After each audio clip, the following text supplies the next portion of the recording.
A mysterious game called Will of Earth suddenly appears on the planet. This cruel game constantly gives harsh challenges that torment players. One notable mission involves facing a cosmic creature, plunging the world into chaos, yet leaving a glimmer of hope. As the game spreads, all humanity is forced to join, unable to escape. Players can freely create identities and personal powers for their characters. The opening stage is merely a warm-up where everyone starts at a low combat level. Contrary to expectations, Xiaoye suffers a system error, becoming completely isolated from other players. He falls into despair as the silent system gives no response. Xiaoye turns pale and mentally collapses as every start goes wrong. No one expects an ordinary student like Xiaoye to face the worst malfunction. His heroic dream shatters when the system crashes, deleting his character and ejecting him. The system coldly forces him out before he can resist. Silence engulfs everything, extinguishing his last hope. Amid the crowd, Xiaoye feels utterly alone and cruelly treated by fate. Despite his will to fight, he realizes he's empty-handed and powerless. No matter how hard he trains, he can't level up or gain experience, as if abandoned by the system. The locked attribute panel drives Xiaoye deeper into despair. Snow covers the land, but nothing is colder than his heart realizing his helplessness. In despair, he hears mocking laughter about dying a virgin, adding bitterness to his pain. Even so, Xiaoye forces a smile, accepting reality and seeking shelter to survive. He uses whatever he can, relieved that his backpack with beginner medicine still works. Cornered, Xiaoye sits down, planning to find a safe zone and join others. Suddenly, the sky tears open, revealing a dark vortex foretelling disaster. He doesn't know the 82nd calamity is near and can only stare blankly upward. A deadly beam crashes down, destroying the land and turning it into a battlefield. From afar, a blonde man named Luolan watches coldly and murmurs, "It's finally time." What he refers to is the signal for the world-ending catastrophe. From the thick smoke, a grotesque creature steps out, freezing the atmosphere. Xiaoye panics, hiding behind a rock and trembling, asking, "What the hell is that?" On closer look, he suspects it's an unplanned real combat boss. That creature turns out to be a stunning girl Belial, the supreme demon king of S rank. Faced with her presence, Xiaoye freezes in awe, thinking this world is terrifying. Even in danger, his womanizing nature awakens, fantasizing about being her story's hero. Belial scans around as if searching for something. She smiles faintly, mumbling that she slept too long and lost her bearings. After a brief look, she exclaims joyfully upon finding her target. She gently takes a small paper from her chest.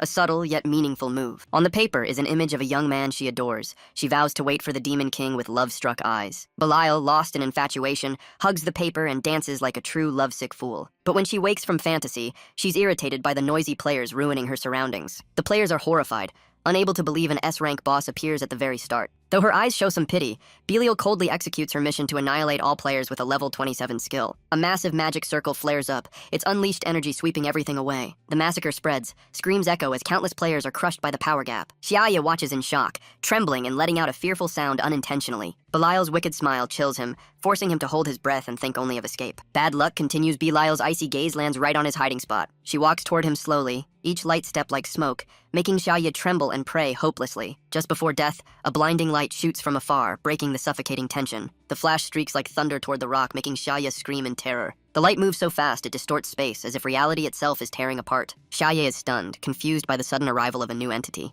Even Belial is surprised, her eyes flashing as the newcomer exceeds all expectations. She mutters in doubt, realizing it's an immensely powerful strike. With superhuman reflexes, Belial flies up, dodging just in time. She lands gracefully, taking a defensive stance against the unknown foe. Her face twists in anger, furious at being interrupted mid-action. The attacker is Luolan, calmly appearing and teasing her about her temper. Provoked before the crowd, Belial furiously snaps back, calling him a lunatic. A calm voice replies it's Priest Morsi, the level 101 strategist of humanity, smirking at her impatience. His arrival saves Xiaoye's life, while Belial, still enraged, demands his purpose. Luolan merely says he came to crush the newly descended Demon King. Luolan strokes his chin, cautiously remarking that the prophecy isn't yet clear about his position. Ironically, the place he sought is the same target Belial hunts for. Realizing his intent, Belial bursts with fury, vowing not to let him touch her Demon King. Her temper flares like fire under the sun as she charges forward in blazing attack. Luolan stands firm and calm, unmoving like a mountain. Belial slashes fiercely but hits nothing but air. She launches relentless blows like a storm, yet Luolan dodges smoothly without countering. The more she misses, the angrier she grows, eyes glowing red as he keeps smirking mockingly. Finally, Belial's monstrous nature awakens. She draws an 8-foot whip for a deadly strike. From his hiding place, Xiaoye gapes in awe, as if watching a real-life blockbuster. Her whip cracks down, splitting the ground and raising clouds of dust. Seeing the battle tilt, Luolan decides to strike back after long defense. From mid-air, he draws the holy silver wind blade, shining coldly as he prepares to fight. The true battle erupts, light and sound clashing violently as Xiaoye cowers amid the divine demonic storm. Once dreaming of heroism, he's now a helpless spectator watching Belial scream and fight in despair. Just when defeat seems near, she enters phase 2, her body igniting with reborn energy. The system announces Belial's attack power surges and she gains full control immunity, reversing the tide. She kneels for momentum, then soars upward, forming a lightning vortex through the clouds. Belial roars. Her whip strikes down like thunder aimed to finish Luolan. Facing the assault, Luolan shudders, thinking dying by her hand might be ironic fate. Realizing the duel drags on too long, he takes out a secret talisman, muttering it's time for his ultimate move. Luolan raises the card before Belial just as she swings her whip. At the sight of the image, Belial freezes, her eyes dazed as if hypnotized. His move is a seduction tactic, the drawing of the demon king she adores deeply. Seizing her distraction, Luolan strikes instantly at her weak point. Her obsession backfires as she takes a brutal kick to the face. Belial's regal face twists comically, her queenly grace shattered. The blow sends her flying dozens of meters like a severed kite. The ground rips open, leaving a deep trench showing the impact's power. The once epic battle turns absurd, leaving Xia Yi gaping in shock. Flung away, Belial still struggles to rise, eyes burning with hatred. What hurts most is the torn portrait of the Demon King, nearly making her cry. She clutches the ripped paper, weeping and calling Luolan a coward for exploiting her love. Tears mix with rage as she screams, humiliated in love and devotion alike. Her fury surpasses limits, transforming her into a maddened, demonic beast howling for the Demon King's face. In her frenzy, her fiery gaze suddenly locks onto Xia Yi hiding behind the rock. Xia Yi pales, realizing he's about to become a sacrifice, his mind screaming done for. But to his shock, Belial looks at him with tearful reverence, crying that the Demon King has finally descended. Belial trembles with emotion while Luolan, losing patience, dashes like lightning to end it all. In an instant, his blade cuts through, slicing Belial's body in half with a chilling hiss. A dry crack echoes, tearing the air apart. Blood splashes onto Xia Yi, leaving him frozen in horror and disbelief. Seeing Luolan calmly approach, blood still on his hands, Xia Yi shivers in fear. He stiffly mutters at the bloody scene. Demons or gods, they're all insane. After the fierce fight, Luolan is nearly exhausted, breathing heavily, his steps heavy. Behind him, flickering blue lights warn of new danger, yet he calmly strategizes his next move. After defeating Belial, Luolan begins the next step, waiting for the true Demon King to appear and destroy him. However, he hasn't noticed Xia Yi's abnormal presence nearby. Seconds later, his gaze meets Xia Yi's. The air freezes as he murmurs that this spot matches the prophecy exactly. Both stand frozen in silence, the air tense as a drawn string. What seemed like Belial's delusion now shocks Luolan, who also believes the Demon King has descended. Without hesitation, he activates a level 23 sensing skill, his eyes glowing like energy scanners. Next, a level 39 enhancement skill envelops him in a speed-boosting aura. Using super sensor mode, Luolan scans Xia Yi's level to confirm his true identity. The result returns blank, all detection fails, and his energy is nearly drained. Only one title appears, the Eraser of Worlds, enough to make anyone shiver. Luolan is speechless, unable to believe the four-letter level displayed before him. Exhausted, he laments his fate like a fresh graduate hit by disaster before finding a job. Theories flood his mind, suspecting Xia Yi is the Demon King plotting his death. He vows that if he survives, he'll build a new human legend against the darkness. Crowning himself as the world's light, he sinks into a savior's delusion. At that moment, Xia Yi slowly stands, making the tension even heavier. Luolan instantly takes a defensive stance, gathering his last scraps of energy. But Xia Yi simply stays silent, hand covering his mouth, showing no killing intent. Luolan panics, convinced his end is near, waiting for an apocalyptic strike. In his mind, Xia Yi will summon a massive ritual circle from the void, then crush him with power beyond the laws of existence. He imagines the Demon King furious over his servant's insult. Scenes of destruction play in his mind like a slow-motion doomsday film. Yet in contrast, Xia Yi calmly offers him a recovery potion, leaving Luolan speechless. Staring blankly, Luolan realizes this Demon King is as gentle as warm tea in winter. The reason behind Xia Yi's strange behavior is simple: he has no idea who Luolan is.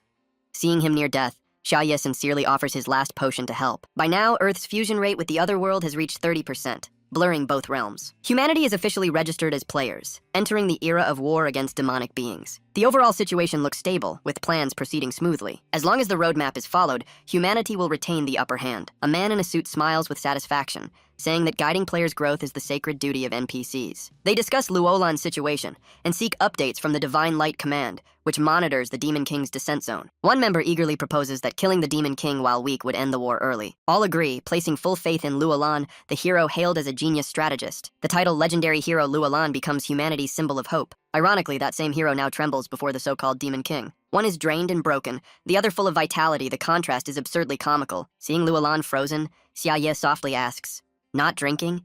making him even more suspicious. His paranoia flares, convinced the potion is a poison trap for revenge. Though no one moves, Luolan sweats profusely, imagining himself dying from poison. In his mind, Xia Yi remains the ruthless Demon King, a villain born to destroy the world. Has trapped in a dilemma, too afraid to drink, yet terrified not to. His hero delusion flares again as he pretends to stay calm like an actor regaining confidence. Suddenly, he snatches the potion from Xia Yi's hand like a starving man grabbing food, his motion whipping up a gust. Xia Yi remains still, calmly observing without reaction. Opening it, Luolan freezes in dismay. It's just a cheap rookie healing potion.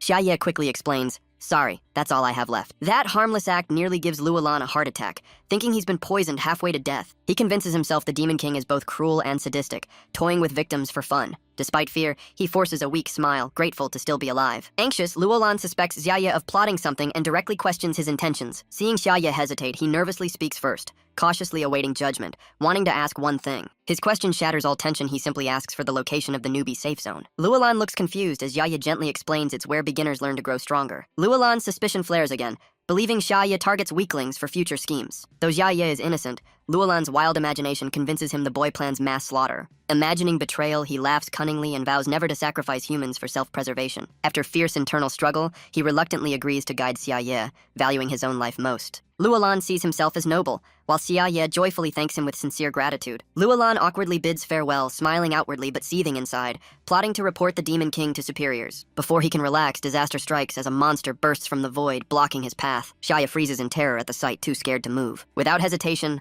Luolan draws his sword, eyes cold as ice, slashing decisively. The monster explodes, its body shattering and scattering from a single blow. But the turmoil isn't over. Another crisis looms ahead. Surveying the area, he's horrified to see countless beasts surrounding them, as dense and fierce as swarming ants. Without hesitation, he charges into battle, his blade dancing like a storm amid the horde. Alone, he faces them head-on, his spirit blazing with fearless fury. He unleashes his B-rank skill, Total Wind Slash, a tornado-like strike that rips through enemies. Luolan darts through the darkness, slaying all monsters despite exhaustion. His battle will still burning. Xia, panicking, turns pale and bolts in terror as the beasts rush toward him. Luolan watches tensely, curious whether Xia will fight back to gauge his true power. Instead, Xia leaps into Luolan's arms, crying for help, leaving him completely stunned. Before he can react, another monster charges like a cannonball, heightening the suffocating tension. Realizing danger, Xia swiftly dodges and counterattacks, slicing the monster clean in half. The ensuing explosion obliterates everything, the creature disintegrating before it can scream. Luolan watches with exasperation, inwardly mocking Xia's clumsy theatrics. Even as beasts hover nearby, he doesn't bother to move, his confident gaze showing the poise of a former overlord. Xia still clings to him, admiring his calm authority, unaware this man once planned to kill him. Luolan smirks smugly, convinced that luck and glory still favor him. As Xia keeps holding tight, he sighs and asks him to let go, making the boy blush and apologize. They stand in a desolate open field, the silence like a scene from an apocalypse movie. Xia takes the chance to check the loot he picked up, eyes sparkling with curiosity. They discuss the bisected monster's remains. Luolan casually says NPCs aren't allowed to keep corpses. Hearing that, Xia asks for it instead. Though unsure why, Luolan agrees indifferently. Overjoyed, Xia pulls out a flashy outfit, thanking him excitedly as if he'd won a prize. Luolan just stares wide-eyed while Xia proudly claims its rare divine gear, which he refuses with a sigh. But his joy fades when he realizes his account can't equip clothes yet, turning treasure into trash. At that moment, Xia notices a strange object and eagerly calls Luolan over. They bend down to find a mysterious book filled with emotional passages written for the Demon King. Xia reads it with fascination, while Luolan feels only disgust and fear of demonic corruption. Though safe and rich in loot, Xia feels dejected,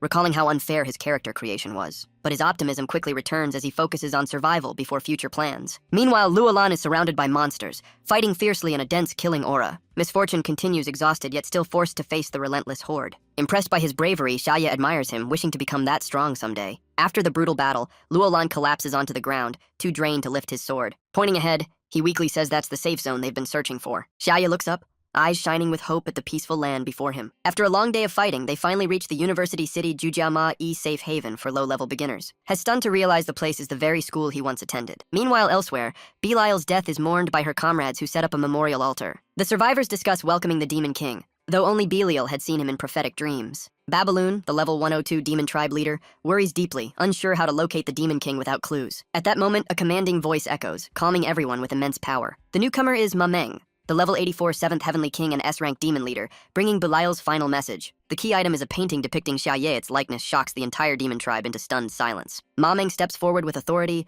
asking for details since she's just arrived and unaware of the situation. Babaloon quickly recounts everything, explaining that Luolan left the Demon King's descent site with a stranger. After analyzing, Mameng concludes the person with Luolan is likely the Demon King and compares the portrait to the real image. For unknown reasons, the Demon Intelligence Unit sends an embarrassing photo of Xia, looking like a glitched version of Shinuo. Mameng bends down to study it seriously, as if analyzing an academic sympathetic subject. Though the portrait and photo are the same person, she fails to recognize him and concludes the Demon King is still free and safe. The humiliating photo is tossed into the trash as the demon forces urgently mobilize for a full-scale search. They vow to retrieve the Demon King at all costs without a second's delay. Yet they don't realize their supreme being is leisurely admiring flowers inside the safe zone. The crowded scene overwhelms Xiaoye, who feels like he's at a spring festival. Surrounded by people, Xiaoye suddenly feels small and lost amid the massive crowd. Luolan still thinks Xiaoye is pretending to be naive. Unaware he's genuinely clueless, this misunderstanding soon sparks new chaos. University City, Jujiamei, their current location is the strongest safe zone, blessed by gods and sealed from demonic energy. There,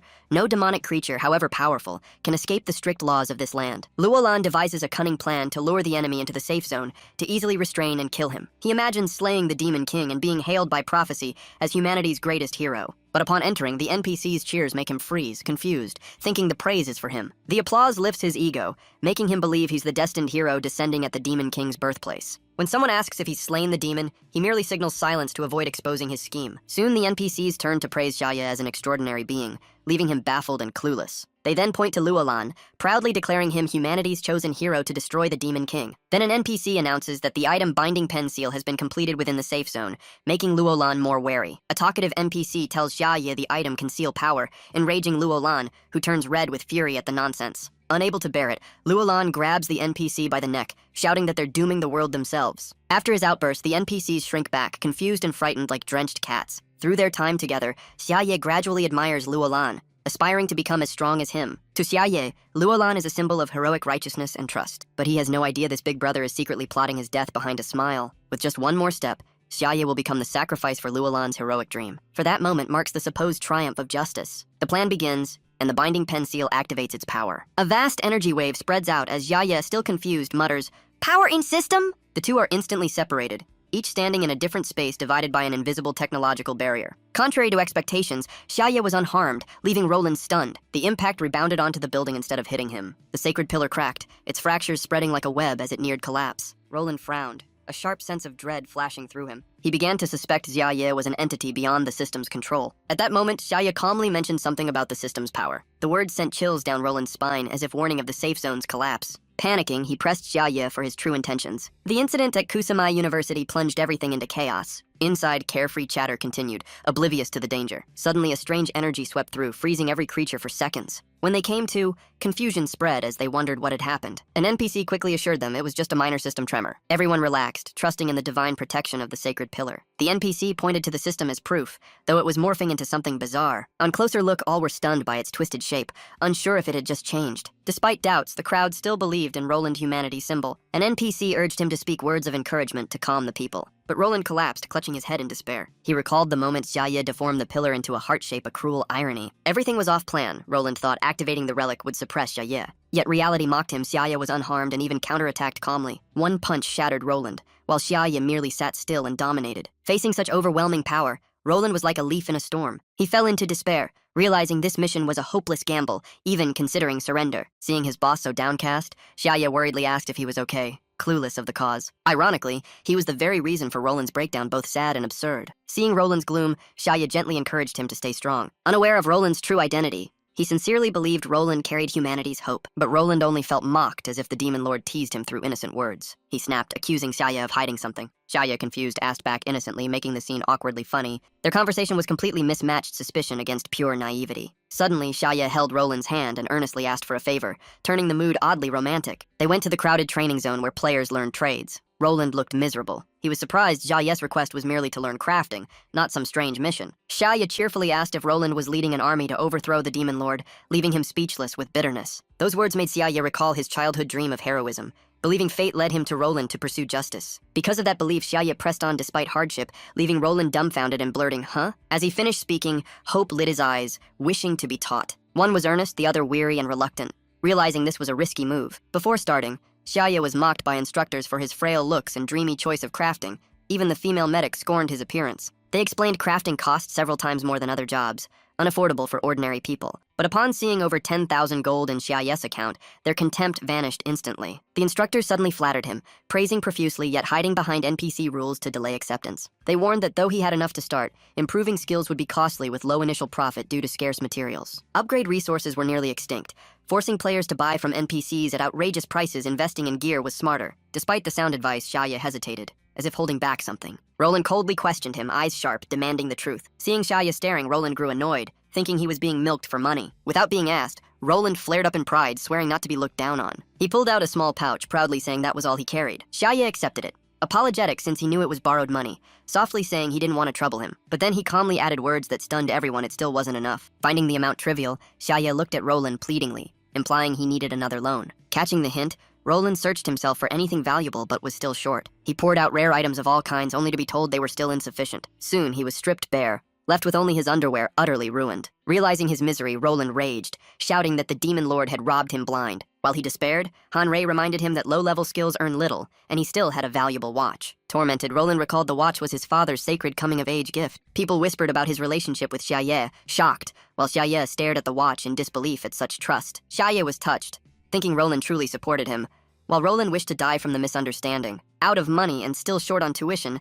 Xiaye promised to return later, saying he'd handle the cost himself. Bing Bing then suggested he raise funds by selling items at the NPC market. Xiaye immediately teleported to the system's trading hub. At the exchange, he displayed all his loot for appraisal, starting with a pair of E-rank mice worth a few coins. His entire inventory was junk monster underwear worth 8.7 coins and a D-rank skeleton finger for just over 30. The merchant praised his fine collection, making Xiaye excited to ask the total price. But the man offered only 1 silver and 20 coins, leaving Xiaye utterly disappointed. If it were Eche buying, it'd be fine, but with such a low offer, Xiaye packed up and left empty-handed. Passing someone crying from failure, even NPCs pitied them, Xiaye sighed that no one would dare join anymore. Seeing that, Xiaye felt deep empathy times change, but money still brings misery. He became the shop's second customer, politely asking to appraise a few items. Xiaye calmly displayed his belongings: sword, cloak, luxury underwear, and the Li family heirloom watch. The shopkeeper glanced once and froze. All were rare S-rank items. Looking closer, he felt an odd familiarity, as if he'd seen them before. Remembering suddenly, he was horrified they all belonged to Lord Roland. Still in shock, Xiaye slowly took out another item, stunning the shopkeeper again.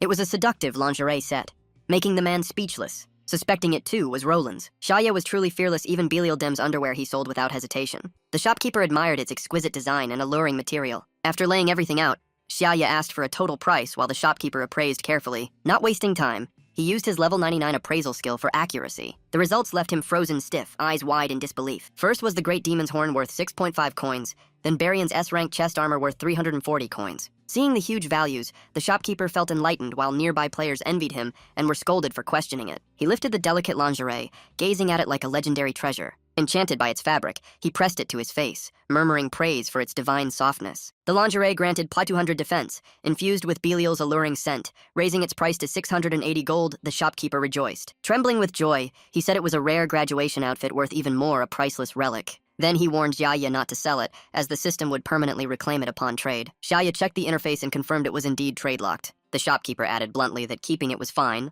though a bit odd. He firmly said once Xiaye reached the right level, it would make him a legend the world center. Hearing that, Xiaye stood stunned, unsure whether to feel proud or just shocked. Weary, he left the shop, some S-rank gear reclaimed by the system, while the shopkeeper fumed in regret. Ignoring the anger, Xiaye beamed with joy, having still earned 955 gold. Meanwhile, the game world's true nature emerged. Some chose to slay the ultimate boss to save the world. Others sought glory in arenas, chasing the title of battle champion. Some simply loved adventure, exploring maps for hidden mysteries. The shopkeeper's words sparked Xiaye's vision of himself slaying the demon lord in radiant glory. He imagined forming a golden squad, hiring elites to win without fighting, defeating the boss with a gesture. In that fantasy, a flick to the demon lord's forehead erased him, and the system announced Xiaye as the savior. The feeling of being hailed as a great hero filled Xiaye's heart, just like his childhood dream. With a heavy pouch of gold, he believed heroism was just money away, imagining maidens praising Lord Savior Xiaye. He pictured a loyal army following him into battle, ready to die without hesitation. One even shouted an oath, asking the boss to rest while they fought in his name. Fired up by that glorious vision, he believed honor awaited him ahead. With full gold reserves,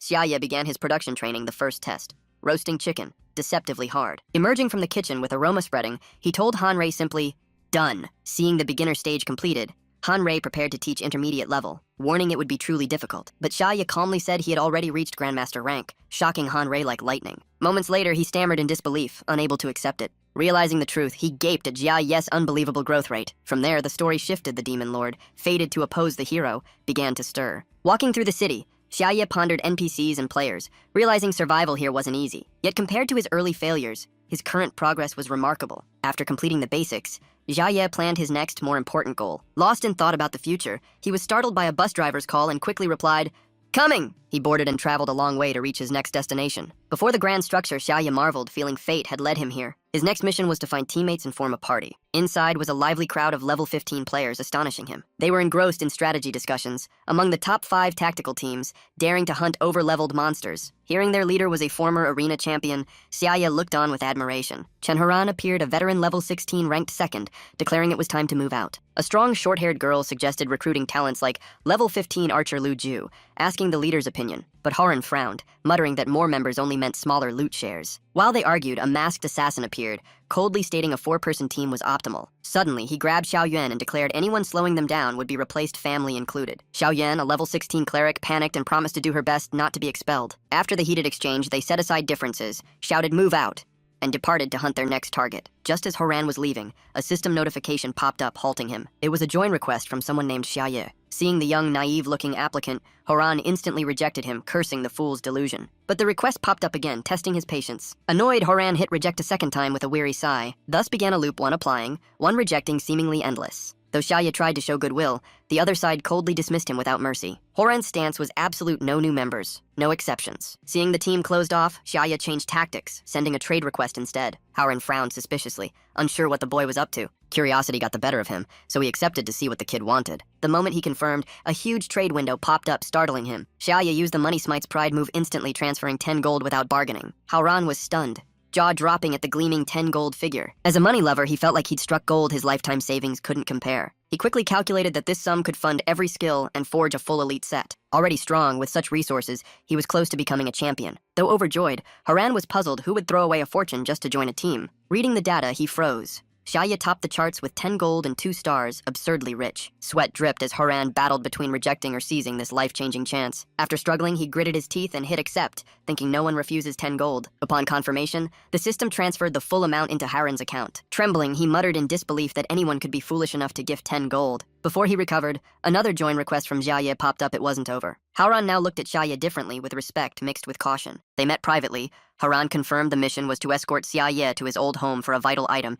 and Xiaoye nodded. Xiaoye explained the area was overrun by level 18 water rats, impossible to cross alone. But Lujo bluntly refused, saying they were busy climbing the ranks, not doing charity. Hearing that, Haran, blinded by gold, changed tone, feigning sadness and blaming her coldness. Then he swiftly posed as a righteous man, declaring the team needed compassion, and accepted the quest. The sudden shift left Lujo stunned, wondering who this man was and where the real Haran went. That night, the team still discussed the morning incident involving Xiaoye. Lujo remained displeased, questioning why a top team wasted effort on such a trivial quest. Haran opened his account screen, pointing at the golden numbers, and told her to look closely. Seeing 12 gold total, Lujo gasped in disbelief as if witnessing a miracle. She frowned, guessing Xiaoye had emptied his funds just to obtain one item. Realizing it, she confirmed Xiaoye was after something priceless, and Haran agreed completely. Haran's scheming nature showed he took the quest for profit, targeting Xiaoye's priceless treasure. Hearing this, Xiao Yuan nervously asked for confirmation. Haran coolly admitted the plan to seize it for team power. His plot ran deep. He even mentioned eliminating Xiaoye if necessary, and no one objected. When silence fell, Haran coldly asked about Enliu's whereabouts. She stood atop a lamppost, eyes icy, saying indifferently that victory was all that mattered. Xiao Yuan weakly objected, but Haran coldly dismissed her concerns. Hurt, Xiao Yuan fell silent, her face full of sorrow. With the plan approved, Haran ordered the team to depart immediately. His expression turned cold and calculating, a true predator revealed. The group began escorting Xiaoye to the location he had requested. Along the way, the water beasts were swiftly slain before they could resist. They stopped before an old apartment. Luju confirmed it was the correct place. Standing before his old home, Xiaoye grew emotional, saying he once lived on the 6th floor. Haran feigned kindness, assuring the team could protect him from the level 18 monsters. The group entered the abandoned building. Haran stayed safest, but was visibly afraid. Xiao Yuan felt uneasy, sensing something strange about the place. She realized it was a special level 25 dungeon filled with dense yin energy. Xiao Yuan wanted to stop, but Haran mocked her incompetence. Ignoring her, he coldly said that if she was weak, dying here would be fine. Xiaoye pointed to room 606, confirming it as his destination. He thanked everyone sincerely, expressing genuine trust. Haran smiled wickedly, planning to betray him once the item was retrieved. Xiaoye pulled out an old key and inserted it into the lock. Just as he turned it,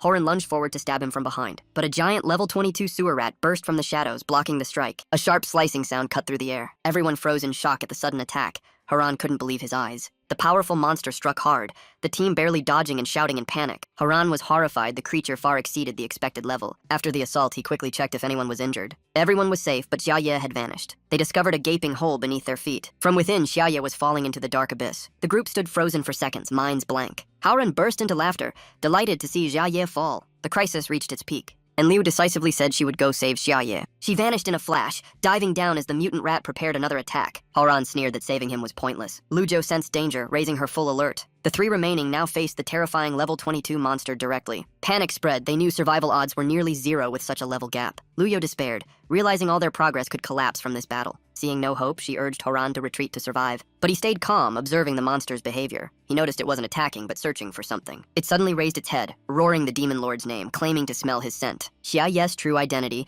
the not yet awakened demon lord, made him hunted like a celebrity chased by crazed fans. The giant rat panicked, leaning over the pit, shouting if the demon lord had fallen. Amid the chaos above, Xia Ye fell freely and landed with a loud thud. Instead of fear, he seemed amused, treating death as something trivial. Living carefreely, Xia Ye saw death as the start of a wondrous system. After a long fall, his lower body finally hit the ground. Instead of dying, he earned the title Iron Lettuce for surviving a 20-meter drop unharmed. Though uninjured, he was now surrounded by unseen dangers. Xia Ye calmly meditated, thinking his teammates would soon rescue him. Rats gathered around, drawn by a strange force, seemingly worshipping instead of attacking. But before reaching him, they were annihilated by an invisible power in an instant. Turning around, Xia Ye froze at the sight of countless rat corpses scattered everywhere. It turned out Liu had misunderstood, thinking the rats were attacking him and wiped them out. Though acting calm, Xia Ye was inwardly terrified by the gruesome scene. And Liu emerged from the shadows a cold, elegant assassin. She intended to protect Xia Ye, knowing the area was full of danger. After a few words, she inspected a transparent wall and found it impenetrable. Seeing that path hopeless, Liu looked for another way,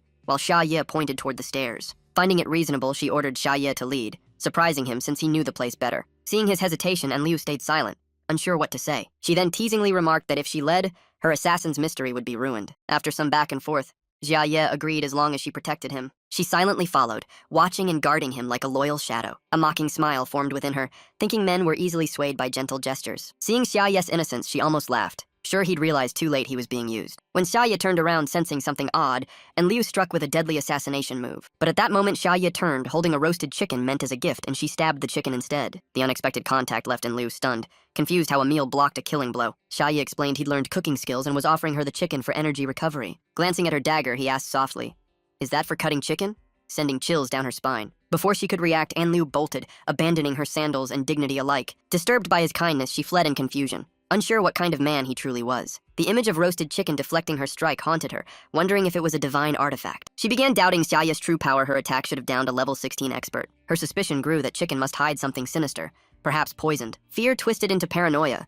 Maybe eating it would turn her into a puppet under his control. Though reason warned her, the aroma made her stomach rebel, torn between caution and craving. In the end, instinct won. She devoured the roasted chicken, unable to resist its seductive scent. Knowing it was wrong, she still savored every bite with blissful delight. A euphoric warmth spread through her body, making her feel like floating in heavenly joy. The saying, "the way to the heart is through the stomach," proved true after just a few bites. Energy surged wildly within her. Unexpectedly, just a small piece of chicken helped her break through right before her job advancement. She held the remaining chicken with reverent eyes, treating it as a holy relic that boosted her 5 levels and perfected her skills. To her, that roasted chicken was no longer food, but a revival elixir, a divine pill that rebuilt her body. Seeing Xia Ye's expectant gaze, she began to doubt maybe he was even stronger than Hao Nian, the one truly worth following. After one taste, Liu reassessed Xia Ye, seeing him as someone with miraculous power far beyond her former teammate. She suddenly bowed and swore loyalty, declaring herself Xia Ye's subordinate, leaving him speechless. Instead of feeling pleased, Xia Ye got chills, thinking the girl might be mentally unstable. Faced with her devotion,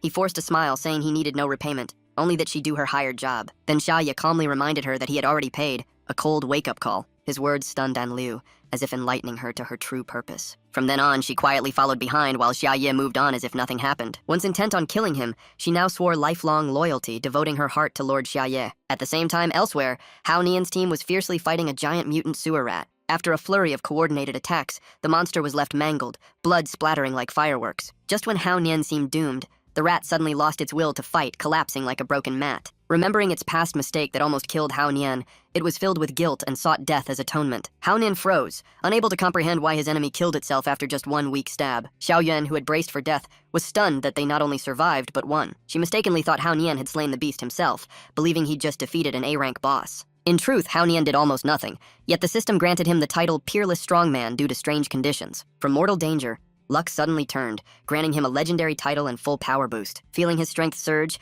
Hao Nian thought he might be the chosen protagonist. Though safe for now, Xiao Yuan felt uneasy as dark energy filled the area. In smug pride, Hao Nian boasted that level 22 monsters were nothing before him. While he bragged, Xiao Yuan's panicked. Scream warned him to turn around. Hao Nian replied lazily, doubting there was anything worth seeing. When he did turn, he froze. A massive, fierce orange cat stood before him. Before he could react, the cat's swipe sent him flying like a leaf, smashing into the wall. The impact blew a huge hole, revealing the bright night outside in contrast to their tragedy inside. Hao Nian was dizzy, unable to believe how easily he was humiliated. Before them stood the demon cat, an A-rank boss monster, level 35, twice the rat's power. Awakened from sleep, the cat roared furiously, unleashing a devastating assault. Even a light yawn caused violent tremors, waves of energy crushing the air. Xiaoyuan was thrown away, landing near Lu Ju, who was barely alive. Gasping for breath, Xiaoyuan suddenly realized boss monsters only appear in dungeon raids. The final piece clicked. The building had turned into a deadly dungeon instance. As the group realized this, Hao Nian grabbed a healing potion, shouting that he'd distract the monster for their escape. Before he could act heroic, he took another brutal hit from the true protagonist, the demon cat. In an instant, its sharp claws struck his face so fast no one could even see clearly. Once again, Hao Nian was hurled out of the building, this time even farther thanks to the cat's careful wind-up. Seeing his HP drop disastrously, he screamed for help, begging teammates to heal him. Xiaoyuan instantly activated a healing ring, moving as fast as an emergency medic. Realizing more hits meant certain death, Hao Nian decided to fight back, but the cat moved like a ghost, appearing before him too quickly to block. From peerless powerhouse, Hao Nian was reduced to a living toy for the cat's amusement. The demon cat's casual swipes left him staggering like a comic relief victim. His swollen face bore every mark of humiliation carved onto his once glorious title. Battered and bruised, he comforted himself, calling it just an occupational accident. With his HP empty, Hao Nian despairingly told Xiaoyuan to stop healing and let him go. Seeing the monster's level, Lu Ju turned pale, realizing this level 35 boss was far beyond them. She shouted to cover Hao Nian's retreat as quickly as possible. But when Xiaoyuan turned back, Lu Ju had vanished, now standing calmly on the opposite rooftop. She had chosen betrayal, coldly saying goodbye and calling retreat the only smart choice. Xiaoyuan was shocked and hurt, unable to believe her teammate abandoned them at death's door. Hao Nian pretended to be dead, hoping to fool the beast, but the demon cat still lunged to finish him.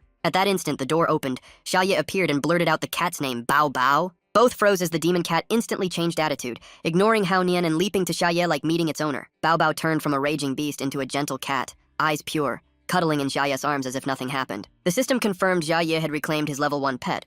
The monster was actually his cat, now purring peacefully. Xia calmly soothed Bao Bao, while Xiaoyuan and Hao Nian stood dumbfounded, unable to grasp his composure. They were terrified to see Bao Bao's cold gaze still regal like a monster leader. The dungeon boss was Xia's pet. Xia casually went to the kitchen for cat food, mumbling as he checked and realized it was all gone. Hao Nian put an arm around Xiaoyuan, forcing a nervous smile, thinking how lucky they were to survive. He secretly judged Xia as extraordinary, capable of commanding a dungeon boss, deciding to exploit him. Hao Nian glanced at his teammate, smugly praising Anlu for completing her task well. He then sneered toward Lu Ju walking away, mocking that Anlu was unlike traitors while she pretended not to hear. The man smirked arrogantly, calling himself a great master untouchable by others, darkening in Leah's eyes. As she approached, Hao Nian softened his tone, coaxing that if she stayed by him, they'd remain the strongest team. But suddenly, Anlu drew her blade and lunged, attacking Hao Nian and Lu Ju without hesitation. Both collapsed to the ground, blood spreading like crimson funeral blossoms. An Liu glared at them coldly, saying that touching Xiaoye was a crime punishable by death. Hao Nian lay dying, terrified and in pain,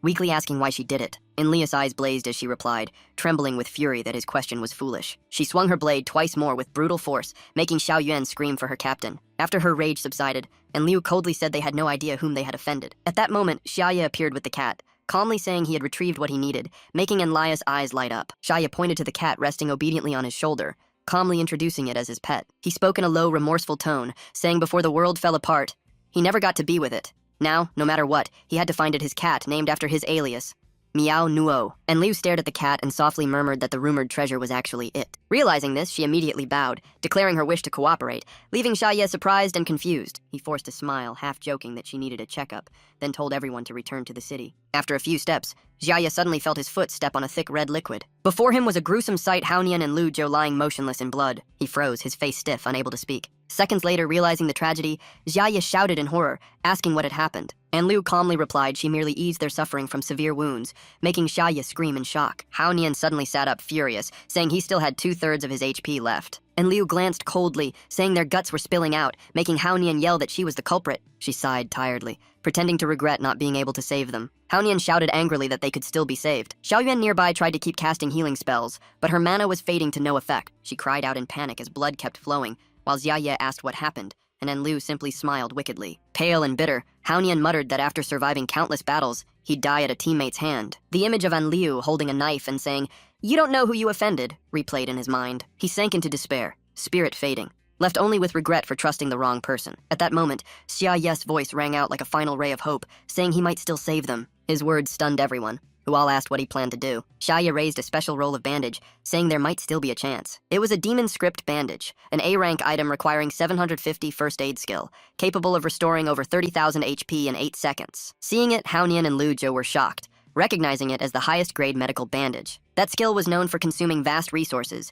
using cloth as material for healing wraps. From basic to intermediate level, even a regular V1 level 45 bandage equaled the recovery power of 5 healers. But a demon script bandage was extremely rare, able to instantly stop bleeding for a level 80 defense warrior with a single wrap. But due to scarce materials, almost no one dared to invest in that skill early on. Seeing their shock, Xia smiled calmly, saying he only leveled first aid early to survive. He was glad it finally proved useful, while behind him, Enlil's aura suddenly grew heavy and unreadable. Haonian trembled, realizing the terrifying truth the man he once looked down on had master-level power, endless wealth, and even tamed a dungeon boss. Thinking that, fear surged within him as if facing death itself. Suddenly, Enliu stepped forward, her voice strange and full of hidden meaning. Her eyes gleamed, a bewitching smile forming. She thought Xia planned to heal them, only to kill afterward, admiring his cunning even more. Her odd behavior made Haonian and Lu Zhou shiver. Their spines chilled. Both turned pale, and Haonian stammered that maybe they didn't need saving after all. Xia knelt down, handing them the bandage, calmly telling them to use it. Choking up, Haonian asked tearfully if they were worthy of such a precious item. Xia scolded firmly,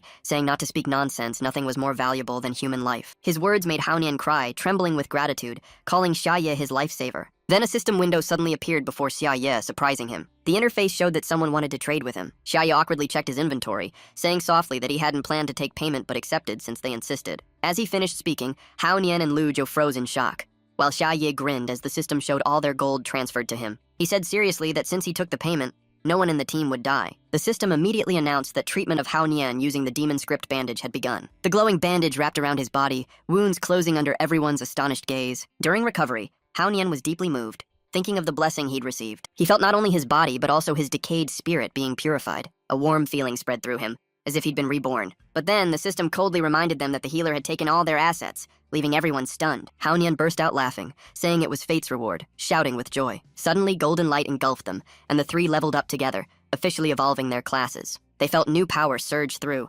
amazed that not only had their wounds healed, but their bodies were fully strengthened. Then they all realized something strange. Perhaps the bandage was actually an advanced regeneration device, disguised as a healing item. The three immediately knelt in reverence, trembling as they called Xia big brother and swore absolute loyalty. He awkwardly waved them off, saying no need for ceremony. After calming down, Xia returned to his composed tone, reminding them that each bandage cost 30 gold.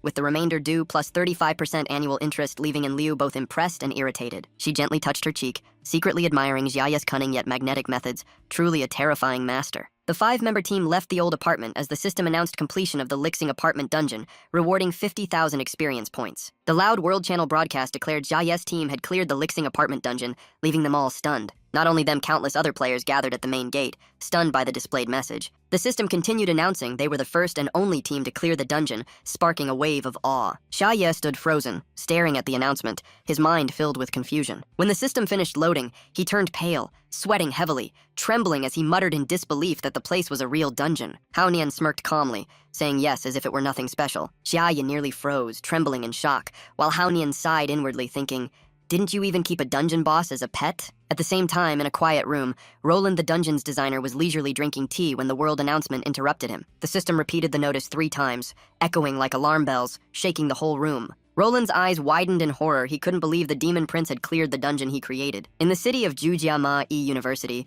a reporter spotted the group emerging and shouted excitedly that they had returned. The 5 walked through the cheering crowd, everyone's eyes filled with admiration for defeating a dungeon 10 levels above them. Xia scratched his head shyly, denying credit, while Haonian stood proud.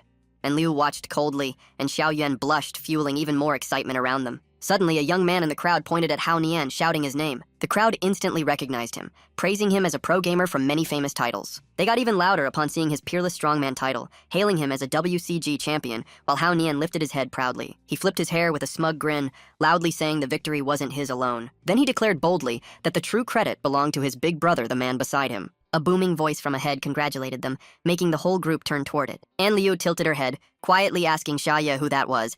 As a man stepped out, Roland, pale and panting like he'd escaped death. Seeing him appear, the whole group shouted his name in shock. Roland's face was ghostly white, drenched in sweat, terrified that if anyone revealed the demon prince's true identity, he'd have to kill them all. After steadying his breath, Roland straightened up, his aura turning stern and commanding. He placed a hand on his chest, formally declaring, on behalf of Sky City, "Congratulations to the victors. Xiaoye cheered happily, while Hao Nian frowned at his overly warm manner. But just a second later, Roland made his move. In an instant, he bound the group with magic ropes, all except Xiaoye, calmly saying he'd escort them to receive medals.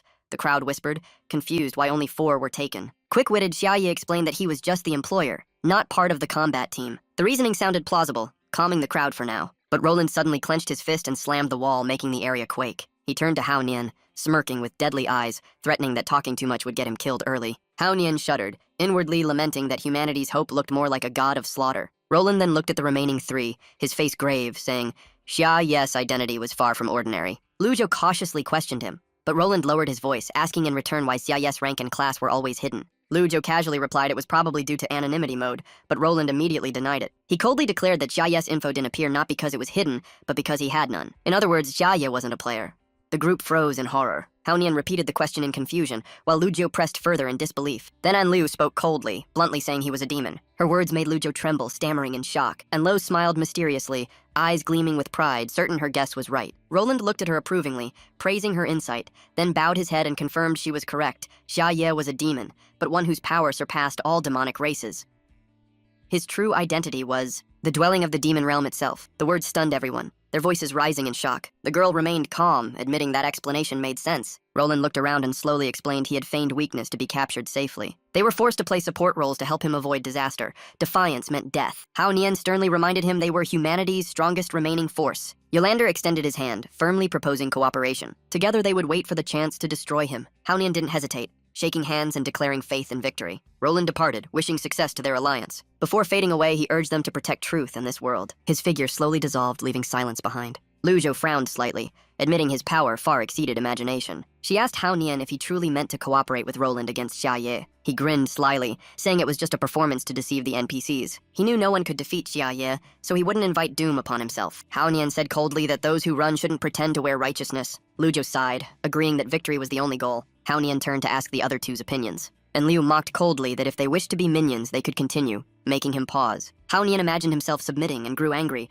warning An Liu, but she only stared back coldly. Xiaoyan timidly tried to say she'd go with them. Hao Nian cut her off, declaring that everyone had already agreed, leaving her flustered. He proclaimed they would become villains, officially serving the Demon King. The scene shifted to an ancient fortress. A middle-aged general asked about the group who cleared the dungeon. His subordinate confirmed their strength was extraordinary. Hearing this, the general smiled with hope, believing the restoration of King A was near. He asked about Roland. The subordinate said there was good and bad news. He asked for the good first. The subordinate reported Roland had returned, making the general cheer, thinking the Demon King was slain. But hearing that Roland brought the Demon King back, the general froze, his smile fading. He asked in shock why, and the subordinate replied the Demon King was as prophesied, not a newborn child, but a fully developed, all-powerful being. The general gasped in disbelief. The subordinate invited him to the communication room to hear Roland's direct report. Roland walked down the corridor, each step echoing through the hall. The female NPCs in the chamber bowed together, chanting his title. One NPC reported the communication system was ready. Roland nodded in thanks. The person offered support, and Roland politely acknowledged. His face suddenly turned grave,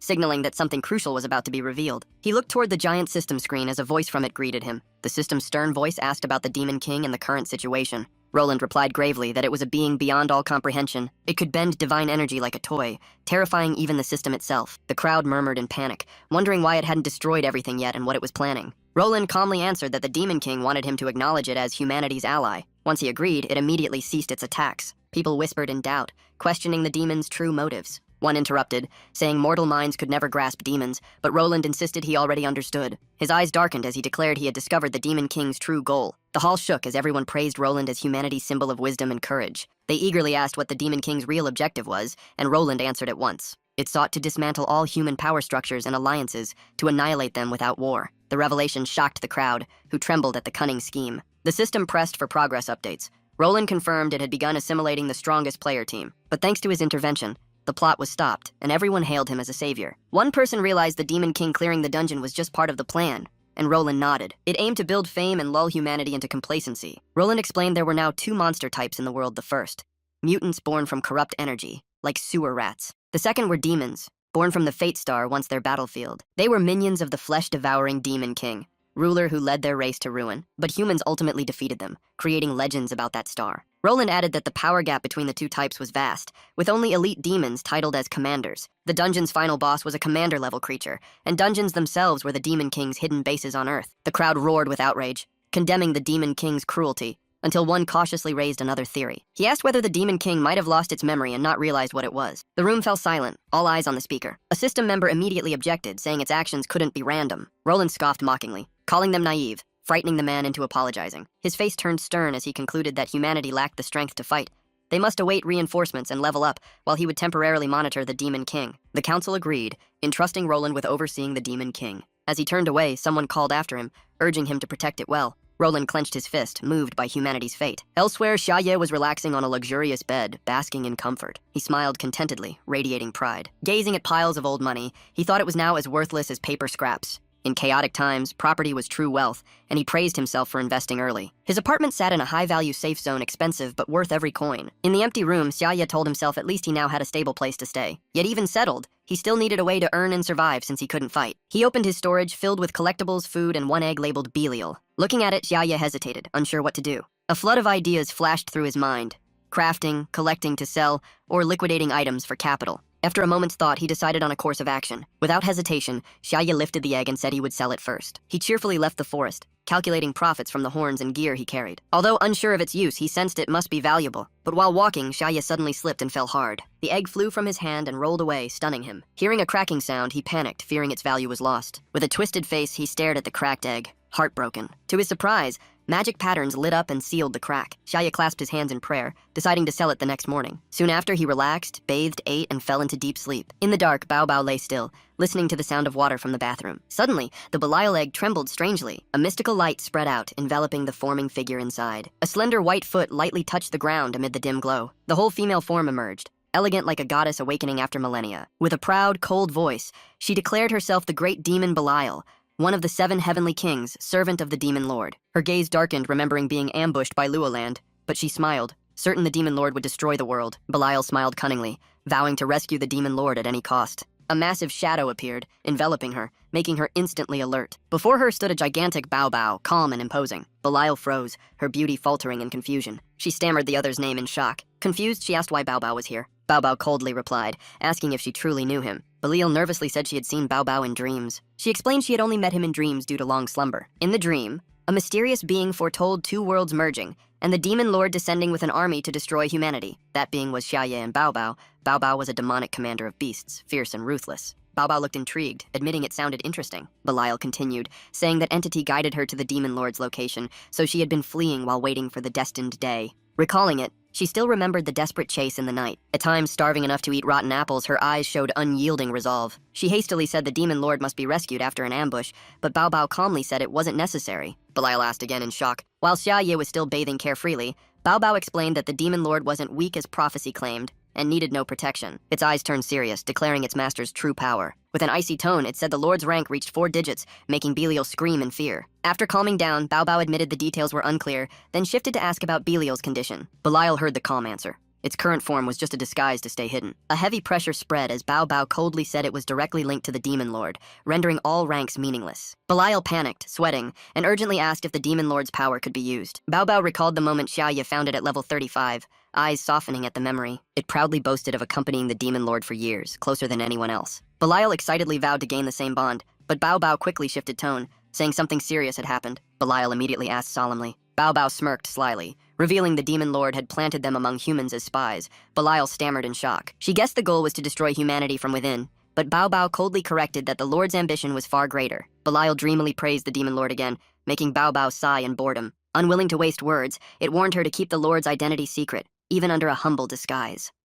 Belial solemnly accepted. She eagerly declared she'd play any role, wife or servant alike. Bao Bao looked down on her, saying that despite her dullness, her rescue was surely part of the master's plan. Xie Ye's calm voice called from the bathroom, making both freeze. He stepped out, drying his hair, puzzled by the voices he'd heard. Seeing the tiny Belial on the table, Xia Ye froze in disbelief. She blushed, bowed, and trembled, calling him master, leaving Xia Ye stunned. He lifted Belial curiously, amazed by her small, living form. Xia Ye gleefully exclaimed it must be worth a fortune. After hearing her identity, he smirked at Bao Bao, teasing about her past explosion, which Belial calmly confirmed. She hesitantly asked about her belongings, but Xia Ye casually said he had sold them all. When she asked about her demonic bloodline horns, Xiaoye coolly replied those were gone too. Realizing this, Belial forced herself calm, thinking she was just merchandise, unworthy to complain. She curled up sadly, recalling Bao Bao's words that her rescue had ulterior motives. Her voice trembled as she realized she'd been saved for money and was about to be sold again. Her shoulders shook as she wondered why fate was so cruel. But soon her mood flipped. She smiled oddly, finding the situation strangely exciting. An illusion appeared in her mind, being forced to serve humans under the Demon Lord's command. She imagined being tormented and controlled, murmuring she must endure it for him. Her tears dried, her eyes shone, believing that dying for the Demon Lord was glory and purification. However, the thought of being sold made her sink again, fearing she couldn't stay to protect him. Finally, Belial softly suggested she could help earn money another way. Xiaoye looked surprised and asked how. Before he got an answer, she burst into radiant light and floated up, startling him. At that moment, the delivery man arrived, calmly announcing the order, but his eyes widened at the suggestive scene before him. Belial had accidentally fallen onto Xiaoye, freezing them in an awkward pose. The delivery man squinted, gave a thumbs up, implying admiration. He set the bag down, casually commented, and left, while Xiaoye stammered uselessly in protest. In the end, he gave up and lay still, accepting his fate. Regaining composure, Xiaoye returned to the topic, asking about money-making, and Belial eagerly introduced her special ability. Xiaoye frowned skeptically, questioning the ability. Belial's body trembled, eyes firm as if ready to act. She suddenly shouted, channeling immense inner power. Her broken horns regrew, shining brightly, and she cried out in joy. Without hesitation, she cut the new horn and offered it to Xiaoye respectfully. Xiaoye stared at the horn, confused and overwhelmed. He finally realized the true meaning of the situation. It was all about the horn. Belial shyly pleaded not to sell her,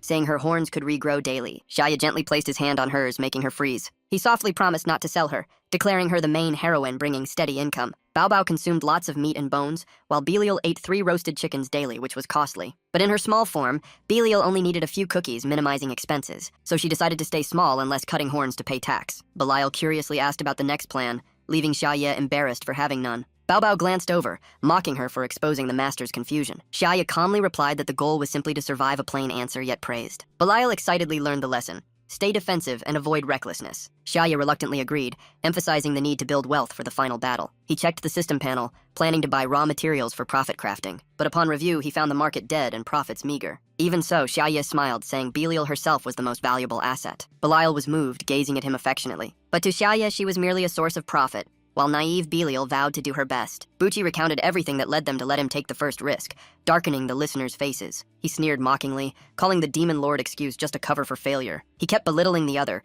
ridiculing claims of being humanity's savior. Under the harsh attack, the accused remained silent, unable to respond. The tense atmosphere was broken by a sudden report. The communications soldier reported a level 89 creature claiming to be a dragon, but actually a death-type mutant. He panicked, saying 8 outposts were wiped out, with over 4,000 players and many NPCs dead. Bucci froze, mind echoing desperate cries for help. Ruolan immediately left, firmly declaring he would depart at once. Bucci took the chance to taunt, but Ruolan calmly replied he would return. Before leaving, Ruolan coldly warned he would show how foolish arrogance could be. A servant softly reminded Ruolan to stay safe in battle. Ruolan assigned the task of monitoring the Demon Lord to a subordinate during his absence. The subordinate was shocked to hear he had to spy on the Demon Lord. Ruolan scolded that even peeking would get him caught, making the man nervously ask what to do. Ruolan wearily told him to just ask directly, leaving him confused by the strange order. Ruolan then handed him a red cloth pouch with instructions to carry it. The young man was surprised, thinking it was a gift. Ruolan calmly said it was the Santa Maya family's talisman, leaving the youth stunned. He affirmed his father's permission, saying the precious item was given because the recipient was worthy. The recipient trembled in doubt, unable to grasp why such a treasure was handed over so easily. Ruolan encouraged him, believing sincere intent would help reveal clues. The young man nearly cried, feeling both shameful and deeply moved. Ruolan added that during his absence, he must prevent the Demon Lord from endangering others. Bucci watched Ruolan's detailed instructions, feeling like a parent sending off a child. Bucci glanced at him wearily, mocking that hope for humanity sounded like a comic cliché. Ruolan departed decisively, while the young soldier solemnly promised to fulfill his duty. He clenched his fists, vowing to complete the mission. A teammate asked if he would depart immediately, and he firmly replied there must be no mistakes. Bucci's voice called out, telling him to stop. Then Bucci lightly leapt from a high floor, startling the youth who called his name. He landed softly like the wind, making no sound. Bucci seriously declared he wanted to join, leaving the other stunned. He calmly said he wished to witness the true power of the legendary Demon Lord. The two set out for Xiaoye's residence. They stood silently before the scene, quietly observing. Bucci frowned, remarking on imprisoning the Demon Lord in an administrative house, while the youth tried to steady himself. He carefully surveyed the surroundings with sharp, wary eyes. Bucci noticed the greenbelt creating a safety buffer zone to reduce risks. He praised their careful setup, but was immediately struck by unexpected news. The soldier revealed the entire house was bought by the Demon Lord himself. Bucci asked again in disbelief, and was told the garden also belonged to him. He stood frozen, as if witnessing something absurd. Questions flooded his mind. How could a demon lord buy a villa in the human safe zone with just a few hundred gold coins? Bucci reasoned that it made no sense since Belial the sub-boss only dropped loot in the late stages, while early game gold was trivial. He further pointed out the economic gap between early and late stages, where earning gold became harder. He concluded with an extreme example: housing prices skyrocketing irrationally, proving rampant inflation in the system. Bucci trembled in disbelief, not from fear, but from shock that a true demon lord was investing in real estate among humans. A thought struck him. His face changed as he suspected the demon lord was amassing wealth to raise an army, smiling in excitement to witness it. He coldly ordered his companion to summon the demon lord, but the man panicked, begging him not to be reckless. Bucci sneered, mocking an NPC for daring to instruct him, calling them delusional for judging the demon lord. He grumbled bitterly, planning to report Roland's cover-up, but turned to find the man gone. The young soldier had already run to the demon lord's mansion, offering the treasure to a fat cat guarding the gate, leaving Bucci stunned. Bao Bao lifted its head arrogantly, ignoring the stranger. Hearing the mention of Roland's gift, it coldly asked back, acting as if it didn't know who that was. The scene left Bucci speechless,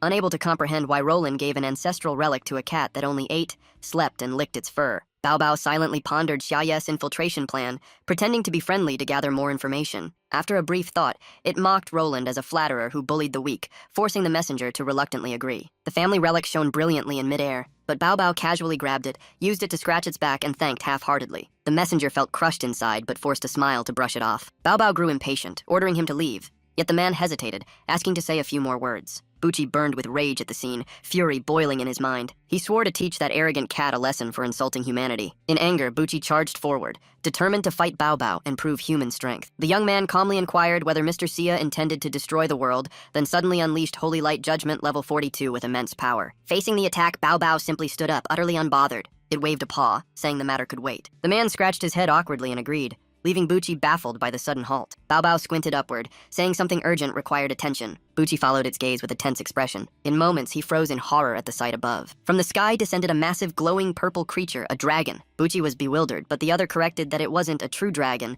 but a mutated behemoth. Bao Bao remained silent, calm as if unsurprised. Bucci shouted furiously, demanding where Ruolan was at a time like this. In fact, Roland was chasing the monster midair, engaging it alone. He pursued relentlessly, refusing to let the creature escape. On his war chariot, Ruolan rose, preparing his finishing strike. His sword blazed as he slashed the air toward the high target. But the dragon countered first, whipping its tail to unleash a shockwave that shook the skies. Ruolan braced with all his strength, body shuddering as nearly all stamina drained. The force flung him down, crashing into the ground with a thunderous explosion. The impact zone vanished beneath a cloud of dust and debris. From the ashes, Ruolan staggered up, bloodied but alive. He charged again, eyes blazing, vowing revenge on the beast. Though it had flown far away, he regretted missing a direct duel. Ruolan roared in anger as the dragon veered toward the safe zone. That revealed the mutant dragon's nature, fleeing the strong to hunt the weak. It was now closer to the inhabited zone than ever. The young soldier's face turned pale in panic at the looming threat. He trembled, asking what to do, while Bucci remained unnervingly calm. Bucci trusted the safe zone's defense system managed by Bonteshao would hold. Ironically, the barrier now appeared as a giant pink heart, literally Bonteshao. Stunned, Bucci listened as the man explained that Ruolan had once forced that power onto the demon lord,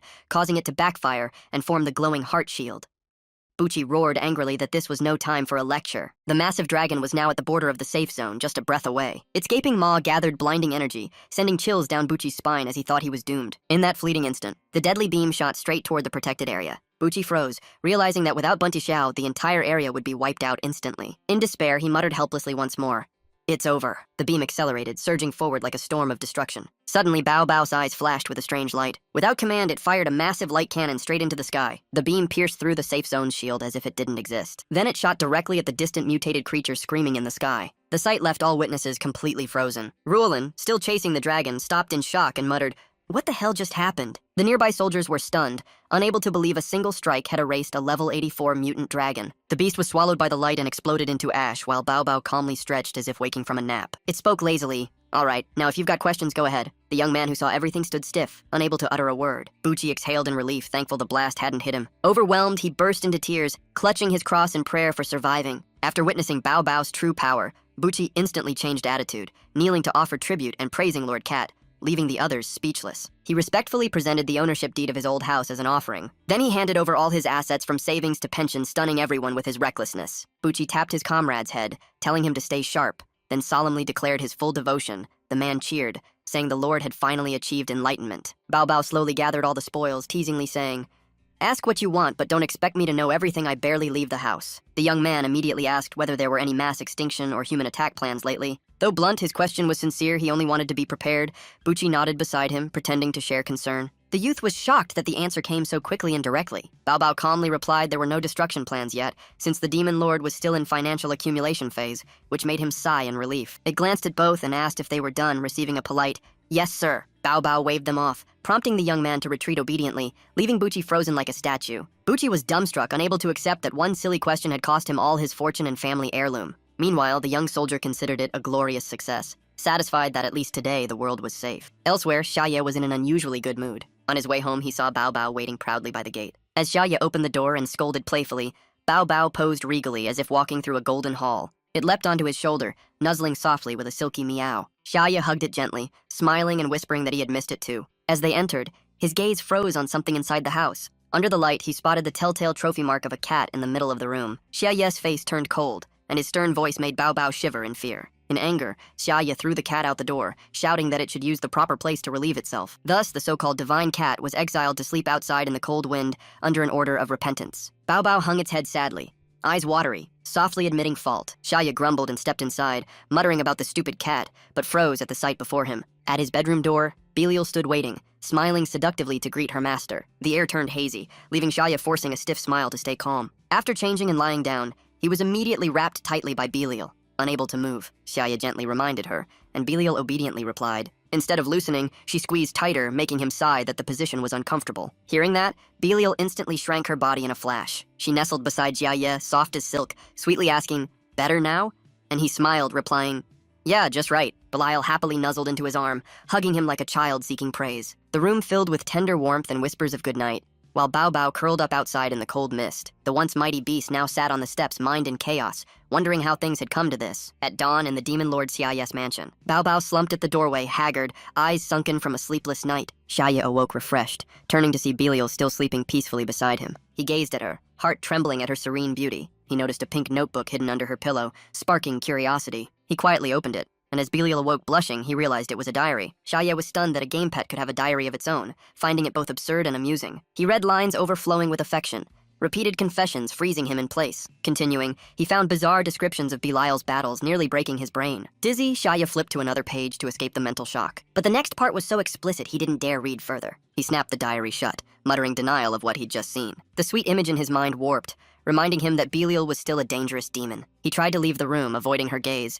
while Belial dreamily murmured the Demon Lord's name. Realizing her diary had been read, Belial wasn't angry. She felt pleased her accidental plan had succeeded. She quietly looked toward the imagined Demon Lord, sending love and courage through each written word. But that night took a ridiculous turn. Belial was pushed out of the room, sitting blankly by the door, clueless why. Meanwhile, Xiaoye and Bao Bao were wrapped in a blanket, chatting affectionately. Belial looked up at the sky, heart tangled in confusion over the treatment she received. Elsewhere, Jianian calmly discussed with teammates after leveling up. His strength greatly increased. He boasted that the Demon Lord could boost stats and features something thought impossible. Lucy coldly replied they should choose the wiser side. Haonian cheerfully agreed, saying he'd picked right. His eyes shone with determination, confident the Demon Lord would win, while Lucy ended with a mocking tone. The brown-haired girl tensed, tugging her friend's sleeve as she spotted something unusual ahead. Before them appeared a strange object approaching, making her instantly alert. Haonian couldn't see clearly, while Lu Ju adjusted her glasses and calmly asked to observe. Her cold voice ordered the activation of the ability. The power activated instantly. It was a level 2 sniper's special vision. Through this sight, she spotted a young demon of extremely high rank. It was Babylon,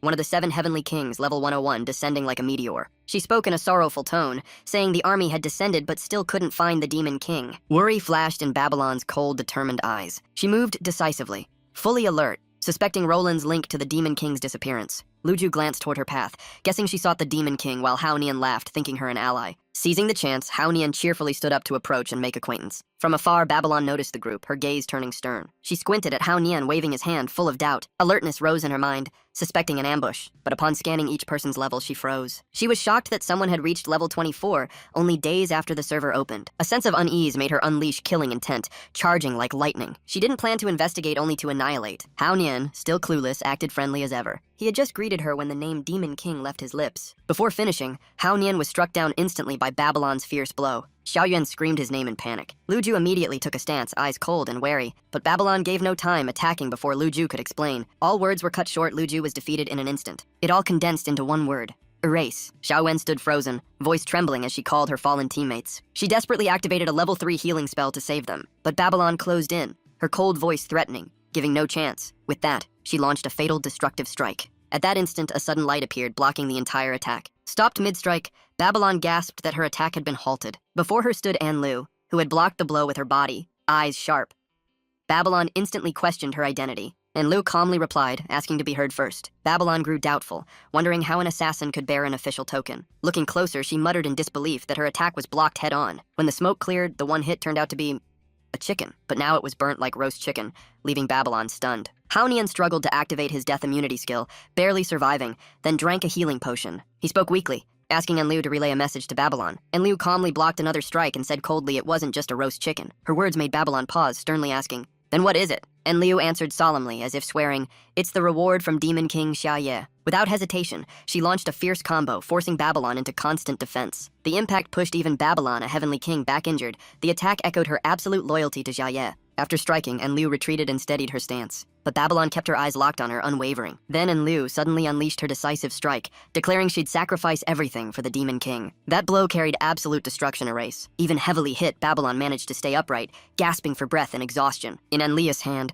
the glowing chicken shone like holy relic, and she solemnly named it. Without another word, she hurled the divine chicken at Babylon as a final killing move. After the strike, thick dust rose, covering the entire battlefield. Xiao Yuan froze, unable to believe an ordinary roast chicken repelled a level 101 demon. Enliu landed amid fading smoke, overjoyed that Lord Xia Ye had granted her a life-saving artifact. Tan Haonian silently observed, sensing something strange in the air. Impatient, he shouted for an explanation, claiming their side also served the Demon King. At that moment, the dust began to clear. Babylon struggled to stand, annoyed that someone under level 30 could wield such absurd power. She gritted her teeth, her gaze chaotic, confused, and barely holding consciousness. She roared across the space, vowing to find the Demon King's whereabouts. Haonian's screen flashed a warning. Babylon at 85% HP, entering Phase 2, reason nearly gone, stats skyrocketing. He shouted in fear, realizing Babylon was transforming as explosions of light erupted everywhere. Things spiraled out of control. If Babylon met Bao Bao, no negotiation would remain. Xiao Wen rushed over, panicking, asking Haonian what to do. He calmly told her not to fear. Suddenly, Haonian yelled that they knew the Demon King's location.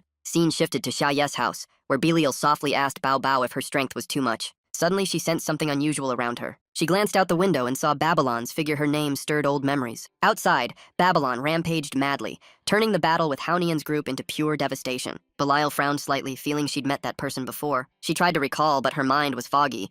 Bao Bao joked it might just be a cartoon character. Meanwhile, Haonian tried to stay calm, shouting again, begging Babylon to stay sane. They knew where the Demon King was. Hearing that, Babylon froze mid-transformation, like a beast halted by a familiar voice. Seizing the chance, Haonian urged Xiao Yuan to speak. She nodded and prepared. She explained everything. The Demon King was in a safe zone, once disguised as a rookie, captured, then saved them when gravely wounded. She continued, saying the item given by the Demon King boosted their levels instantly, inspiring their loyalty. She ended with a bow, confirming it all. A gentle breeze swept the battlefield, leaving a heavy silence as if time itself paused. Babylon erupted in fury, roaring accusations that Haonian's group was lying. Without hesitation, she attacked ferociously, refusing to believe the story. Haonian urgently pulled their final proof, shouting that they had real evidence. A photo appeared showing the Demon King posing with them and a message of blessing. Babylon examined it closely, comparing it to the portrait of the Demon King she'd drawn. At one glance, she went berserk, realizing they were different people, feeling insulted, her power exploding uncontrollably. She transformed into a massive raging monster, vowing to wipe out all nearby humans. Seeing negotiation was impossible, Haonian shouted the order to attack, starting the battle. Amid chaos, Enliu wept, mourning that the gift from Xia Ye had been used up, deepening Haonian's despair. Tan Haonian suddenly sensed something strange and indescribable happening. A notification appeared showing Lu Ju had left the team, leaving him speechless. Then a shadow rushed in as fast as lightning in the dark. Haonian felt despair, sensing everything was about to collapse. A strange light flashed just in time, blocking Babylon's lethal strike. Haonian and Xiao Yuan were stunned speechless. Babylon also paused, eyes doubtful. Seeing Belial and Bao Bao appear, Haonian recognized them. Belial coldly said they came just in time. Belial sternly ordered Babylon to stop. Bao Bao softly warned that her actions would ruin the Demon King's plan. Babylon gradually realized the situation, her violent aura fading. Belial and Bao Bao prepared to leave, for the Demon King had disguised himself as a human and entered the city. They were executing a critical phase of the grand plan. Babylon, still angry, was gently advised by Bao Bao to stop if she wished to see him. But Babylon couldn't listen, her mind still chaotic. Bao Bao lost patience, turning away in anger. Xiao Yuan realized Babylon was out of control, but Haonian disagreed. From Babylon's view, Bao Bao's words were meaningless sounds she couldn't comprehend. Bao Bao gave a cold, expressionless glance. Its eyes flashed as it snapped irritably, "Meow!" You're pathetic! It suddenly leapt forward, blocking Babylon's attack. That small body withstood the terrifying strike. Babylon was thrown back, injured, while Bao Bao mocked playfully. The impact cracked the ground, sending violent tremors outward. Elsewhere, Xiaoye was focused on crafting an item. A strange cold wind passed, making him turn suspiciously. But Xiaoye remained relaxed, pleased after earning a fortune from demon horns. Belial and Bao Bao slowly approached the dying Babylon, eyes wary. One asked in a deep tone whether she now understood their language. In Babylon's eyes, only a cat meowing meaningless sounds remained. She weakly replied amid dizziness, I don't understand cat language. Bao Bao suddenly recalled forgetting to switch communication mode after meeting its master. It glared at Belial for not reminding it, but he smiled awkwardly, excusing that he forgot he could speak. Babylon tried to speak. Belial eased the situation while Babylon gradually realized he was truly alive. She furiously urged him to save the Demon King and destroy the safe zone to create a new abyss core. Bao Bao narrowed its eyes, aura surging, warning Babylon she was courting destruction. The following content was erased. The distant group finally dared to approach. Relieved to still be alive, Hao Nian trembled, and Lu Jiu half-joked she'd already bought coffins. The two scolded Lu Jiu angrily, arguing, but she laughed, saying survival must be fate's will. Lu Jiu grew serious, expressing admiration for the power she had witnessed. She looked over the battlefield, admitting that the seemingly harmless cat was a destroyer capable of defeating a level 101 demon. Belial was now explaining things to Babylon, who nodded repeatedly. Lu Jiu spoke in a low voice of praise. Hao Nian agreed, and Xiao Yuan stood dazed in silence. In the end, everyone agreed they survived thanks to Lord Xiaoye's grace. In a dark corner, and Liu hugged her knees, crying quietly. Feeling the blessing from Xiaoye now faded like the wind, the three nearby looked at her with pity. In another space, Xiaoye had just returned home, calling out loudly for Bao Bao. The house was quiet, no one around. Xiaoye guessed little Lian had gone out to play. His mind instantly imagined countless bad scenarios, anxiety rising. A strange premonition made Xiaoye stop, growing alert. Looking toward the door, he saw Tan Hao Nian's group old companions from the dungeon run. Xiaoye emotionally thanked them for bringing Bao Bao and the others back. Hao Nian scratched his head awkwardly, saying it was just coincidence, that he was the one saved. Xiaoye started to speak but stopped. Hao Nian held Xiaoye's hand, suggesting they drop formalities and call each other Anian and Aye. Xiaoye was shocked, but pleased. Xiaoye invited the group inside while Anian proudly said he had brought a special gift. Xiaoye curiously looked at their shoulders and noticed two small pet-like creatures. Anian explained they were pets found along the way, a level 1 Babylon, capable of lifelong bonding after signing. Upon seeing Xiaoye, Babylon's eyes lit up, emotionally calling Lord Demon King, as if reuniting with someone dear. Anian extended his hand, revealing a tiny but serious-looking girl in his palm. Xiaoye stared blankly, wondering why he kept being gifted demon-like creatures. He politely declined, saying he couldn't raise more pets, though inwardly just wanted to avoid them. Xiaoye suggested they keep her, but both Anian and Babylon looked at him expectantly. When rejected, Babylon froze, eyes welling with tears, heart sinking. She placed her hand over her chest, questioning if she was still worthy to stay by the Demon King's side. That thought made her tremble with unease, slowly forming a decision. She gently removed the two horns from her head and offered them respectfully to Xiaoye. Xiaoye was shocked, but Babylon softly explained her body was special. She grew 3 new pairs daily. Babylon bowed deeply, reverently presenting her gift, inviting her master to accept it. Touched by her sincerity, Xiaoye hesitated briefly, emotion flickering in his eyes. He stopped resisting, gently lifted her onto his shoulder as a formal gesture, then smiled and welcomed everyone inside. Thus, Babylon officially became Xiaoye's pet, worth 12 gold and 98 silver per day. Belial was so stunned he could only mumble in disbelief. Back home, Xiaoye led the group, smiling awkwardly and apologizing for the mess. Anian quickly waved off the concern. The group stepped inside, curiously examining every corner. But as soon as they crossed the doorway, a powerful aura surged, making everyone dizzy. Xiaoyuan panicked and asked Anian what that was. Seeing their confusion, Xiaoye smiled lightly, explaining it was just some weapons he'd forged for practice. As he finished, the scene left everyone speechless. They all gasped in shock upon realizing those basic weapons came with armor sets. Sweat beaded on Anian's face as he glanced around the room filled with neatly arranged armor like a military depot. Xiaoye then pointed to another corner, calmly saying it was where he displayed hand-carved dolls made in his spare time. With an innocent smile, he asked if they looked cute. Anian forced a shaky laugh, praising awkwardly to play along. The others turned pale with fear, silently screaming as the house looked more like a disguised armory. Xiaoye casually explained he had planned to sell them, but couldn't find a fair price, so he stacked them at home. Anian nodded stiffly in agreement. Suddenly, Xiaoye turned back with a friendly tone, saying they could freely pick a few basic items to take, while the mid- and high-tier ones were reserved for sale. Hearing that, Anian froze, unable to believe those terrifying things were just basic. He bowed his head, convincing himself it made sense since Xiaoye was beyond normal standards. Finally, Anian forced a smile to accept reality. Even so, he politely said it wasn't proper to accept such valuable items. Xiaoye laughed, saying monster drops were stronger than his crafts, leaving Anian and Xiaoyuan embarrassed and silent. As soon as he sat down, Anian sensed something odd, looking as if he'd discovered a cosmic secret. He stared at the chair, trembling, asking if it was radiating demonic energy. Xiaoye calmly replied that the sofa was self-made and safe to sit on. Anian turned pale, sat stiffly, sweating heavily, realizing not only the chair emitted energy. He looked around and saw the whole room from ceiling to floor brimming with demonic aura, while Xiaoye casually told Belial to pour tea. Belial walked over gracefully with a tray of tea radiating dark energy, making Anian shiver. He clearly felt even the tea carried immense demonic power, his heart racing wildly. Holding the teacup, Anian felt as if thrown into a soul furnace, eyes hollow. Shaya softly said the tea was brewed with well water from the backyard to save costs. Anian forced a laugh, asking if it was from the eternal well, praising outwardly while inwardly screaming. He thought Shaya truly turned eternal into its literal meaning. Memories since entering the house replayed, making him realize everything bore the breath of the demon realm. He panicked, wondering if the entire house had been fully demonized. After a moment's silence, he laughed bitterly, admitting he'd been too naive. With such inhuman crafting output, Shaya was clearly a transcendent force, and obedience was the only way to survive. Sensing the tension, Shaya smiled and invited everyone to drink tea. The group snapped back to reality, responding in unison and sipping. Shaya turned, his gentle yet sharp tone asking if a major battle had just happened near the safe zone. He guessed it might have been their fight with Babylon, flashes of combat crossing his mind. Anian scratched his head nervously, admitting it, trembling in fear of blame. But Jaya simply sipped tea, praising how fiercely they fought yet survived, tone calm. Anian misunderstood, heart pounding, thinking punishment was coming, hastily explaining it was all unforeseen. Shaya calmly said all ended well. Confusing Anian further, he smiled, saying the fact they were alive and sharing tea was the best outcome. Hearing that, Anian patted his chest, apologizing earnestly that they came immediately to report without delay. Shaya nodded, sipping tea, remarking how lucky they were to still live. Anian sighed in deep relief. He told himself Shaya must have tacitly accepted their allegiance. Shaya smiled, telling everyone to keep drinking, and they obeyed instantly. He suddenly turned to An Liu, asking about the roast chicken from before. She was moved to tears, believing Shaya already knew about the battle and the sacred meaning of that chicken. Shaya opened his system panel, squinting with a smile, saying he still had plenty left and it was taking up space. He shared his portion with everyone, and the system notified that Enlu received 20 roast chickens. The whole group also received their shares, stunned in disbelief. Enlia's eyes welled with emotion, touched to be granted a relic symbolizing ultimate victory. She swore never to betray Xiaoye's trust. Immediately after, she coldly declared that no one would ever break that faith, her sharp gaze intimidating her teammates. Seeing Enlia's fierce aura, Anian quickly averted his eyes, thinking she was unstable but safe as long as the Demon King trusted her. He felt relieved that things seemed peaceful again until the doorbell suddenly rang. Shasha looked up at the screen notification, softly saying a guest had arrived. The visitor was Roland, holding a small gift box, politely saying he came to check on them after the recent battle. Shaya immediately went to greet and invited him in. Roland maintained his gentle tone,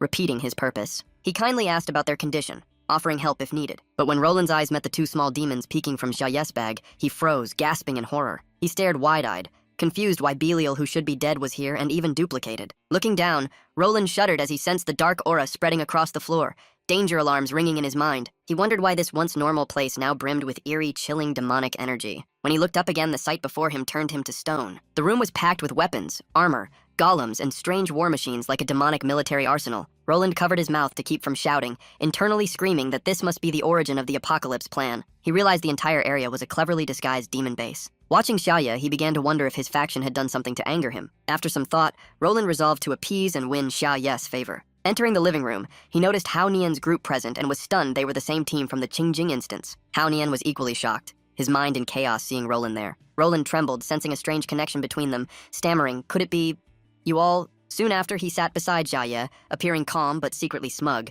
convinced his suspicions about the Demon King's unrest were right. He subtly gave Hao Nian a thumbs up, signaling alliance against destruction, making Hao Nian even more uneasy. Xiaoye narrowed his eyes, softly asking if they knew each other before. Roland nodded in confirmation, while Hao Nian stayed silent. Xiaoye remarked solemnly that they must be suffered much resolving the chaos. Roland frowned, thinking it was sarcasm, cautiously replying that casualties were inevitable. Xiaoye sighed, saying the world was fascinating and he didn't want it to fall, only regretting he lacked the strength to preserve it. Suddenly, Roland had a flash of inspiration, loudly declaring that only they could save the world. Hearing himself, alarms rang in his mind. He was sure Xiaoye planned to destroy everything out of boredom. He bowed his head, forcing a calm tone, saying he understood what must be done.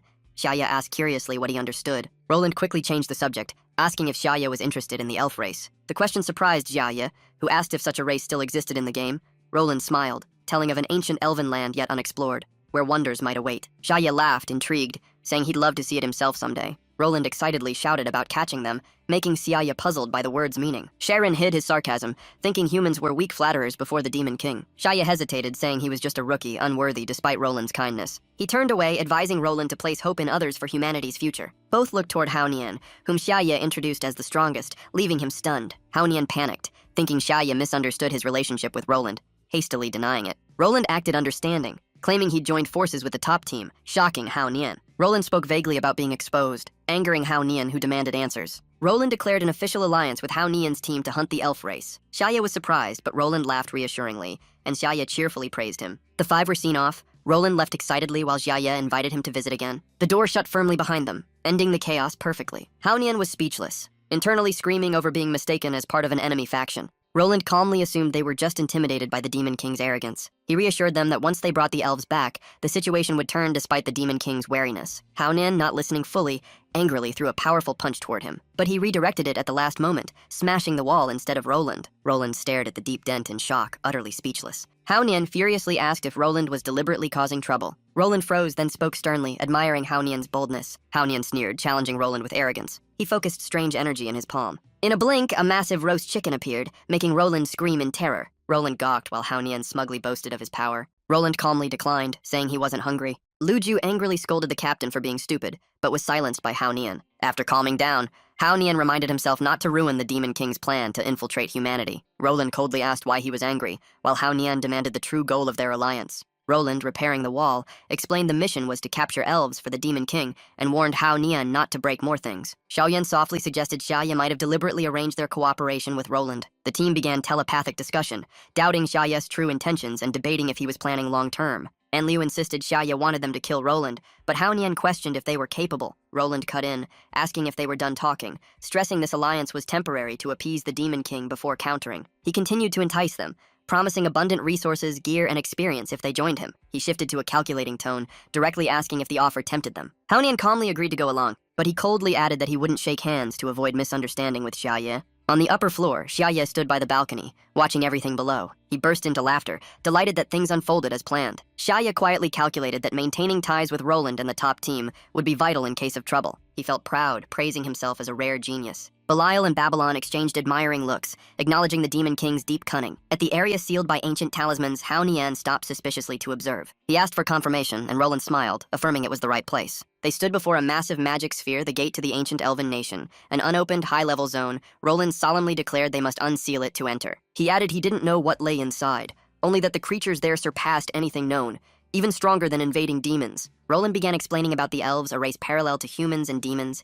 a sub-branch of this world. Lu Zhou and Xiaoyuan dozed off, leaving Hao Nian barely listening and mumbling responses. Roland frowned, asking why he didn't already know since the storyline explained the races. Hao Nian awkwardly admitted he skipped that part to rush progress. Roland sighed and continued, saying the world was born from myth, where the god Shenming Moxie fought demons for millennia. He said weaker races vanished, leaving one race capable of opposing both sides. Hao Nian interrupted in surprise. Roland confirmed it was the elves, a species mastering nature's power, able to tilt the world's balance. He said the elven princess sacrificed herself to seal the entire race, turning them into legend. Roland asked if he understood. Hao Nian replied yes, mocking that even the neutral side couldn't escape extinction. Roland said beyond the gate lay the elves' homeland, but wasn't sure if any survived, as the system blared warnings urging them not to enter. Hao Nian complained about the danger, but Roland calmly replied that if the Demon King wished it, risk meant nothing, showing he'd brought his clan's treasures. He solemnly displayed bizarre items from his spatial bag, poison traps, hell chains, and cursed weapons. Then he pulled out more odd, useless trinkets, arranging them while chuckling. Hao Nian and Lu Zhou were speechless,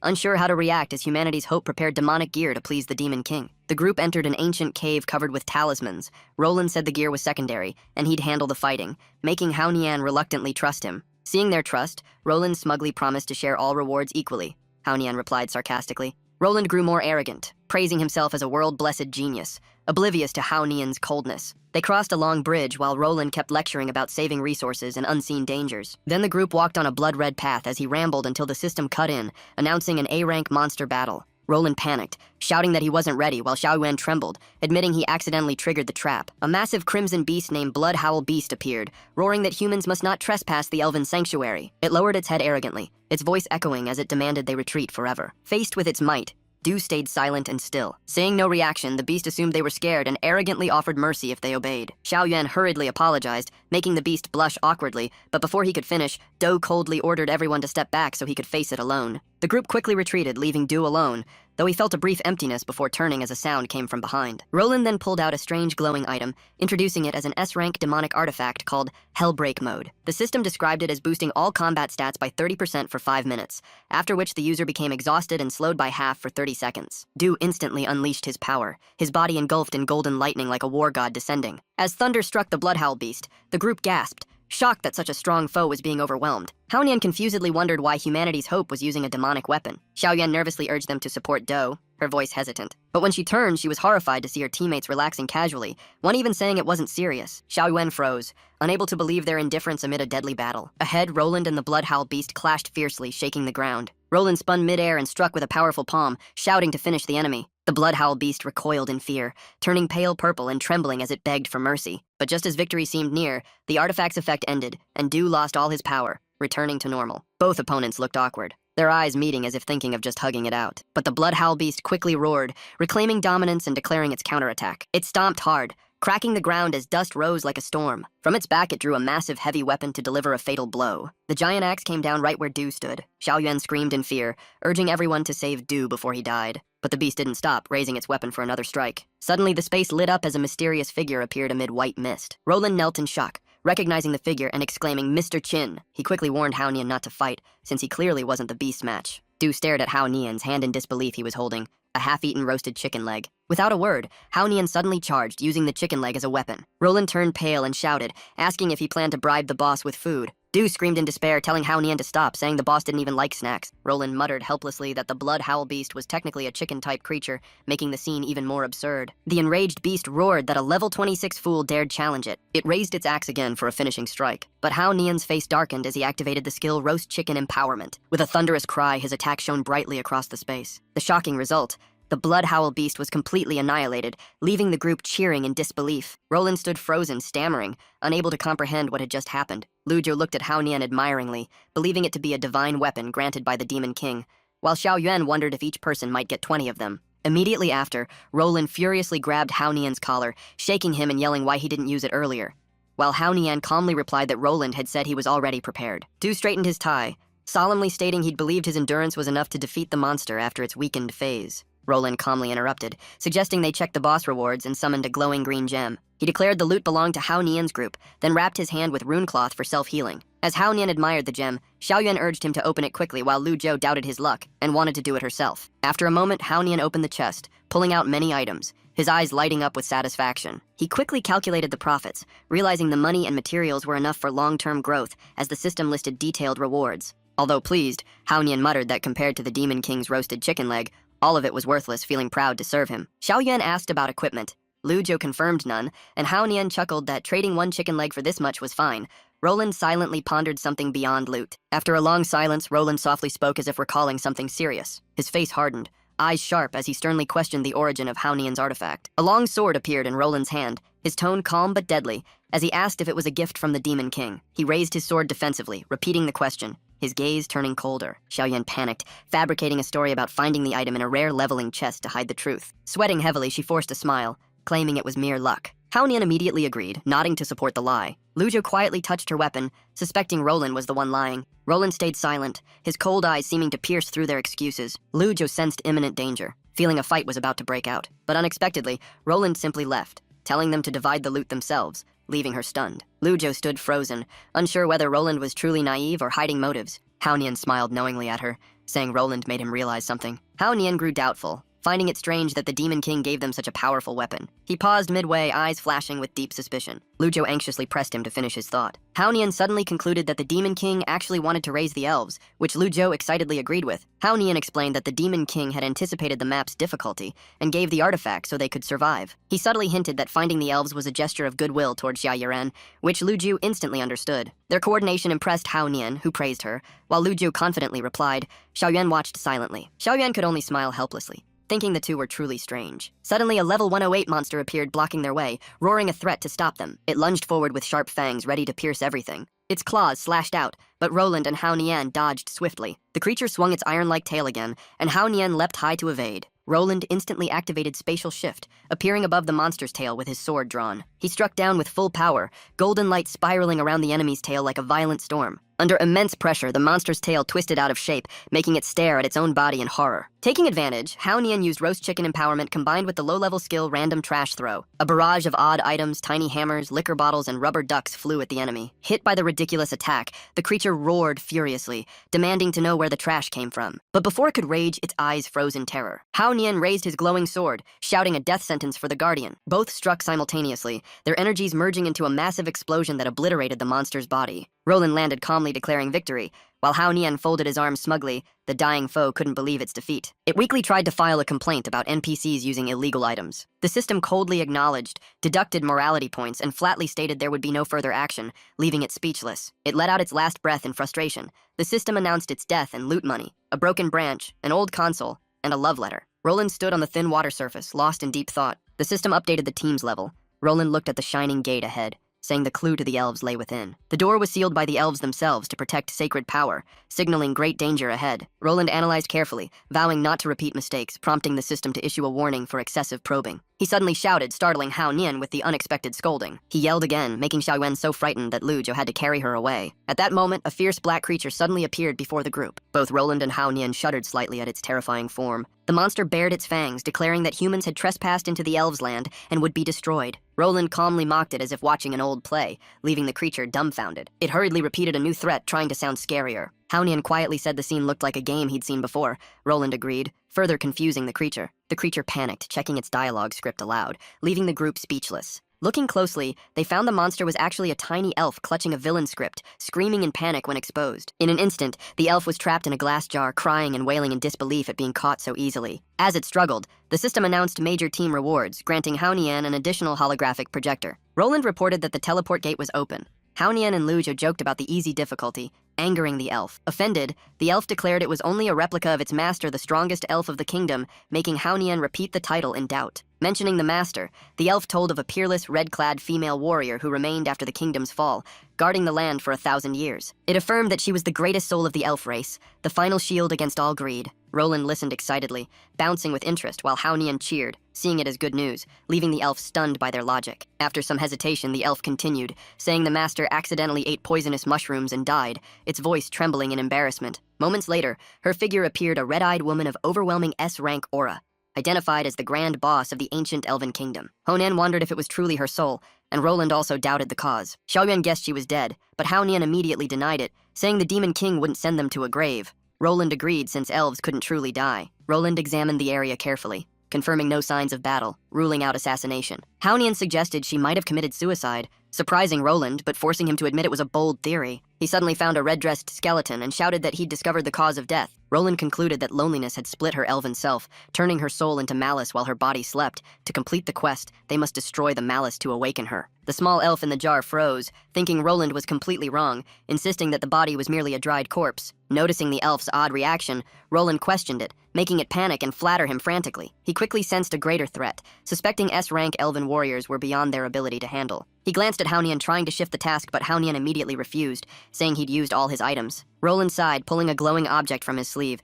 saying it was the strongest weapon once meant for the Demon King. At that moment, the master roared in rage, vowing to crush all intruders. Power erupted from her body, unleashing immense pressure across the space. But just as it peaked, a small object hit her forehead, dispersing her aura as she uttered a confused, "Huh?" It turned out to be Roland's throne device, a tiny artifact with a spinning mini-soul that left the master baffled. She bent down, misjudging it as something meant to be stepped on. Suddenly, the object exploded with violent energy, warping the surrounding space. Hao Nian panicked at the terrifying weapon, while Roland calmly confirmed it was a family heirloom originally made for the Demon King. It was an S7 grade artifact called Plague, forged from 4 primordial demons, capable of wide-area damage and control with pain beyond human limits. Hao Nian shuddered, blaming Roland's family for hoarding twisted relics, but Roland merely smiled, calling it a trophy from demon hunts. The elf stiffened, trembling in doubt about whether he was truly righteous, making Hao Nian feel an eerie familiarity. A fleeting memory surfaced an azure teacup in the Demon King's mansion, with a scent identical to that from the artifact. The master was engulfed in the plague's green mist, cold light reflecting off her killing, intent-filled face. Within moments, she was completely drained, writhing in agony, unable to resist. Seeing the effect,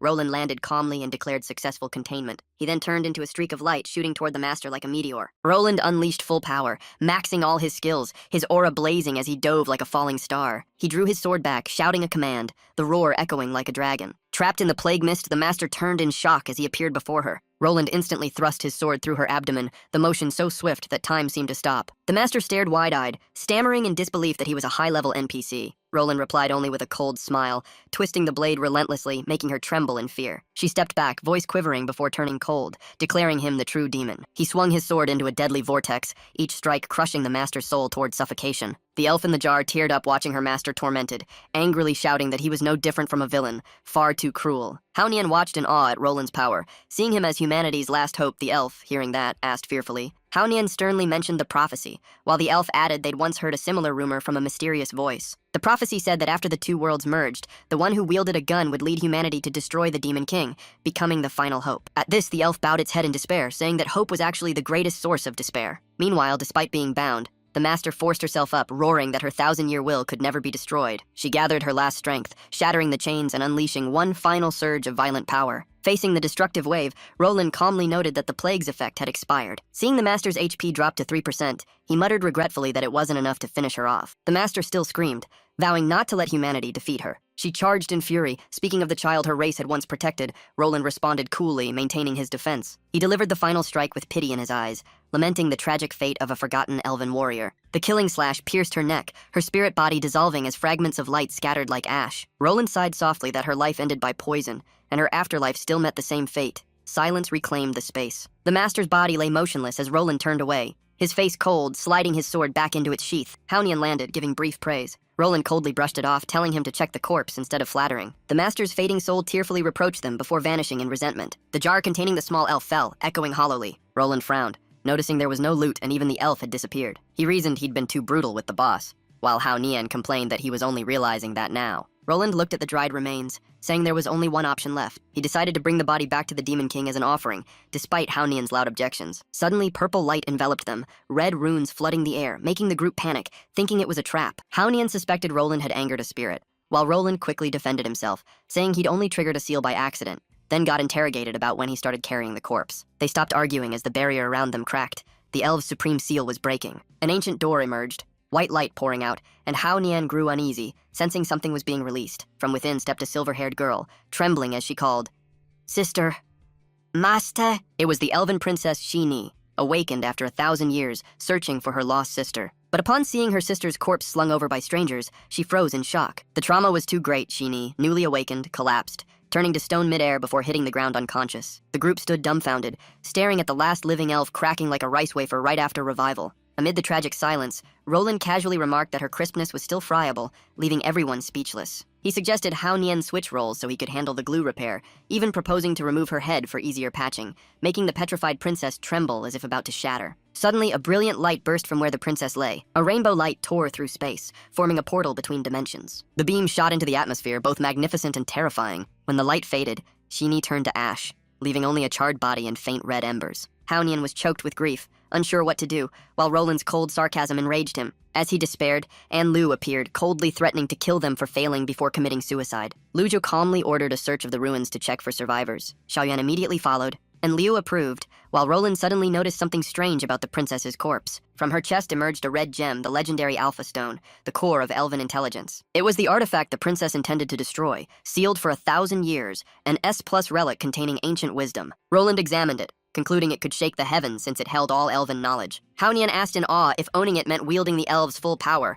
rivaling gods and demons. Roland grew dangerous, vowing to use it to escape the Demon King and erase his humiliation. Hao Nian immediately stopped him, suspecting Roland's intent to betray the Demon King. Roland sneered, revealing his plan to overthrow the Demon King with the stone, leaving Hao Nian silent. Hao Nian suddenly laughed as if realizing something, making Roland suspicious. He declared he now understood why the Demon King had sent him with Roland, forcing the latter to listen. Half joking, Hao Nian said everything had been in the Demon King's plan from the start. He told Roland that the Demon King had long known the Alpha Stone's location, shocking him. He explained that the Demon King sent their team to monitor and prevent elven power from falling into human hands. Hao Nian proudly stated he was honored by such trust from the Demon King. Roland coldly refused, saying the stone must belong to humanity to fight the Demon King. He reached for the stone, believing it was humanity's chance to restore honor. But as he picked it up, Roland realized it was just a cheap ore, not the real Alpha Stone. He froze in disbelief, while Hao Nian's group used the moment to flee, with Lu Zhou urging everyone to run. Roland called out calmly, and Hao Nian grinned mischievously, revealing he had the real stone. He teased Roland, explaining he'd swapped it in an instant using the C-rank skill street trick. Roland's tone turned dark as he accused them of betrayal, asking coldly if they thought they could defeat him. Hao Nian replied calmly that alone he couldn't, but with Lu Ju, it was different. Lu Jia's eyes sharpened, preparing to strike without hesitation. She unleashed 10,000 roast chickens volley, summoning roasted divine chickens radiating energy and aroma that disoriented the enemy. Roland's eyes widened, stammering in disbelief at the sight before him. Lu Ju immediately commanded the divine flock to charge like a cavalry across the battlefield. Roland was forced to engage, putting all his strength into defense against the furious assault. He activated his S-rank divine shield power, forming a glowing barrier around himself. From inside the shield, he roared angrily about facing roasted chickens again, the very thing that haunted him. Hao Nian casually replied that he'd run out of chickens, hiding the fact that the team had dozens more. Roland stepped out of the smoke warily, realizing they still had hidden moves left. He counterattacked fiercely, chaining 3 skills: immunity boost, enhancement, and precision strike. Xiaoyuan jumped in front, summoning green energy to cover her teammates' retreat. But Roland pierced through the barrier with ease, moving so fast that no one could see him clearly. He lunges forward, stabbing straight at Hao Nian, who freezes in shock. In a life-or-death instant, Hao Nian blocks the blade with his last roasted chicken. Their eyes clash fiercely, both filled with unyielding determination. But Hao Nian's defense collapses and he's violently thrown back by the immense force. He faints, body drained like a device out of power at a critical moment. Hao Nian struggles up, admitting the roasted chicken helped, but the power gap is still huge. He blames Xiaoyuan for failing to stop Roland, and she pants that she tried her best. Xiaoyuan regains focus and vows to stop him again. She casts a level 4 Starfire spell, firing a barrage of powerful energy shots. With the enhanced roasted chicken, the attack reaches extreme damage and pierces space. The explosion lights up the sky like dawn breaking through the dark. Lu Ju marvels at the glorious scene like divine power descending. Roland, though surviving, is badly hurt, hair messy, furious to seize the stone. From behind, Liu secretly strikes with level 6 backstab to end the fight dishonorably. Roland reacts instantly to block the stab as the wisdom stone gleams nearby. Hao Nian sees it and memories flash like lightning. He recalls he accidentally dropped the stone when he was thrown earlier. Panicking, Hao Nian shouts for Liu to grab the stone. She rushes forward, but Roland snarls and counters swiftly to block her. He slams the sword hilt into her stomach, making Liu collapse in pain. Roland focuses entirely on the stone, eyes burning with killing intent. Just as his fingers near it, Lu Ju suddenly kicks it away with precision. The stone flies toward Hao Nian as she shouts for him to catch it. Hao Nian leaps to grab it, while Roland immediately turns to chase. The stone is within Hao Nian's reach, victory seems his. But a touching TV dialogue suddenly shifts the whole scene. Xia calmly picks up the remote and turns off the TV casually. He tells the two at home that the TV is fixed and goes to rest, both reply. On the way to his room, Xia feels proud his master crafting skill saved money. He walks while considering which skill to train next for long-term plans. The two servants watch, quietly praising their master's talent and sacrifice. Back on the battlefield, Hao Nian rejoices as the stone is within reach. But Roland suddenly appears behind, pushes Hao Nian aside, and picks up the stone easily. Hao Nian jumps up angrily, seeing Roland holding the stone triumphantly. He growls, asking how Roland teleported there. Everyone is shocked, and Lao realizes the enemy they fought was just a puppet and warns the group. Roland smirks, showing off his new C-rank profession skill rogue transformation that saved him. Hao Nian grits his teeth, glaring furiously at him. Roland doesn't answer, instead kicks Hao Nian in the face like a ball. The group is horrified, Xiaoyuan screams, and Lu Ju trembles with rage. But then Lu Jia's face changes, she admits the kick made sense, and Liu nods. Roland raises the wisdom stone high, declaring the end of everything. A surge of purple demonic power bursts from the stone, swirling like phantom lightning. Lu Ju and Liu immediately draw their divine roasted chickens, ready to strike back. But the stone drains all spirit power from the chickens, leaving them helpless. The group collapses in exhaustion. Lu Ju bitterly realizes the true might of the S+ stone, while Xiaoyuan fears the Demon King's wrath. Roland approaches Hao Nian, coldly accusing him of betrayal. He scornfully asks why the human leader risks his life for the Demon King. Hao Nian sneers that Roland has no right to say that. Roland calmly speaks of faith in humanity's future, but Hao Nian mocks that prophecy. Roland only looks back with disappointment, refusing to argue. He turns away. Hao Nian asks if hell kill them, and Roland says there's no need. Before vanishing, he warns they'll understand the consequences once the stone reaches Sky City. Lu Ju sighs as Roland leaves, and everyone suddenly regains energy. Hao Nian admits in frustration that the mission has completely failed with the stone lost. Xiaoyuan tears up, fearing the Demon King's fury. Hao Nian just smiles, while Liu secretly plans to kill them, but is caught by Lu Ju. Lu Ju coldly suggests they return to report and blocks Lia's stab without hesitation. Even wounded, she calmly advises honesty to seek forgiveness, while Liu stays silent and empty-eyed. The petrified body of the elf princess suddenly reappears after vanishing. It's placed before Xia. With Hao Nian and Liu present, Xia sternly asks for confirmation. Hao Nian forces a smile, replying vaguely like someone who delivered the wrong package. He pulls out a plastic bag containing the severely incomplete remains. Xia freezes, while Hao Nian innocently asks if the defective item is acceptable. Xia's face darkens, his deep, cold voice filled with fury. Hao Nian trembles in fear, while Liu gazes dreamily at her master. Xia looks at both a trembling one, a love-struck one feeling only emptiness and fatigue. At Sky City, cheers erupt, welcoming Roland's triumphant return. He smiles and waves like a celebrity before the ecstatic crowd. The joyful atmosphere spreads as everyone believes humanity has finally gained light. An attendant reports that Counselor Vu Li is waiting. Roland simply replies and walks in. again. Inside is a grand council hall with a central round table under solemn light. Vulidi Ka, one of the 12 counselors,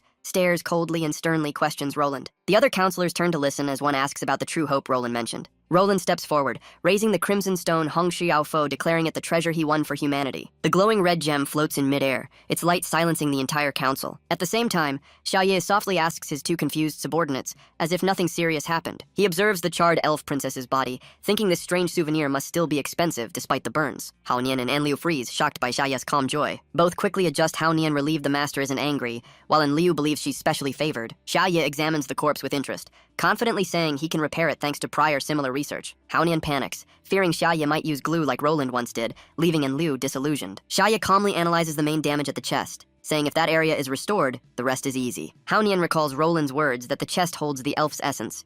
The explosion was self-destruction to prevent power theft. That act meant the princess chose death herself. Hao Nian bows, whispering her soul has merged with the world's source, never to return. He expresses regret, while Xiaoye merely sighs that it's a pity. Suddenly, Xiaoye takes out a box, seriously saying he can replace it with a spare chest he once built. Hao Nian freezes, unable to understand what Xiaoye means. Xiaoye carefully measures and adjusts, muttering that the skin tone matches well. When the new chest is complete, he looks proudly at it like a masterpiece. He puts on gloves, calmly saying he's not good at fighting but skilled at doll repair. All his focus is on the work, trusting his instincts to guide him. He believes that finding the universal switch in the body can restore everything perfectly. A system interface appears, prompting like a game. Everything ready, press F or B to repair the elf. Xiaoye confirms the command it's time to act. He channels full focus, connects the chest to the body, and a light flashes, signaling success. Golden hair reflects the glow. Xiaoye marvels at its realism as Hao Nian cheers at the revival energy. Hai Ni, the elf princess, awakens, still dazed after a long slumber. The first thing she sees is the red-eyed man watching her closely. The sight shocks her, body stiff with surprise. She panics upon realizing it's the Demon King, screaming inwardly. Unease rises as she looks down to check her body. Touching the new chest, she's stunned to find her once proud treasure gone. She freezes, horrified by the drastic size loss, screaming silently in disbelief. Her spirit collapses. Hini desperately wishes to sleep forever to escape the shame. Hao Nian trembles, realizing she's truly come back to life. He looks at Xiaoye in terror, convinced he wields power beyond life and death. Xiaoye tilts his head, noticing Hao Nian's strange reaction. Thinking he's worried, Xiaoye jokes that this souvenir doll looks very lifelike. Hao Nian is stunned, horrified, hearing Xiaoye call the elf princess a doll. He nearly faints in shock while Enliu mutters doll in confusion. A thought sparks, she misunderstands that Xiaoye has a special hobby of collecting living dolls. She drifts into fantasy, imagining Hai Ni as a prized collectible enchanted by Xiaoye's cold charm. Her heart races, dreaming of being cherished the same way, while Hao Nian awkwardly forces a smile to cover the scene. Hao Nian respectfully offers Xiaoye a green orb with solemn words. Xiaoye gladly accepts, but the orb suddenly glows and turns into a bell, screaming a curse of destruction. Yet Xiaoye shows no fear, laughing that it could serve as a door alarm bell. Hao Nian rejoices at his acceptance, while Xiaoye modestly apologizes for not having a return gift, which Hao Nian quickly dismisses. Princess Hai Ni opens her eyes slightly, hearing everything and realizing she's merely an item in their trade. She grows curious about what could make humans betray the elves and quietly listens. The three remain unaware, chatting about food. Xiaoye asks about roasted chicken, and Hao Nian proudly says he ate it all. Xiaoye happily congratulates them, saying their enjoyment is enough. He warmly offers salted chicken next, making Hao Nian thank him excitedly. Hearing chicken, Hai Ni freezes, furious she was traded for such a trivial meal. But the aroma of salted chicken makes her tremble with reluctant craving. Though resisting, she still swallows hard, tempted by the scent. She quickly regains focus, realizing the real danger she's under the Demon King's control as Hao Nian's group prepares to leave. As they exit, a cold wind blows, erasing the traces of what just happened. Lujo approaches to ask about the situation. Hao Nian simply smiles faintly. Lujo talks about team assignments while Xiaoyuan cuts in, praising Hao Nian excessively. She even brags about buying her own grave in case the Demon King kills them, leaving everyone speechless. Hao Nian coldly replies that Xiaoye never intended to harm them. Xiaoyuan panics, wanting to refund the money she spent. Lujo stops her, saying to keep it since it's still useful in the apocalypse. Then she seriously asks Hao Nian what truly happened. Hao Nian bitterly laughs, saying the elf they brought back was just a doll, traded for 10 salted chickens from the Demon King. Lujo gasps in shock, while Hao Nian confirms and praises the Demon King's strength and generosity. The team all feel they chose the right side. Their spirits lift, comforted by having such a powerful ally. At Sky City, Roland proudly shows the Alpha multi-intellect relic, but it suddenly vanishes before his eyes. The council erupts in chaos, some doubt, some argue, others fear for humanity's hope. One counselor pretends to understand, saying only the wise can see it, prompting flatterers to praise Roland. Wu Li stays silent. Roland panics as the relic dissolves into energy and disappears instantly. The flatterers turn mocking. Others sigh that they've been deceived. Wu Li slams the table to silence them, declaring the elf princess lives again and the relic's return to her is natural. Roland stares in disbelief, asking if she's truly alive. Wu Li firmly confirms, eyes cold as steel. He adds he's been watching the Demon King and admits the act was flawless. Roland tries to argue that the princess exploded and can't be restored. Vu Li slams the table again, shouting in agreement. He sternly analyzes two possibilities. Either Roland was deceived and controlled by the Demon King from the start. Roland falls silent, whispering he can't deny it. Vu Li calmly continues with the second possibility, striking straight at Roland's heart. The council chamber grows suffocatingly tense, everyone silent. Vu Li glares into Roland's soul and declares, "You've betrayed us." In a quiet place, Heaney lies sweating, haunted by doubt that humanity has abandoned her. She bites her lip, pretending to sleep while her trembling eyes show anxiety. Xia Yi approaches, a chilling aura around him, softly saying, "Now it's just the two of us." Feeling the killing intent, Heaney squeezes her eyes shut. Terrified, he knows she's awake. She plans her move, gathering spirit energy to fight if needed. Xia Yi suddenly places his hand gently on her head. He sits beside her, speaking gently that no one can harm her anymore. Hearing this, Heaney feels oddly comforted, warmth spreading through her confusion. She wonders why the Demon King can make people feel so safe. The room brightens softly, filled with dawn-like warmth. But when she views Xia Yi through elf sight, his image turns terrifying. Instinctively, Heaney curls up small. Xia Yi is puzzled why she's shrinking again. At the same time, Roland spots a familiar NPC holding documents and gasps. Vu Li erupts in rage,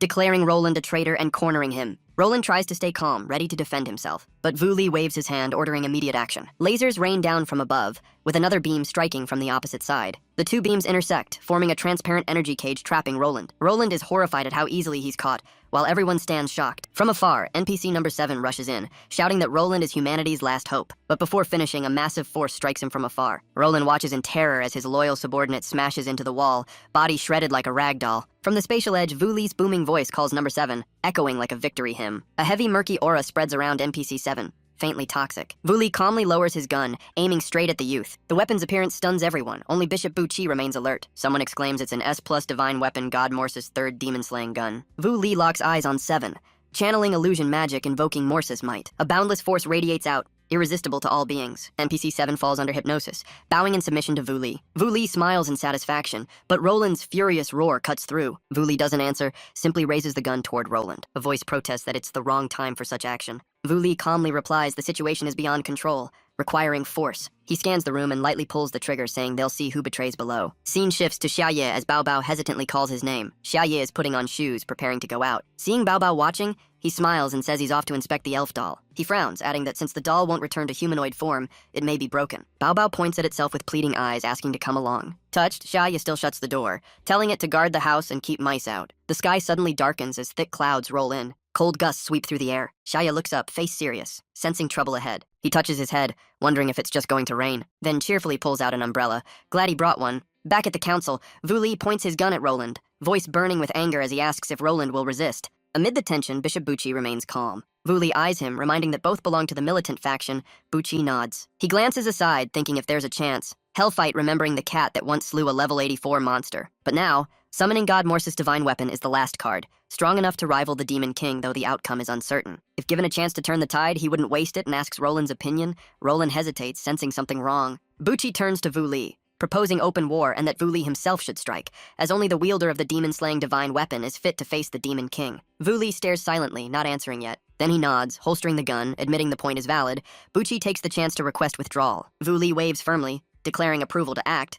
Roland, trapped in the cube, shouts for him to stop. But Vu Li only smirks coldly, declaring Hell personally confront the Demon King to prove humanity's worth. The words terrify Roland, who yells that the Demon King isn't someone to trifle with. Vu Li doesn't hesitate, snapping his fingers and saying Hell confirmed that himself. He coldly orders Roland to await news of victory in the cell, making the cube dissolve. With a simple gesture, Roland vanishes from the room as if erased. From above, Vu Li looks down on his subordinates, declaring the launch of the Demon King assault campaign. He commands a lockdown on all trading systems, guilds, and the safe zone Ku Ra Mei. Then he orders NPC evacuation from Zone Zamai, clearing the battlefield. Even Bo Tagan is sealed off, though it barely matters. From the black clouds, Vu Li's massive warship emerges, tearing the sky like an apocalypse messenger. Vu Li orders Automaton number 3 Bolisi to lock onto Sujamai sector and prepare to fire. Humans below can only watch the giant object in fear and confusion. Bu Chi steps forward, asking softly if Vu Li truly plans to abandon Ku Ra Mei. Vu Li coldly replies that Ku Ra Mai will soon be a battlefield, so keeping it is pointless. Bu Chi nods in agreement. But then he smirks slyly, thinking if Vu Li wins, his own future will shine bright.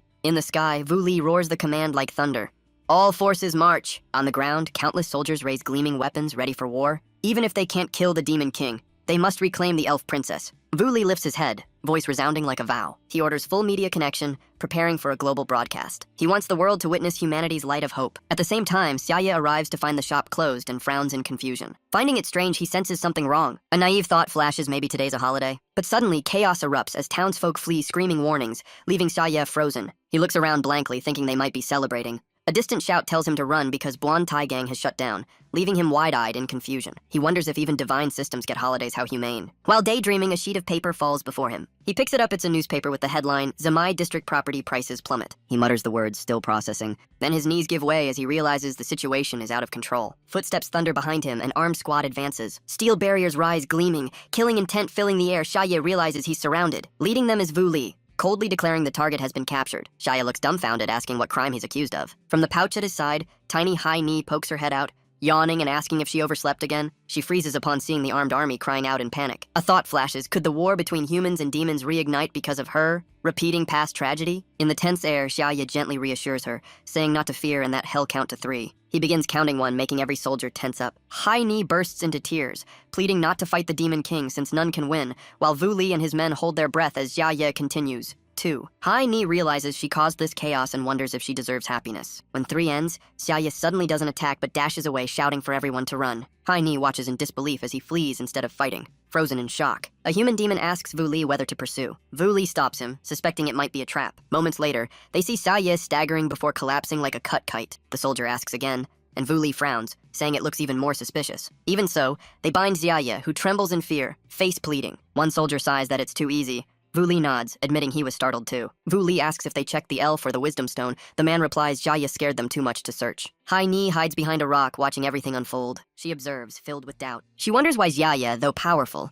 didn't resist his strength is unpredictable. Hai Ni grows confused about his true purpose. Vu Li calls out loudly, startling Xiaoye, who responds nervously. Vu Li sternly orders him to hand over the elf. Xiaoye looks surprised, realizing their goal is the elf. He grins slyly and asks what price Vu Li is willing to pay. The words stun everyone into silence. Hai Ni sadly realizes Xiaoye intends to sell her. Vu Li is also speechless, unable to believe Xiaoye would sell the elf to him. The air grows chaotic in silence. No one understands what's happening. Xiaoye laughs gleefully, saying if he'd known earlier, he wouldn't have been afraid. He exhales in relief, while Vu Li's suspicion deepens. Vu Li thinks the elf is a treasure equal to divine relics impossible to sell so casually. He concludes it's all an elaborate ruse. Vu Li refuses to be fooled like Roland, shouting in fury. He declares he won't pay a coin and gathers his energy. The scene falls into utter stillness. Xiaoye snaps back angrily, accusing him of trying to cheat, leaving Vu Li confused. Xiaoye glances at a nearby demon human with a mocking, questioning gaze. He tilts his head, teasingly asking if that soldier is also interested in the elf. The demon human stammers, caught off guard. He blushes, honestly admitting he does want her. Xiaoye instantly presses, asking how much he's willing to pay. The whole area falls silent again. People worldwide watch the scene through live broadcast. The demon human trembles, listing his finances and calculating how much gold he can offer, like begging for a loan. Xiaoye bursts out laughing, shouting whole bit higher. The crowd around stands stunned, shocked there might be more bidders. Vu Li roars in anger, accusing him of turning the place into an auction. But the soldiers start shouting bids, competing like at a marketplace. Seeing his troops fighting to buy, Vu Li stands dumbfounded, unable to believe his eyes. Hai Ni hides behind a rock, confused and unable to believe what's happening. Shouts of bidding echo everywhere, and she's stunned as all hostility vanishes. She curls up, overwhelmed by unbelievable thoughts. Her eyes turn to Xiaoye, quietly watching. She suspects everything happening is part of his plan. Cameras broadcast the chaos live worldwide. The prices rise 1,300, then 2,000 gold, echoing like thunder. The bid soars to 3,000 gold. Xiaoye sits cross-legged, smiling at the sound of money pouring in. He laughs triumphantly, full of joy. He shouts, asking if anyone wants to bid higher. Though outwardly tense, he secretly celebrates victory inside. A demon reports to Yu Li that global social media is joining the auction. He explains it's because Yu Li's live stream lets everyone watch. Yu Li angrily says outsiders can't understand the true value of the spirit. The demon scratches his head, saying they just comment she's strong. That strange phrase echoes in the air like an inserted ad. Yu Li freezes in shock, eyes blank. He steadies himself and asks where they get the money to bid. The demon honestly answers their crowdfunding. All 3 are speechless, thinking only, crowdfunding? Really? Hai Ni, a forgotten being of the era, wonders what crowdfunding means. The concept is explained as a collective investment method where participants share rights and duties. Money floods to the battlefield like a waterfall. Yu Li panics and orders the broadcast cut off. Soldiers rush to obey. Hai Ni feels admiration, realizing Xiaoye not only shattered enmity, but united the world. She hides behind the rock, eyes sparkling in silent praise. To Hai Ni, Xiaoye now seems extraordinary and radiant. Meanwhile, Xiaoye feels satisfied, seeing free advertising with his souvenir sale as a rare profit. He thinks if Xiaohao gathers more goods, their group will all get rich,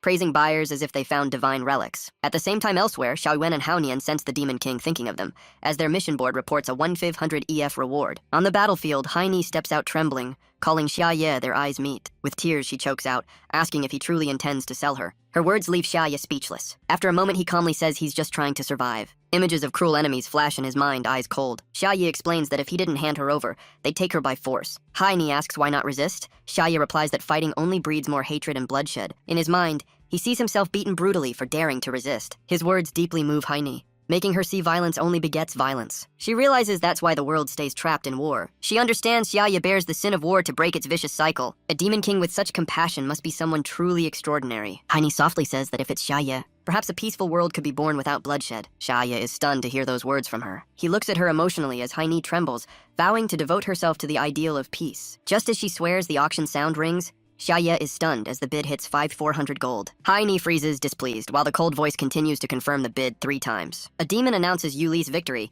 yet he feels no joy. Yu Li lowers his head, thinking it's worth bankruptcy if he can use the spirit against global financial powers. But if he obtains both the spirit and the third descender, ultimate power will be his. With a weary face, Yu Li tells himself to stay resolute. He brings the gold bag for trade, but the system reports an error. Both are shocked. The notice reads, Hai Ni's soul is bound to Xia Ye, transaction impossible. Yu Li stares at his empty hands, eyes darkening. Hai Ni sits in his palm, whispering inaudible words. Suddenly, she flies into the sky. Yu Li watches in disbelief, unable to react. Hai Ni lands on Xia Ye's hand, solemnly declaring the contract complete and him as her master. Xia Ye awkwardly apologizes to Yu Li, saying he never expected this outcome. Yu Li yells angrily, accusing him of mockery. Xia Ye panics, trying to explain. He pleads to clarify everything. Hai Ni, now sitting on Xia Ye's head, mocks Yu Li that it's over and he should stop dreaming. She adds teasingly that he's too old and not her type. Xia Ye frantically stops her, while Yu Li stands frozen. In rage, Yu Li draws a gun at Xia Ye, shouting to stop immediately. Xia Ye trembles in fear. At that moment, an unidentified object appears in the sky.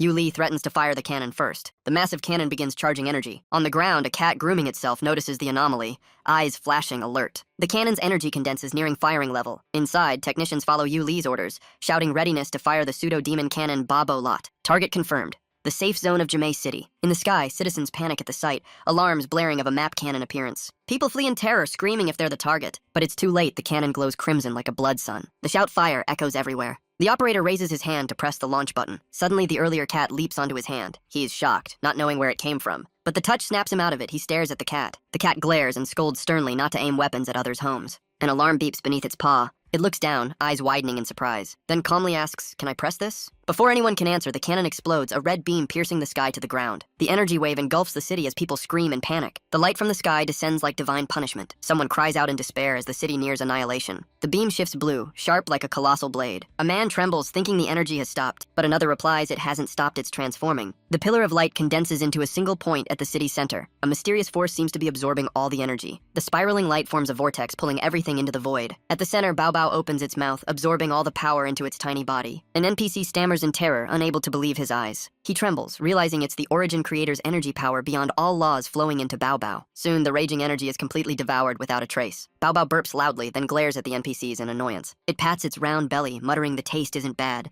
like the dry seeds its master feeds it. The NPCs stand frozen, overwhelmed by fear. Bao Bao straightens up, calmly addressing the cannon operator with a cold but polite tone. It says he can shoot anywhere except its home, that's rude. With just that look, the man turns pale, trembling in disbelief. Crushed by pressure, he collapses and fearfully asks the cat's true identity. Bao Bao glances disdainfully, saying the question is wrong, what he should know is who its master is, then casually adds it's just a small cat raised by that lord. That single sentence throws the man into panic, unable to meet its gaze. In the sky, massive machinery begins to glow, lightning weaving like a doomsday ritual. A thunderous explosion shakes the heavens. Shockwaves spread, energy erupting violently. People below scream in panic, thinking another catastrophe has come. One quick-minded person notices something strange. It turns out not to be an explosion, but a gigantic, brilliant firework. As the light bursts, crowds of people fall from above like snow. Amid the chaos, Bao Bao dances across floating debris as if strolling. It suddenly freezes, eyes shining in surprise. Before it floats a transparent cube imprisoning a stranger. As their eyes meet, the captive is stunned while Bao Bao softly says, "You are," then grins mischievously intrigued. It snaps its fingers lightly. The cube shatters, fragments falling like mist. The freed man looks around, bewildered by what just happened. Before he can speak, Bao Bao leaps over the ruins and disappears. That man, Luolan, stands still, unable to believe he's free. On the ground, the crowd watches the metallic fireworks fall, torn between fear and awe. Someone exclaims in disbelief that even steel has turned to light. A pale youth says no one could survive if it fell, but his red-clad friend laughs and points upward. As Luolan descends gently, the crowd erupts in cheers, hailing him as a savior. All falling metal shatters into dusts of light. Each fragment becomes a star. Luolan has saved the entire city. He stands tall among the crowd, walking with heroic grace. Many girls rush to praise him, eyes full of admiration, some calling him their idol, others his devoted fans. Luolan, slightly embarrassed, humbly says he didn't do much, yet some still beg for his guidance. Suddenly, he senses a familiar gaze from afar. On a rooftop, Bao Bao sits cross-legged, watching him mischievously. It smirks, teasing that the last time Luolan scratched its back felt great. Luolan's eyes shimmer with gratitude as he softly thanks it. Bao Bao grins widely, shrugging, call it payback. Luolan gazes at Bao Bao, eyes filled with emotion as if reunited with a kindred soul. Suddenly, a strange aura hits him, making him freeze as he senses something unusual. At the same time, Yuli angrily points a gun at Xiaoye's forehead, shouting to show the power of the third creator. But when he pulls the trigger, nothing happens. The gun is turned into a water gun as world laws are rewritten. Yuli stares in confusion at the useless weapon, unable to grasp why supreme power feels so weak. A loud explosion behind him startles him. Turning around, he screams the name Third Creator in horror. Before him, the ultimate energy detonates, scattering into glowing sparks like fireworks. Yuli stands frozen, mumbling in disbelief that the divine weapon became mere decoration. At that moment, Xiaoye approaches, gently patting his shoulder, speaking calmly. He glances at the gun, mocking whether Yuli feels ashamed for shooting people with a water gun out of anger. Both look up at the dazzling sky. Xiaoye softly laughs, calling it a grand celebration firework, worth the setup. Yuli mentally collapses, screaming inwardly in denial. Shocked and disoriented, he staggers toward Xiaoye with empty eyes. Seeing this, Xiaoye steadies him, making Yuli flinch in fear. He raises his head, eyes trembling with unease. Xiaoye smiles faintly but coldly warns that such pranks are over the line. He sternly adds that since Yuli isn't entirely evil, hell just warned him others might have beaten him already, and demands an answer. Yuli collapses to his knees, hands clasped, tremblingly pledging obedience. On a rooftop, Belial crosses his arms, smirking that the Demon King never needed saving. Babylon beside him gazes at Xiaoye admiringly, calling the Demon King's move wise and flawless.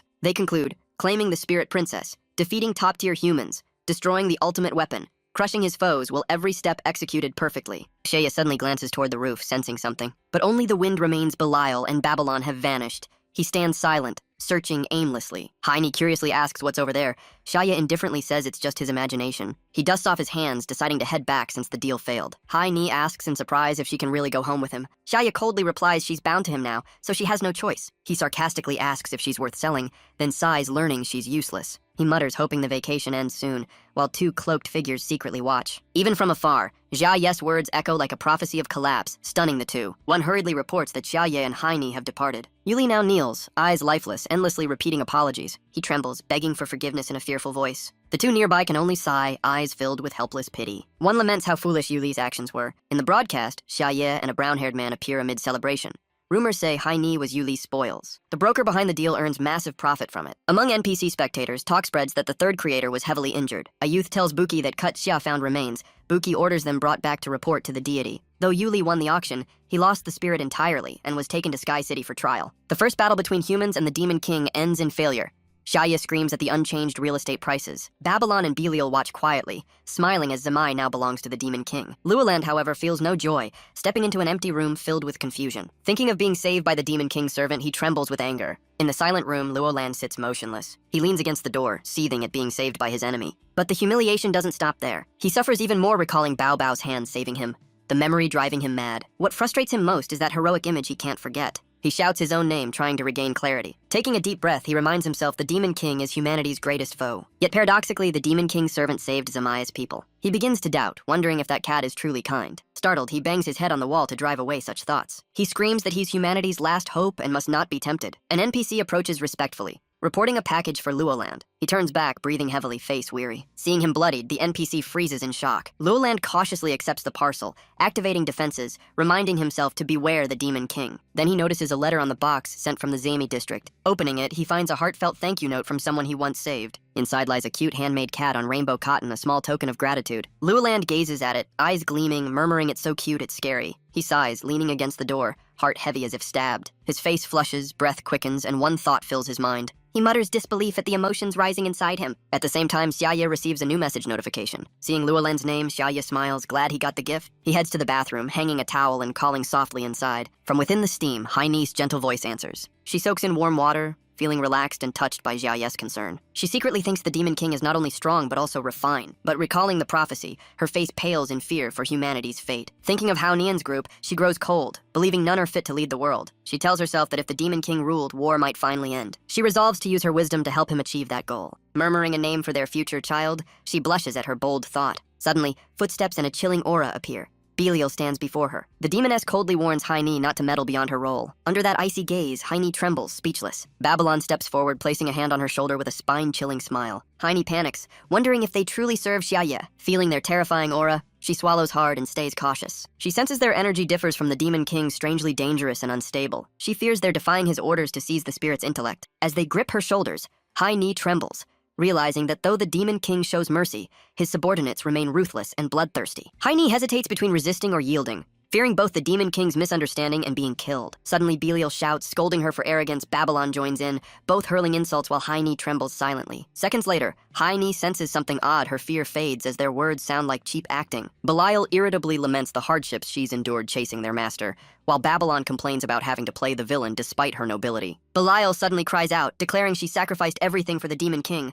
Babylon nods dumbly in support. Then Belial covers her face, trembling and weeping about enduring for the Demon King, leaving the others stunned. Haini suddenly awakens, eyes shining with realization. She bows her head, trembling, moved to tears by her own naivety. She understands the Demon King's path of peace is full of trials. He must balance power and compassion, maintaining dignity in a hostile world. Even mighty demons train hard to serve that ideal. While she knows nothing, she silently thanks the Demon King's wisdom and courage for protecting her. She softly tells herself to postpone the idea of bearing a child. Babylon and Belial grow annoyed at her silence, asking why she won't react. Seeing Haini still bowing, both get angry and rush to attack. Belial instantly casts magic, her demonic power surging violently, threatening to shatter space. Her eyes turn crimson, gaze sharp as blades slicing toward Haini. Haini clenches her fists, channeling all energy for a desperate strike. Power gathers as Belial raises her hand to unleash the deadly blow without hesitation. But at that instant, her hand freezes midair as Haini bows, softly begging for their guidance. The word sisters leave Belial and Babylon stunned, moved beyond words as if hearing the impossible. Belial's demeanor softens, her eyes gentle,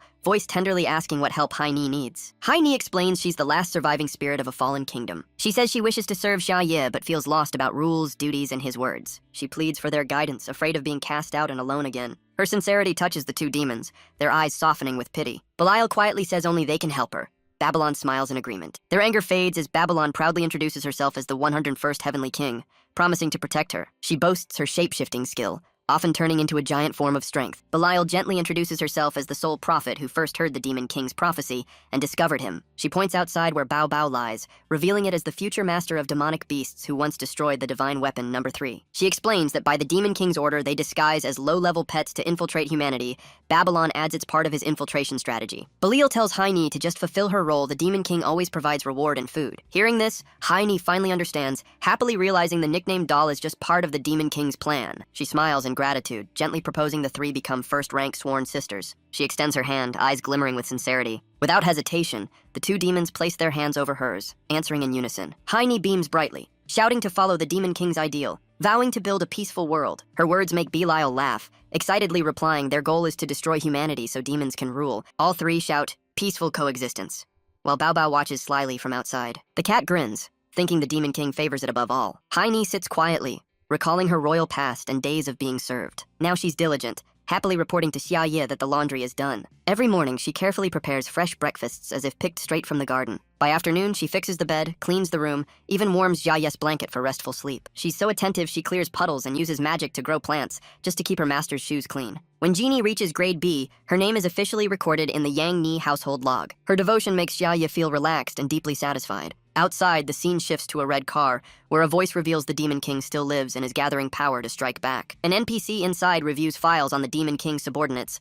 Babylon can destroy cities, Hugh resurrected as a servant, Belial spreads chaotic prophecies, Hai seduces with charm, and Bao Bao, the deputy manager of the Qingxing dungeon, wields over-tier power. While scanning the files, the NPC gasps in shock, prompting his partner to ask what happened. He lifts Bao Bao's file, praising endlessly and even voting it as his favorite, causing his teammate to frown and warn him to stay serious. The partner suggests Belial might surpass Bao Bao, but NPC number 12 frowns and strongly objects. NPC number 7 smiles, drawing in the air, saying the Spirit Princess made the Demon King temporarily abandon his urge for destruction. That remark sparks a heated argument, the car swaying wildly like a scene from random comedy. When calm returns, NPC number 12 remarks that since the spirit appeared, even other races have become strangely active. He wonders how a double-digit spirit could make someone like Yu Leng to believe he could overthrow a 4-digit Demon King. NPC number 7 leans against the window, calmly saying it's beyond their authority. Inwardly, he thinks the spirit's influence is so strong it draws every race toward her. Finally, they agree their job is simple: monitor the Demon King's supermarket trip and escort him back. The scene shifts to Xiaye at the supermarket, thrilled by discounted flour, planning to buy more for Hai Ni to bake cookies. But standing between two price tags, he frowns as if facing a life or death decision. Just as he's about to choose, Highness' gentle voice says she can eat meal cakes, freezing Xiaoye in place. He looks at her sadly, torn between pity and awkwardness. Hai Ni quietly walks away, murmuring wistfully, "It's fine to dine alone." In her heart lingers a lonely emptiness like dusk smoke fading in twilight. Seeing her like that, Xiaoye sighs softly, leaving the flower behind with thoughtful eyes. Hai Ni asks in surprise why he isn't buying it. He smiles, saying it's better to pick something more necessary. She silently watches his fading figure, eyes reflecting quiet contemplation. The two stop by a pet shop, where Xiaoye generously buys 2 cat beds worth 50 gold and 3 silver. A brand new blanket was bought for 50 gold and 40 silver. Then he chose a new bed, costing another 6 gold and 20 silver. After paying, Xiaoye smiled and said he would settle the bill. She replied with a bright smile. He went to the counter to pay while she waited silently outside. Resting her chin, she gazed at the new items, her mind drifting in thought. Meanwhile, at Belial and Babylon's home, the two were chatting happily. Suddenly, a fierce sensation froze them as they sensed looming disaster. Xiaoye carried 2 bags and gently called Hini to return. Nearby, an argument broke out. A man was cursing angrily. He snatched back a bag, pushed down a woman, and shouted violent threats. His companion yelled as they finished the robbery and fled together. The scene turned chaotic, food scattered everywhere. The old woman trembled as she sat up. A strange mark on her forehead made Xiaoye worry. He didn't wait for her reply, bent down to gather the items with dusty hands. After a while, she sighed and told of her unfilial son's cruel behavior. Xiaoye helped her sit, listened, then asked gently. She said her son often took money to train, though it hurt her. She, a backpack seamstress, spoke sadly about being robbed and beaten by her son. Her sorrow turned to anger as she told how he harmed her little dog Xiaobai. Xiaoye asked in surprise. She lifted the dog covered in chili sauce, its white fur stained red pitifully. Seeing that, Xiaoye and Hai Ni froze as a system panel appeared before him. A new quest appeared. Clean Xiaobai. Reward 200 experience points. Xiaoye read the notice, wondering if the old woman endured this daily. She said tearfully that Xiaobai always tried to protect her because he understood people's hearts. Tiny and slow, Xiaobai looked pitiful. Xiaoye stroked its head, moved, and decided to help bathe it. Xiaoye accepted the mission. Hai Ni volunteered eagerly, making him agree gladly. He assigned the task to her. Hai Ni smiled back, drawing doubtful looks from the old woman and the dog. Soon, Hai Ni took Xiaobai into the bathroom. Water splashed as the puppy widened its eyes in fear. In the room filled with running water, only the girl and the small dog were interacting awkwardly. Outside, the old woman reminisced that she once played like that with her husband, shocking Xiaoye. She teased that her husband used to call her master, leaving Xiaoye speechless at the implication. Seeing his awkwardness, she changed the topic, asking about Hini. Xiaoye admitted she was a realistic spirit replica. He wondered how she knew.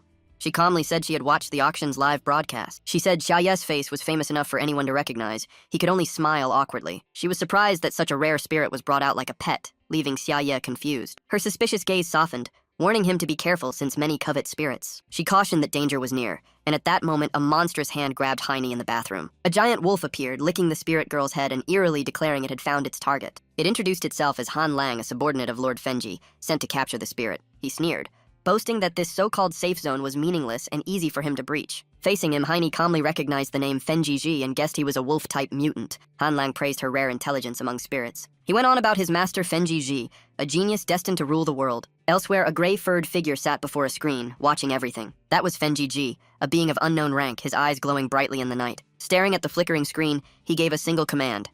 Capture her. The live broadcast of Hai Ni filled with countless stunned comments. Han Lang, receiving the order, smirked arrogantly, claiming none could stop his kind. Hai Ni calmly replied that she already belonged to one master. Han Lang gripped her wrist, mocking if that master was the weak man or the ugly old one. She sternly warned he'd only get one mistake before paying the price. He sneered, licked his tongue provocatively, refusing to bargain with inferiors. Han Lang closed in, mocking that she was too scared to resist. He boasted proudly that his unmatched senses could track her anywhere, even underground. Then he insulted her weakness, saying she had no power to fight back. Outside, Xiaoye walked slowly, puzzled why someone hadn't appeared yet. He counted on his fingers and laughed, thinking he'd noticed something valuable, with the old lady agreeing. But a sudden intuition made him freeze, realizing Hai Ni had been bathing unusually long. He hesitated, considering checking inside, but held back. Seeing a special symbol hanging on the door, he sighed in defeat. In the end, Xiaoye decided to wait patiently. Inside, Han Lang kept tempting her, promising a better life if she followed him to meet Fenji Ji. Hai Ni only frowned slightly, remaining silent. Suddenly, a white blur lunged and bit his arm. It was Xiaobai. Caught off guard,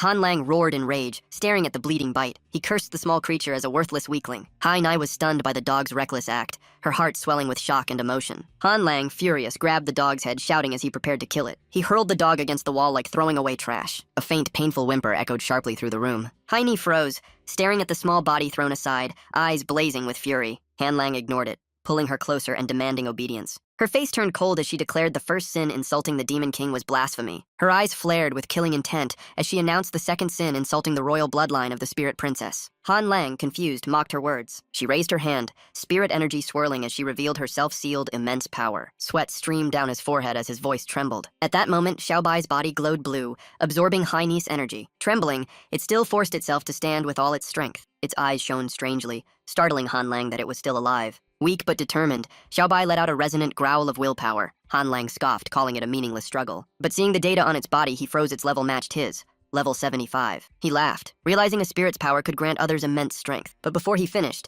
Xiaobai turned into a white beam and shot at him. Han Lang screamed, assuming he still held the advantage. Yet with one bite, his head and neck split apart. He stood dazed, uttering incoherent sounds in shock. Looking at his stats, he trembled his level had dropped to 1. In truth, Haini had used the S+ skill energy manipulation transmission, swapping all levels and states between two beings. Before the system expelled him, Han Lang could only scream that he'd been switched. The ground quaked violently, explosions echoing as space itself seemed to collapse. On a phone screen, a flashing investment interface appeared, signaling coming chaos. In a luxury car, a man relaxing jolted upright at the explosion from a distant skyscraper. The two rushed out, one panicked, asking what was happening at the mall. The other shouted it might be related to the Demon King, and they sped off. While running, they argued one wanted to attack. The other insisted on protecting the Demon King. Both swore not to let anyone disturb the Demon King's shopping time. Nearing the site, one pointed and shouted that the target was on the 4th floor. Through the thick smoke, they saw a familiar figure and gasped together. As the haze cleared, Haine's face appeared, stunning them a spirit. She frowned, sighing in annoyance at the trouble approaching. At that moment, Xiaobai still fiercely tore at Han Lang,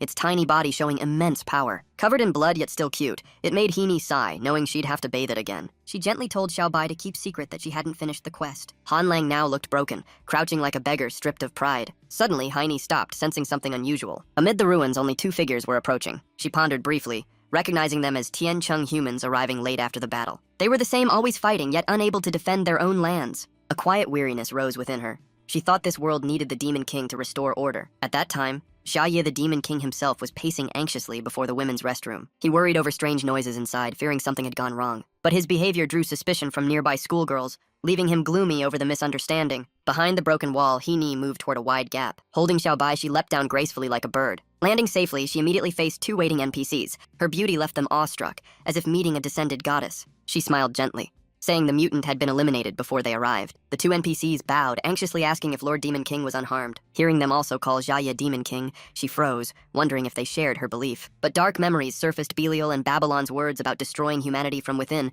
tightened her heart. After a brief silence, Heini suddenly awakened as if enlightened.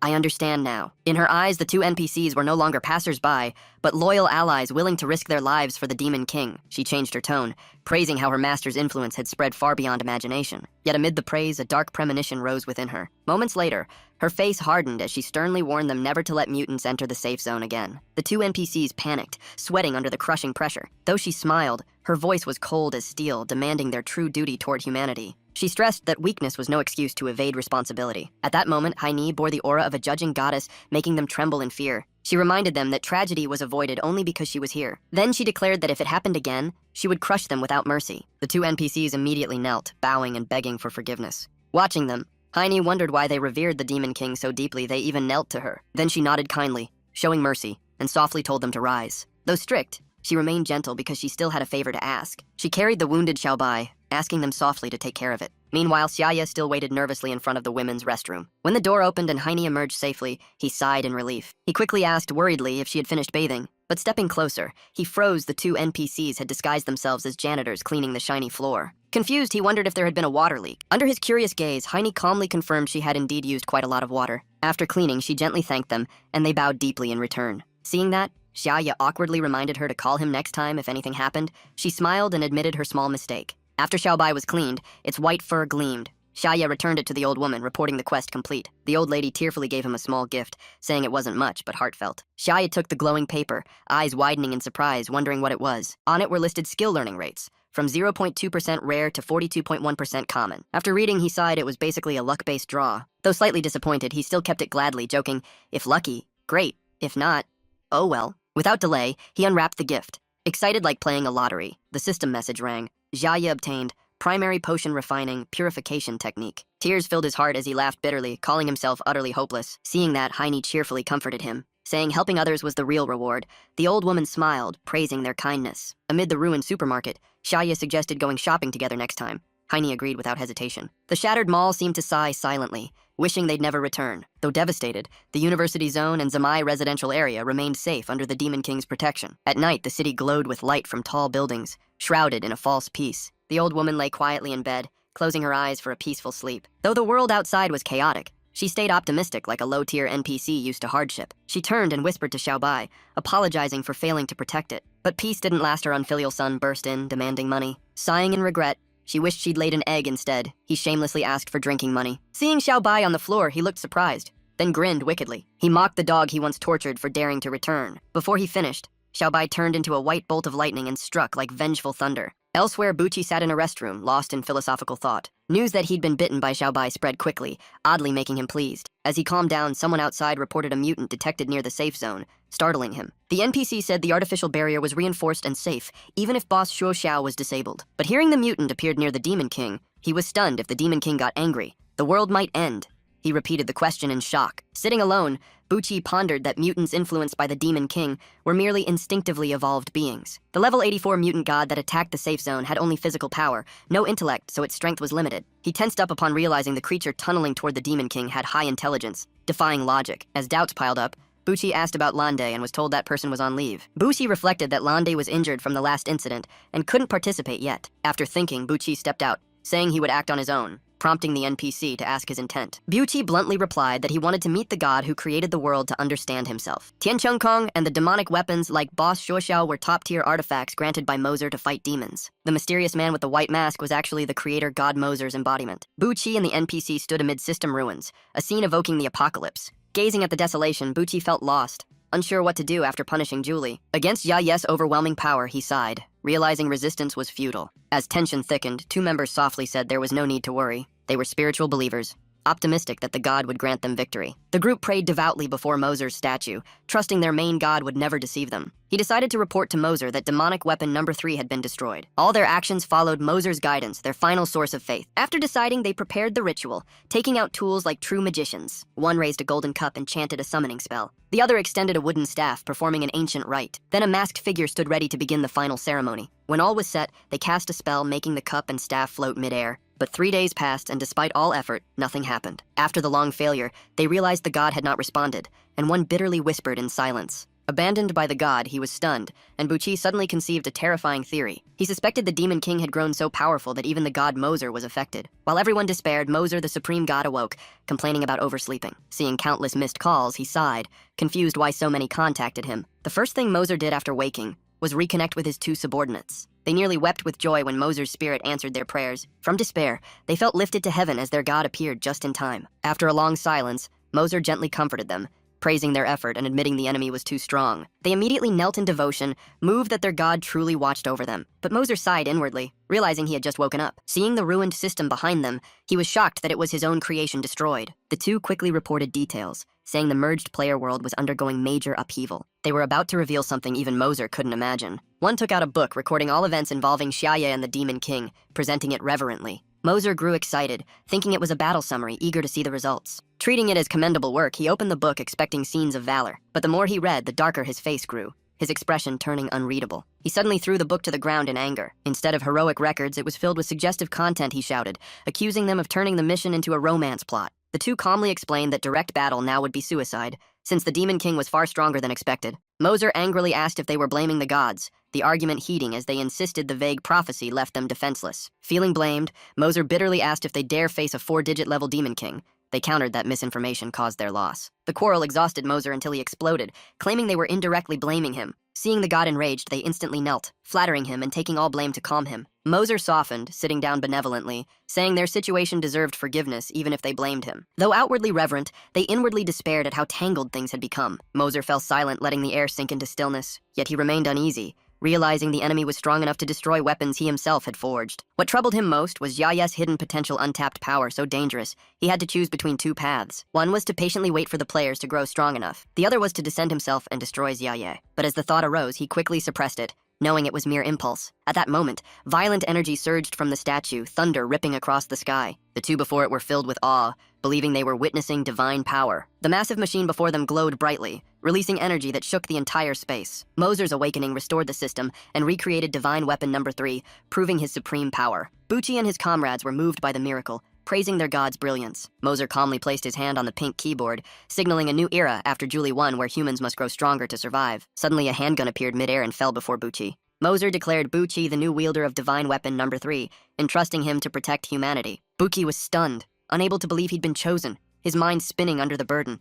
Moser explained he chose Bucci for his courage and desire to live, though in truth it was mere fear of death. Bucci nervously admitted that even with the weapon restored, they still might not defeat the enemy. Instead of comforting him, Moser calmly said if he died, his soul would ascend to heaven. Hearing that, Bucci turned pale, sweating heavily at the chilling comfort. The two beside him felt both envy and admiration, thinking reaching heaven was a rare blessing. Bucci quickly offered to give them the honor, but they hurriedly refused. Moser passionately proclaimed that humanity had never bowed to any power, and this time would be no exception. Bucci, however, prayed silently like a man facing execution, begging for mercy to live a bit longer. While the others failed to understand him, he kept muttering prayers, lost in fear. Even entrusting his fate to the gods, Bucci still trembled, paralyzed by dread. After finishing the arrangements, Moser felt relieved, believing progress from Yolander's generation would suffice. He placed his hopes on Roland, the young war god seen as a shining star among men. Roland consistently showed extraordinary virtue, his resolve growing stronger under great responsibility. From the beginning, he never feared sacrifice, training endlessly and fighting every foe to the end. To Roland, no matter how strong the Demon King was, he would never retreat. He was humanity's symbol of faith. After praising Roland, Moser's expression darkened. He ordered the summoning of Jia, the renowned demonic weapon number 1, shocking his followers. Moser's tone turned sharp, commanding that Jia be brought back at all costs to protect humanity's final hope. On the front lines, Jia was maintaining peace, crushing all assaults when he received the urgent summon. The stern general simply nodded, accepting the mission without another word. Standing by a cliff, Jia looked down and calmly said he understood the situation. He gave a cold smirk, mocking that the demon race was lucky he hadn't yet returned. Then he turned, gritting his teeth and vowing to reclaim the divine weapon Li Bao and annihilate the demons. Jia was one of the 12 high counselors, a man of immense authority in Holy City Tiankong. Unlike appointed counselors, he inherited the role through his family bloodline. The Li clan had long been pillars in the war against demons, and Jia Li was an undefeated war god who won 49 battles wielding divine weapon demonic crusher number 1 given by Moser. Mountains of demon corpses testified to his fearsome reputation, a cold, cunning, and merciless general. The whole battlefield called him the iron-blooded demon Magus. Upon returning to the Holy City, he suspiciously asked why Moser allowed him to retreat. The NPC replied directly that it concerned Lord Roland. Hearing that name, Jia froze, his face changing with unease. He lowered his voice in disbelief. "Did you just say Roland?" Emotions burst forth. Roland Li, his only son and heir, was the first to descend to Earth to guide humanity. On the battlefield, he was merciless, but as a father, he was proud of Roland's excellence. He believed Roland was humanity's guiding light, chosen by Moser to bring victory. Since childhood, Roland had never disappointed him, so news of trouble shook him deeply. Entering the room, he sternly ordered the NPC to report Roland's achievements on Earth, but all he saw was an empty room, with only a belt lying on the floor. Jia stood stunned, mind blank, unsure what was happening. Suddenly, he turned and demanded to know where the clan's 1,000-year inheritance treasure had gone. The NPC turned pale with fear, speechless before his wrath. Realizing there was no escape, the NPC confessed everything that had happened in the rear base. After hearing it, Jia froze. Roland had offered all the treasures to the Demon King and hunted monsters for his pet. That his son aided Xia Ye instead of destroying him made Jia furious, though he tried to stay calm. Despite the raging anger, he reminded himself to keep reason he had never feared armies, yet wavered for his child. He forced himself to think as a father, seeking the true reason behind Roland's acts. Unaware that Roland had survived 7,749 life and death trials, he still believed his son had his reasons. The NPC tried to say Roland only borrowed the wisdom treasure, but Jia roared. He said he'd pet Santa Maya, not take the whole house. Realizing his fury might explode, he calmed himself, thinking Roland was simply overburdened by duty. As the sky dimmed, the golden dusk inspired a sincere idea. Maybe he needs a therapist, and he did it seriously search for top experts and handed the list to Roland. Roland held the paper expressionless, unsure whether to laugh or cry. He softly apologized, saying his father misunderstood and things weren't as they seemed. Jiajia's face hardened as he asked if Roland knew why their clan had never fallen. Roland replied it was due to absolute faith in the Supreme Lord Moser. Jiajia nodded, saying that faith was the true source of their power. Then he drew out a glowing pendant, the divine artifact demon Magus Head number 1, granted by Moser during the Zuziner Cataclysm. This artifact amplifies power based on absolute loyalty to Moser, serving as a gauge of faith. Only with full devotion could it unleash its might. The words made Roland stiffen slightly. Jiajia proudly boasted he had never lost to demons, and couldn't see what made them fearsome. He then said times had changed and declared Roland humanity's last hope. Roland averted his gaze, avoiding that destiny. Jiajia finally decided to hand the sacred pendant to his son, a hard choice for a proud father. Roland froze, asking if his father truly trusted him. Jiajia placed a hand on his shoulder, calmly saying fear was natural, but true strength came from inner resolve. Roland silently felt grateful, vowing not to disappoint his undefeated father. When he touched the pendant, holy light flared, radiating the might of Demon Magus #1. Staring at the relic, Roland understood his father's wish to empower him against the Demon King. But the light wasn't pure. A strange hue appeared, making Jiajia frown. The anomaly startled him. Confusion showed clearly on his face. A chilling thought crossed his mind. Had impure thoughts tainted their devotion to Moser, corrupting the relic? Suddenly, Roland grabbed the doctor list, urging his father to call a therapist, even praising his taste. Once calm, Roland said seriously the anomaly might relate to the Dujanda collapse incident. As he finished, the divine artifact blazed, filling the room with dazzling light. When it faded, a tiny creature appeared in Jiajia's hand. He muttered in disbelief, as if he'd won a claw machine prize. But it wasn't a toy, it was a fierce-looking cat radiating killing intent. Black mist poured from it, red eyes burning like coals, lethal at a twitch. Shocked, Jiajia recalled that the system only held 13 artifacts granted by Moser. He instantly recognized it as Bentagang Demon Magus #8, the absolute seal divine artifact, once split to create 66 safe zones. Using his experience, he reasoned that Yuan instance, Demon Magus #3, represented pure essential power. That force could turn faith into combat energy beyond normal limits. He affirmed that the greater the spirit, the stronger the might, like Demon Magus #1's boundless power in the Zuzander War. Even 3 supreme artifacts couldn't harm Xiaoye, leaving Jiajia horrified by their failure against the Demon King. He looked at the tiny cat, thinking it harmlessly cute. But it was actually a miniature monster of unfathomable strength. Jiajia grew excited, believing it could change the tide even against stronger foes. He urgently asked Roland where the cat came from. Roland calmly said the Demon King gave it to him. That answer left Jiajia stunned, unable to believe it. Roland added that the Demon King had many such cats at home, just casual creations. Jiajia collapsed, dizzy at the godlike absurdity of those words. Before he recovered, news came that the S+ Redstone Alpha also belonged to the Demon King. When his son called him, he just patted Roland's shoulder with deep emotion and pity. He admitted underestimating the enemy and pitied his son's suffering. The steadfast young man vowed not to disappoint and would use Demon Magus #1 to subdue the Demon King. The father sternly said that alone wasn't enough, there was still the clan's ultimate secret technique. Roland grew excited upon hearing of the family's supreme skill. The father said it was a 1,000-year move used only when all weapons failed. He began instructing raise the left hand, then said raise the right hand. Roland obeyed in confusion. It turned out the ultimate secret was a surrender gesture for hopeless situations. Furious, Roland protested how surrender could be a supreme technique after his vow to fight. The father proudly praised his son's wit for guessing the final move. Still in that awkward pose, Roland asked what he meant. The father joked further the upgraded version was kneeling and bowing 3 times. The two then broke into a chaotic, tragicomic fight, using every ounce of strength left. Meanwhile, in the lair of the beautiful demonesses, the Demon King's silence caused extreme anxiety. They despaired, trapped between choices, waiting helplessly. In contrast, Mammon remained calm, lost in thought. After many failures, she decided to deploy the Special Ops team to search for the Demon King. An old man opposed, saying such risk was wasting their final strength. He worried since even the gatekeepers were gone and defenses exhausted. Yet the little imp still ate ice cream carefreely. Mammon refused to wait for death, insisting on action despite danger. She chose risk, commanding the demon squad to march out for an all-or-nothing mission. Upon receiving orders, the army moved to the wasteland, scouting cautiously. Suddenly, they clashed directly with a convoy of humans, forming an instant standoff. The human driver panicked, stammering that they were the Demon King's followers. The demons were equally upset, cursing their bad luck to meet enemies so soon. A man in black stepped from the human side, standing proudly as if for a grand ceremony. The demon squad immediately took combat stance, alert for surprise attacks. A hot-headed human warrior drew his sword and shouted a challenge, merely to boost morale. The demons responded as one charged, yelling to annihilate the enemy, igniting a bloody battle. Both sides stood ready, waiting for the signal before clashing, weapons thundering like storms. A massive crimson explosion tore through the sky, shaking the entire battlefield. Humans and demons alike froze in terror, unsure what had just happened. A new force appeared, Fenrir, an unrecorded S6 class anomaly. It gazed at the chaos in disbelief, muttering as if trapped in illusion. The true enemy was now Fenrir, a super being beyond all levels,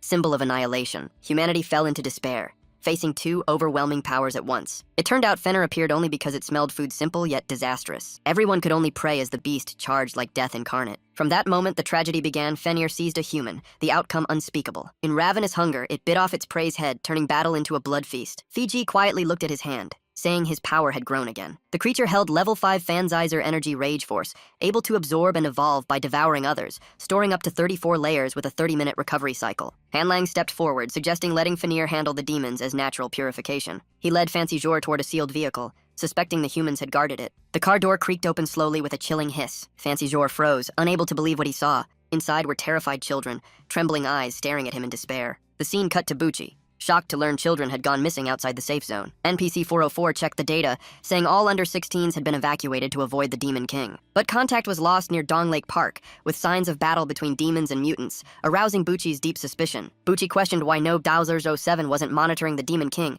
NPC 404 immediately reported. Data showed the Demon King left his lair early morning and went straight to the safe zone center. On the way, he helped an old lady cross the street, then stopped to feed a stray cat. Next, he exposed a pervert on a bus and was titled a model citizen. After that, he opened a stall in the plaza, chatting for 3 hours without a sale. And now he had returned to his den for a nap. Hearing this, Bucci slammed the table, furious that the Demon King hid evil under fake virtue. He sternly ordered NPC 404 to keep investigating the missing children without conclusions yet. After subordinates left, NPC 404 realized the flaw lay in the evacuation plan itself if exposed. Sky City's reputation would collapse. He swore to find the children before disaster struck, and hurriedly called for help. But the hotline was dead, leaving him frozen in anxious despair. Bucci roared Roland's name, venting his fury. The scene shifted to Xiaje's residence, where the peaceful air now felt suspicious. Roland tiredly watched Buffer choose gifts for the Demon King under Jiajia's encouraging gaze. He sighed bitterly, realizing the father he admired had become a flatterer. Suddenly, his pendant flashed a loyalty check alert. Roland turned to his father, stressing that pleasing the Demon King was temporary, the goal was still to destroy him.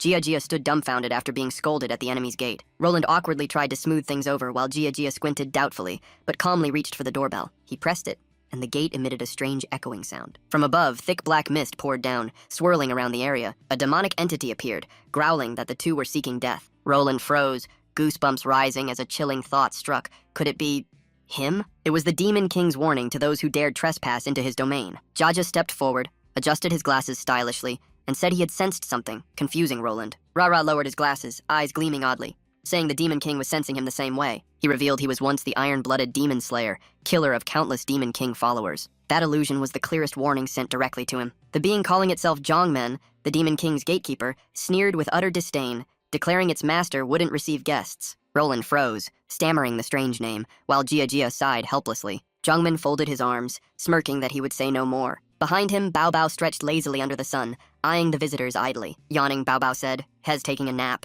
Roland repeated the line in disbelief. Bao Bao casually pointed to 2 wooden chairs, telling them to wait. Both Roland and Jiajia sat down without reaction, like waiting for a bus. They meditated and scrolled their phones all afternoon as sunset colored the sky. After hours of scrolling, Roland's phone died. He pocketed it angrily, scolding his father to act serious, but Jiajia calmly pulled out his own phone, annoying him further. Finally, the Demon King Xiaye woke up, hurriedly opened the gate, and apologized for oversleeping. The two instantly pretended they had just arrived, greeting him cheerfully. In reality, their legs were numb, trembling as they stood. When Xiaye noticed Roland's companion, he asked and was told it was his father, Da Da Da Li, a member of the Sky City Council. Hearing that, Xiaye froze, confused why a parent had come personally. Jiajia awkwardly smiled, admitting he was Xiaye's fan after watching his live streams and wanted to meet him in person. Xiaye brightened, thinking Jiajia was a fan of the famous bird hybrid, but he quickly clarified he was just an ordinary person, then invited them inside. Jiajia sat, nodding as if recognizing this was a coordinated act, pretending to understand completely. He kept praising that Xiaye looked even better in person, making the boy blush while Roland sighed in defeat.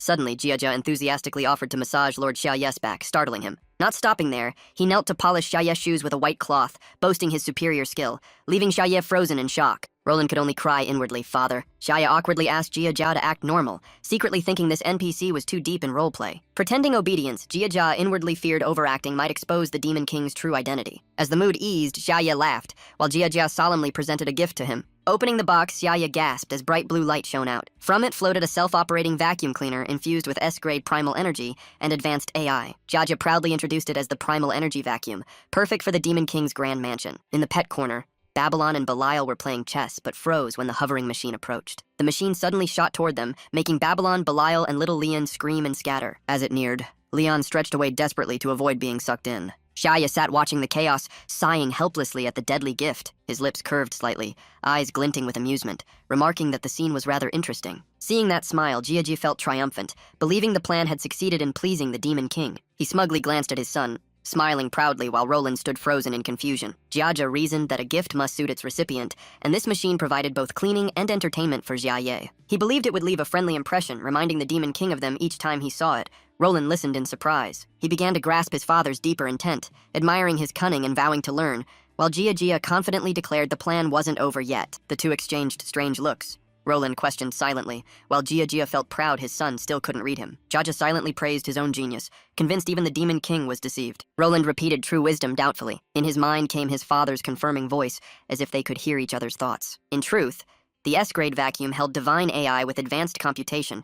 Meanwhile, from afar, Hajia Ying observed, as Belial and Babylon screamed while being chased by the device. Jaja thought the machine might analyze and please the target's behavior, gradually manipulating the Demon King's mind. If the plan worked, humanity could win without fighting, leaving Roland in awe of his father's battle-hardened intellect. Jiajia decided to test it by letting the Demon King touch the device. When Xiaoya laid a hand on it, radiant light burst forth like sun and moon converging. Jiajia turned in panic, shouting in confusion. Then the machine's head began to morph strangely. The transformation spread down its body as mechanical parts restructured like a living being. All internal components shifted form, emitting loud metallic sounds. Even the tiniest details altered, as if driven by an unseen power within its core. Xiaya had unconsciously evolved the vacuum into a new form in an instant. In his hands, it shone brilliantly, making him gasp while Jia confirmed in stunned disbelief. Seeing the change, Jia turned pale, baffled by what had happened. He looked suspiciously at Xiaya, wondering how a mere touch could turn the device into a deadly weapon. The machine possessed advanced intelligence capable of analyzing its user and instantly optimizing actions. Jia suddenly formed a shocking hypothesis. After analyzing the Demon King,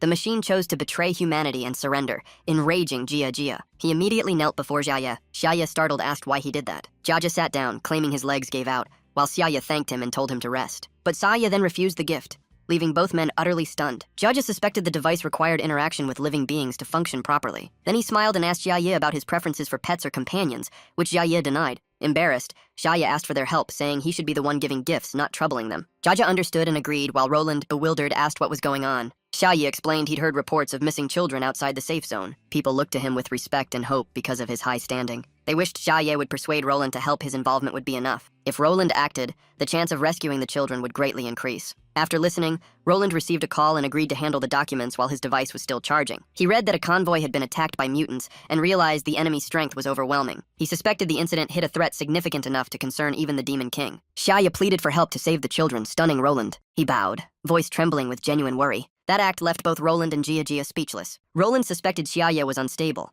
thinking the Demon King had gone mad wanting to save humans. He reasoned that if the children lived, they might grow into enemies later. Thus, he believed Xiaya's compassion was fake, masking a darker scheme. Roland opened his computer, showing data proving the mutants had abducted, not killed, the children. He concluded that with a clear purpose, their survival chances were high. Hearing that, Xiaya burst into tears of relief. He kept repeating his thanks, leaving Roland silently staring. Inwardly, Roland scorned Xiaya for overacting but pretended to believe. He restrained his irritation, reminding himself to stay calm. He feigned emotion, clasped Xiaya's hand, and echoed his hopeful words. Then he firmly declared he would save the children at all costs, earning Xiaya's heartfelt praise. Xiaya promised to inform everyone and await their victorious return. Roland left determined, while Jia was stunned by his son's convincing performance. In his monitor-filled office, Roland ordered the Zemai Zone NPCs to scan for strong mutations within 100 km and observe for 3 hours. Outside, the NPCs confirmed they were filtering out organized mutant groups. Roland added that players must prioritize capturing carnivorous mutants. He also commanded the collection of all clues tied to the missing children. He told himself he would be the first to know once a lead appeared. In his heart, he silently told the Demon King to await good news. From afar, Jia watched Roland. Moved by his devotion to the Demon King's task, he realized the Demon King rejected advanced tech just to rely on Roland, proof of growing trust. With that thought, he felt at peace and prepared for the coming council meeting. Jiaja resolved to stabilize the corrupt authority so Roland could work freely, seeing it as his duty. He then set down his weapon, assigned the divine AI to support Roland, and quietly departed. When the weapon touched the wall lit up red with crossing laser grids, freezing him in shock. The weapon's electronic voice announced a link to Sky City's network, monitoring the entire area and reporting directly to the Demon King. Jia sighed, accepting that the AI had betrayed him. But then he realized the real reason the Demon King rejected the technology and cried out in shock. He exclaimed in terror that the Demon King was truly vicious to the bone. At the same time, Xiaya reassured the people, confirming that Luolan had acted, and the rescue would surely succeed. The surrounding crowd shouted that Sky City had launched massive search missions with huge rewards. Hearing that, Xiaya felt relieved and encouraged as things seemed to go smoothly. An old woman and others added that completing missions would raise reputation and offered trade benefits in Sky City. The praise made Xiaya's face brighten with a radiant smile. A strange mix of joy and nostalgia rose in his heart, but some cautious whispers about the mission's danger made him slightly disappointed. A curly-haired woman asked, and Xiaya shyly said he probably wouldn't join. Yet the next morning, he still went out with a simple sign to recruit teammates. However, no one stopped to notice, everyone just walked past indifferently. Some others eagerly grouped up to take on missions. Suddenly, a surprised voice called out, recognizing him, making Xiaya turn around curiously. It was the blue-haired class monitor, a level 19 assassin who worked in the shadows. He sneered that Xiaye, once famous, was now alone, leaving Xiaye to smile awkwardly. In an old alley, a young man in jade green clothes idly played with 2 coins. Before him, a fat boy begged for mercy, as the gang threatened to leak his photos unless he paid. They bragged that thanks to the class monitor, they could easily profit, while a woman flattered him as a genius photo hunter. Noticing the class monitor nearby, the woman screamed in fright. Beside Xiaye, the class monitor patted his shoulder warmly, chatting like old friends while Xiaye replied modestly. The woman mocked, saying the monitor was recruiting again, while others doubted Xiaye was even a classmate. The monitor generously tossed Xiaye some coins, speaking as if granting him favor. Xiaye held 3 bright silver coins, unsure whether to feel glad or uneasy. He glanced at the group, lips moving as if to ask something. He carefully asked the monitor's level ranked 3,145 globally at level 19. The monitor frowned and mocked that Xiaye knew nothing about the player world. Xiaye packed up his papers and politely asked to join their mission team. He sincerely expressed his wish to learn from experienced players. The monitor laughed scornfully, saying Xiaye was dirt poor yet wanted to cling for profit. Xiaye calmly replied he could pay, but was cut off and mocked as a broke amateur. At that moment, the system announced, Xiaye sent a trade offer with 2 real gold coins, freezing the air. The monitor froze, staring at the number in disbelief. He did the math and realized that amount equaled all his lifelong savings. Xiaye smiled, saying the hiring fee was 5 gold coins, plus 3 as a bonus after completion. He added casually that this rate was still cheaper than top world teams, leaving them stunned. Fury surged as he clenched his teeth, overwhelmed by jealousy. He hated that Xiaye, once a nobody, now outshone him after just 1 livestream. Envy drove him to plot secretly to lure Xiaye into a deserted area to rob and humiliate him. The class monitor quickly changed attitude, pretending generosity by saying money didn't matter. He hid his scheme behind moral words, feigning friendliness for the class's sake. As dusk fell, the group went outdoors. A jade-clad youth warned Xiaye not to move carelessly or face anomalies. Xiaye laughed, joking that the monitor should protect him since he still owed money. The monitor drew his weapon, saying calmly he wasn't interested in rewards, while his team were thugs at levels 21-22. Xiaye stayed focused on writing notes and sorting mission papers. When finished, the system granted him the rare title Friend of Heaven City, thrilling him as fame rewards neared. At night, the monitor urged to leave, but Xiaye asked to stay to finish his report. Finally, the 2 departed while the rest wondered why the mission suddenly changed. The monitor signaled his men, plotting silently to strike in the dark. His group acted natural, showing no sign of deceit. Sensing danger, Xiaye cautiously asked about the path they were taking. The monitor grew wary, thinking Xiaye suspected something, but he only pointed at bushes, saying he saw monsters. He warned that wolf-shaped beasts here were far above normal levels and hard to fight. Realizing the peril, Xiaye ran and shouted for everyone to scatter, but suddenly a hand shoved him hard toward the waiting beasts. Stunned, Xiaye realized he'd been betrayed, eyes full of fear. In the darkness, a mystical light shimmered like mist among the trees. Thanks to quick reflexes, he dodged the monster's claws, furious that his team tried to sacrifice him. After the betrayal, Xiaye was thrown into a damp stone dungeon covered in moss. The cell door locked tight, cutting him off from the outside world. Realizing he was still alive, he sighed in relief and cheered quietly. He swore to only join strong teams next time, never cheap ones again. A child's sob echoed through the silent chamber. The sound froze him, suspecting someone else was there. Turning around, he found the missing children huddled in fear. They were indeed the same kids reported missing without a trace. There were also guards and players imprisoned with them. Xiaye smiled bitterly, realizing even experts couldn't escape this trap. He understood the captives were alive and suspected a dark plot by the beastmen. A girl in yellow cried loudly, saying she wanted to go home. Amid despair, Xiaye suddenly pulled out a hot roast chicken. The children stared at him in astonishment,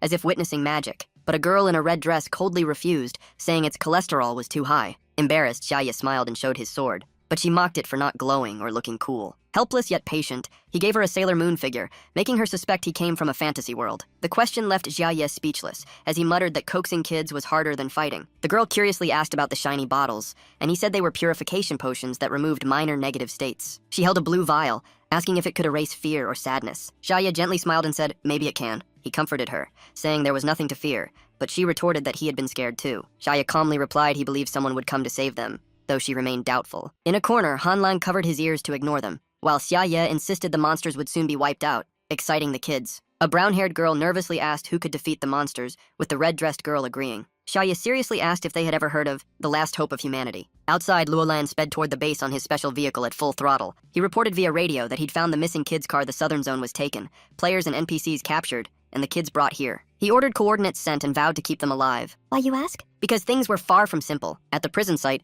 Fenzi Jir mocked Xiaye about the hope she mentioned. Xiaye looked at him in shock, heart pounding. He was Fenzi Jir, the terrifying S-rank mutant leader. He sneered that the one she awaited was actually his target. At the base gate, 2 high-level monsters stood guard, exuding ferocity. Seeing someone approach, Hanlang warned this was the Beast King Fenzi Jir's domain, no trespassing. But the dark figure advanced, step by step, making the air heavy. It was Luolan, his eyes cold, killing intent blazing. Hanlang trembled and shouted for him to stop, But Luolan dashed like lightning, killing a monster instantly. Inside, Fenzi Jir felt the ground shake and wondered if it was an earthquake. Hanlang ran in yelling that Luolan had broken in. Hearing that name, Fenzi Jir exclaimed in excitement that he'd finally come. He started to speak, but glanced at Xiaoye with a puzzled look. Suddenly, a huge explosion shattered the wall, filling the air with smoke. Hanlang was blown away and knocked unconscious. The blast made the whole base quake and crack apart. A large hole appeared in the main wall, dust blocking the light. Fenzi Jir looked around in fear, filled with unease. Luolan stepped from the debris, coldly ordering him to release the children. Under his aura, Fenzi Jir trembled in terror despite his preparations. Fenzi Jir tried to praise Luolan's power,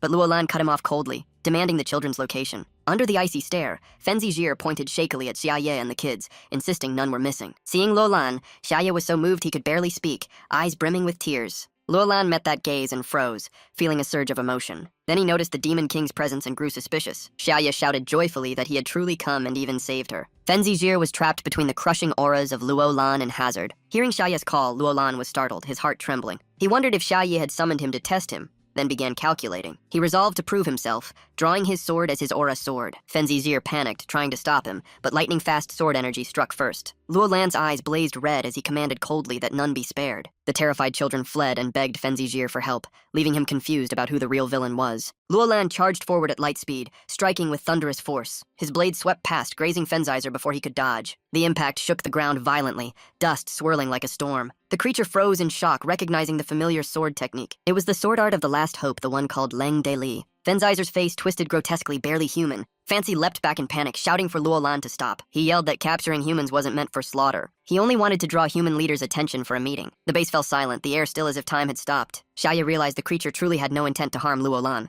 Staring at it, she suspiciously asked its real motive. Fancy, now an S-rank mutant, coldly reminded Luolan of his current level. Luolan frowned and replied curtly, "Level 101, huh?" Fenzi cut in proudly, boasting of his power to devour sentient beings and level up through gluttony. Fancy calmly said he reached level 101 in just 2 days, wielding 15 tiers of power and surpassing divine limits. He smiled smugly, asking Luolan what if an unbeatable being like him sought alliance with humanity. Fancy pondered, realizing his true goal was coexistence, not war with humans. He eyed Luolan shrewdly, flaunting power only to gain leverage in negotiation. He studied Luolan's every move, finding him increasingly unreadable. He noticed Luolan wasn't surprised, only watching the people behind, leaving him uneasy. Suspicion surged, afraid Luolan still resented the past.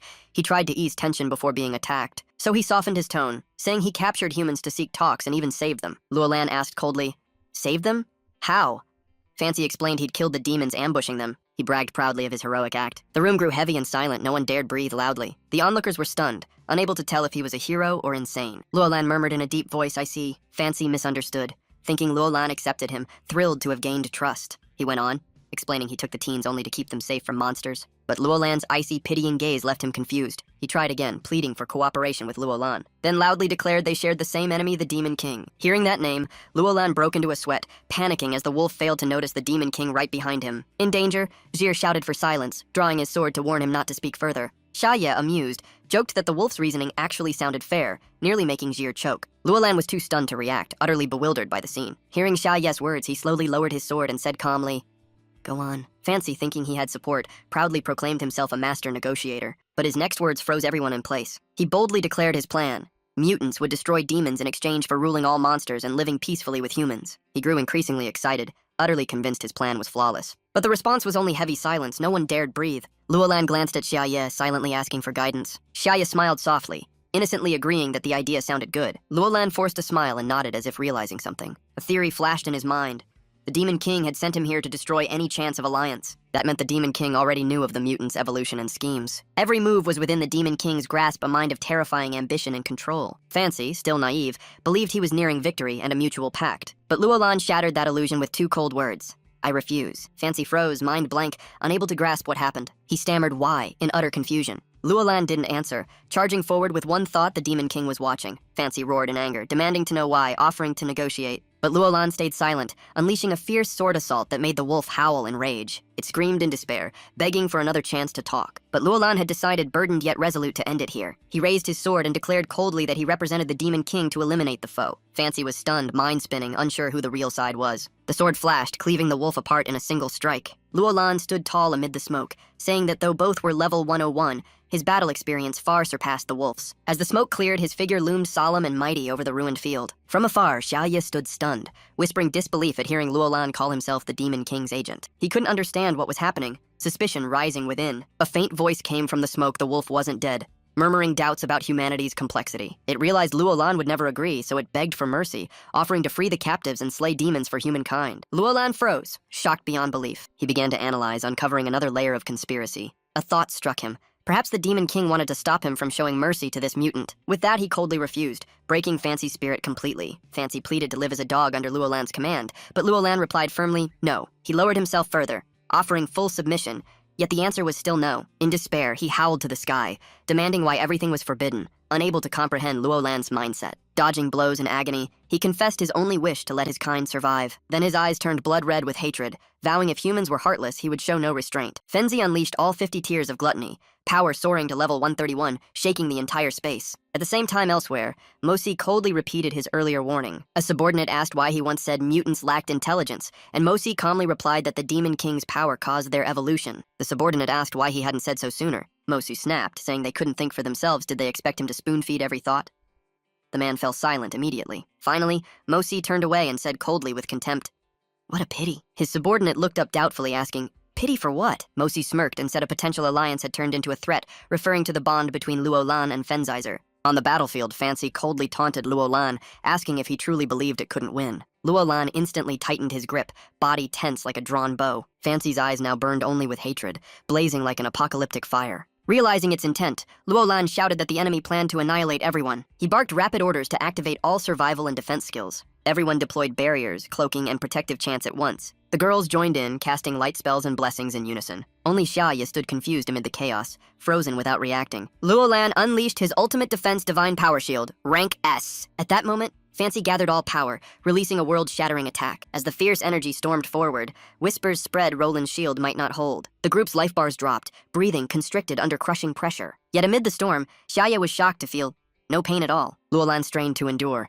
mind reeling from the power gap, thinking he just needed one more enhancer, but it was too late. With no choice left, he lunged straight at Fancy, determined to end the rampaging mutant. Facing a level 131 creature, Luolan knew he fought far above his tier, truly barehanded against a boss. He gritted his teeth, glancing at Xiaoya, blaming, "I obeyed the Demon King. Why hasn't he helped yet?" Xiaoya, meanwhile, just wondered why he didn't feel hurt, making Luolan think he was acting. Fancy roared, unleashing his ultimate move, shouting, "Die, last hope of humanity!" Xiaoya trembled, calling Luolan's name with a pounding heart but didn't move. Luolan fumed inwardly, cursing, "I'm dying here and you're still watching!" Then a child's voice rang out clearly, "Brother, I'm here to help!" Luolan turned to see a green bottle flying at insane speed. The bottle smashed straight into Fenzizer's head with a heavy thud. Instantly, gas burst from the bottle, turning his body solid like metal, completely petrified. With a crash, the giant wolf toppled like a felled tree. All eyes turned to Luolan, everyone in shock, but thick smoke obscured the view. No one could see what truly happened. Xiaoya frowned anxiously, softly calling Luolan's name. Suddenly, a golden light flared, piercing the mist across the battlefield. Fenzizer's mouth glowed as if holding a divine orb, crying out in panic at the strange energy. It turned out Luolan had reactivated the divine power shield again. Fancy was stunned he had completely destroyed that skill before. A strange sensation spread, space and energy warped around them. Luolan spoke coldly, as if answering his foe's thoughts. "Simple, the user's rank has changed." Fancy froze, stammering in disbelief. In an instant, Fenzi's gluttony state was nullified by the purification potion. His accumulated levels vanished, dropping to level 76. His body shrank, power collapsing pitifully until he looked as weak as before his evolution. He was stunned to realize the cause. A mere C-rank purification potion that erased 2 effects had completely nullified an S-rank ability. Fancy screamed in disbelief, his pride shattered by something so trivial. Even Luolan was stunned, mind reeling at the potion's absurd power. Turning around, he saw Xiaoya grinning brightly, hugging a pile of glowing bottles and innocently asking, "I didn't know it was that strong, want more?" Both Luolan and Fenzizer froze, expressions stiff as if petrified. Luolan began analyzing, assuming Xiaoya had prepared the potions earlier but waited for him to nearly die before intervening. Realizing that, his heart sank. He was merely a side character in Xiaoya's little show. Regaining composure, he sternly asked the wolf if it had any last requests. Fancy shouted angrily that he never meant harm, claiming he'd been driven to desperation. Luolan's voice turned icy, saying those were his final words. Fancy stammered a single "I" before falling silent. He turned and ran, yelling that he wanted nothing more to do with humans. As the smoke cleared, Xiaoya ran to Luolan's side, eyes shining gratefully, thanking him for saving him again. He naively said he'd only planned to do a small mission for rewards but ended up in disaster, lucky to be rescued. Luolan recognized that familiar fake innocence, how Xiaoya always reverted to his harmless act afterward. Understanding it all yet powerless, Luolan only sighed quietly. He played along, dramatically saying his presence alone was enough to stop chaos, making Xiaoya cheer excitedly. Luolan smiled faintly, subtly reminding him to return to the capital after this. Xiaoye asked in confusion, unsure if it was truly over. Luolan stared blankly, and Xiaoye cheerfully replied that the mutant had already fled. Luolan affirmed the evil aura was purified and no longer dangerous. Xiaoye still doubted it, saying even purified, the creature was scary for beginners, and mentioned Luolan's refusal to ally with it. Luolan didn't hesitate. He got into his vehicle,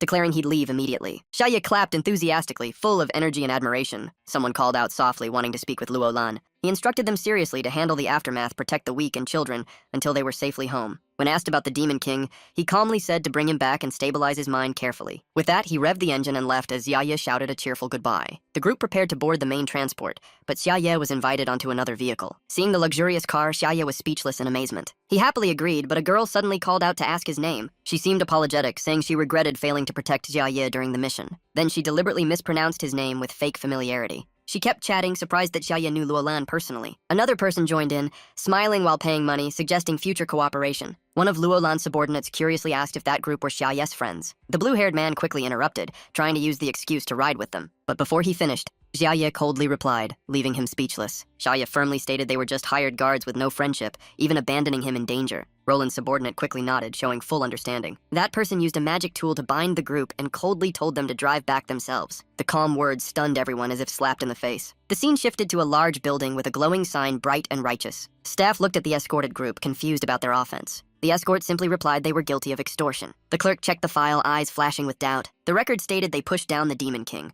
assaulting a civilian named Xiaoye, sentenced to 3 years. The supervisor changed the charge to extortion, leaving the group in despair. Morning News reported the bullying of weak players, calling everyone to protect peace. A reporter added that missing children were rescued. The culprit was a mutant wolf named Fenzizer. The beast was fleeing toward the Daemon area, pursued by Roland, humanity's new hope. Fancy's true face was revealed on national television. The anchor praised Xiaoye's rescue effort and passed him the microphone. Xiaoye, slightly embarrassed, modestly said it was pure coincidence. The reporter excitedly mentioned the spirit auction in Zamai that Xiaoye once attended. A mysterious person in the crowd whispered that Xiaoye was actually a legendary god-level powerhouse. The female reporter tried to ask more, but Roland's subordinate stopped her, demanding an end to the interview. In a secret room, Belial and Babylon watched. Babylon suspected Chengtian hid Xiaoye's identity or colluded with Roland. Belial silently enjoyed the show while eating snacks. She suddenly asked Babylon if the Daemon area was truly where the wolf was heading. At that moment, the wolf fancy ran desperately at 140 km/h. It kept urging itself not to collapse, still confused about the chaos. Despite its power and wish to cooperate, humans never gave it a chance to be a pet. Even so, Fancy believed that surviving would one day make Roland kneel before it. As it ran deeper, it found a ruined tower once used by demons, now a perfect hideout. The tower was cracked and twisted like something from a nightmare. Inside lived many demonic children packed together. Fancy charged straight into the center. It growled that it would rebuild life by sacrificing the children. Seeing it, the kids froze in fear as Fancy ordered them to become its nourishment. A chilling cracking sound spread as if space itself shattered. A level 85 demon woman angrily shouted. Shocked, a level 76 mutant dared invade. Fancy stayed silent, struck ruthlessly, and coldly told her to move aside. She was killed instantly. Her true level was only 36, flung away like trash. The children screamed for their mothers in terror. Fancy opened its mouth wide as if to swallow the space itself. It was about to enter a devouring frenzy, intent on consuming everything. But suddenly, a powerful light appeared, blocking the attack instantly. The children were pulled from the nightmare, still confused. The surviving demon guard stood up, vowing to protect the kids to the end. Fancy went mad, roaring and charging at her like a wild beast. The collision created a violent explosion. A deafening boom filled the air, dust covering everything. The guard girl collapsed motionless. Fancy trembled, turning in fear and stammering, asking who those people were. The figures behind were instantly recognizable, bearing an aura of witnesses to all chaos. They were the two great demons, Belial and Babylon. Belial smirked coldly, saying, "Look closely, little wolf. I am Belial." Babylon stood silently beside her, exuding majesty. Fancy panicked, stammering that it was impossible, believing they had long been dead. But Belial's face grew serious, eyes flashing as she sensed a strange scent from the wolf. She was shocked to recognize it as belonging to an old acquaintance, Xiaoye. Belial's face darkened, eyes filled with jealousy and fury, grinding her teeth that the pure lotus scent could only remain after sharing a bed. Babylon immediately objected, stating that since meeting the Demon King, they had always slept separately. Her words made Belial blush, while Babylon froze as her reaction seemed to confirm the suspicion. Babylon grew jealous to the point of nosebleed, as nearby children spread rumors that Belial had slept with the Demon King and even had a child. Amid the chaos, Bao Bao stayed calm and sternly ordered silence. She stated in a low voice that the scent on the wolf proved it had met their master. Fancy froze, searching its memory, guessing that the master was the Demon King. Its mind flashed the boy it remembered was the true Demon King. It imagined that the Demon King once prepared medicine to control its madness. Then it speculated that Xiaoye pretended to be captured, all part of a plan. Finally, it realized all that was delusion. Xiaoye had already infiltrated the lair. Realizing this, Fancy shuddered in terror, recalling its own reckless words. It remembered shouting about killing and eating demons and knew it had doomed itself. Especially the cry, "I, on behalf of the Demon King, will destroy you," now made it wish to vanish. Fancy saw itself as a foolish pawn, tricked while thinking it was clever. As it panicked, Bao Bao suddenly appeared before it, eyes cold as ice. She calmly asked if it now understood everything and was ready to face its end. Fancy weakly replied, voice trembling, admitting exhaustion and no will to live. Feeling Bao Bao approach, it closed its eyes, awaiting death. But Bao Bao did not strike, merely watched Fancy closely with suspicion. She sensed a strange power within Fancy, identical to their master's aura. A confusing thought flashed in Bao Bao's mind, something was hidden. She guessed Xiaoya might have purposely spared the creature for a reason. After brief thought, Bao Bao decided coldly to give Fancy one last chance. The judgment felt like salvation. Fancy revived upon hearing it would meet the master to atone. Lian bowed gratefully, saying she'd seen the news and understood why Bao Bao was cautious, thus joined the mission. Bao Bao swept a cold gaze across them, warning that any reckless act angering the Demon King would be their full responsibility. The group immediately obeyed, replying in unison and preparing to return. But just then, Bao Bao's eyes flashed as she sensed something unusual nearby. Behind a distant boulder, someone was secretly observing. That hidden watcher was Roland, trembling in fear after stumbling upon the demon headquarters. He panicked, drenched in sweat, mocking himself once humanity's hope, now lost in a demon den. Before him stood a grotesque structure, the true lair of demons with him alone among three great fiends. Belial spoke softly yet deadly, saying the only option was to silence him. Roland calculated inwardly, knowing no matter his strength he had no chance to win. Bao Bao coldly decreed Roland's fate. Sooner or later he would die. Meet again in hell. Pushed to desperation, Roland gritted his teeth and chose to fight. In that life-or-death instant, he activated Lisa's ultimate skill and shouted he came under the Demon King's orders. Bao Bao instantly froze, halting her attack mid-air. The blow veered off, shattering only the ground instead of hitting Roland. Bao Bao growled, cautiously demanding what he just said. The air froze, only Roland's pounding heartbeat was audible. He quickly composed himself, claiming their subordinates didn't know the Demon King's real plan. His words enraged Belial and Babylon, roaring that he was arrogant to think he knew their master better. But Bao Bao raised her hand, signaling silence and ordering them to let Roland continue. Roland began explaining that the Demon King had tasked him to rescue children captured by mutants. He quoted Xiaoye's words, the weak needed protection, and he was chosen to keep them safe. He continued, saying he arrived to find Xiaoye already there, leading to the mutant encounter. Babylon immediately refuted, saying Xiaoye never acted so tediously. If he wanted to kill, he would. But Belial unexpectedly confirmed Roland's story, leaving Babylon stunned in disbelief. Belial calmly explained she was a demon with prophetic power, closest to the Demon King, and had foreseen the plan. Bao Bao also agreed, admitting everything truly fit the master's design, shocking Babylon to the core. Only then did Babylon realize she was the only one left out, while Leon teased that she had even slept with the Demon King. Seeing the chance, Roland smugly added that if everyone confirmed each other, nothing was wrong. He spun an imagined tale that the Demon King had planned every risk, setting events like a chessboard. Roland claimed the real goal was to use the rescue as an excuse to move demons to safety, stunning the group. Even Bao Bao nodded, saying it sounded plausible, while the demon children curiously approached Belial to ask who she was talking to. One of the kids spotted Roland and screamed, pointing at him as a human traitor. Roland looked up at them without a hint of fear. The children grew furious, shouting to kill him and offer his body to the Demon King. Roland reacted swiftly,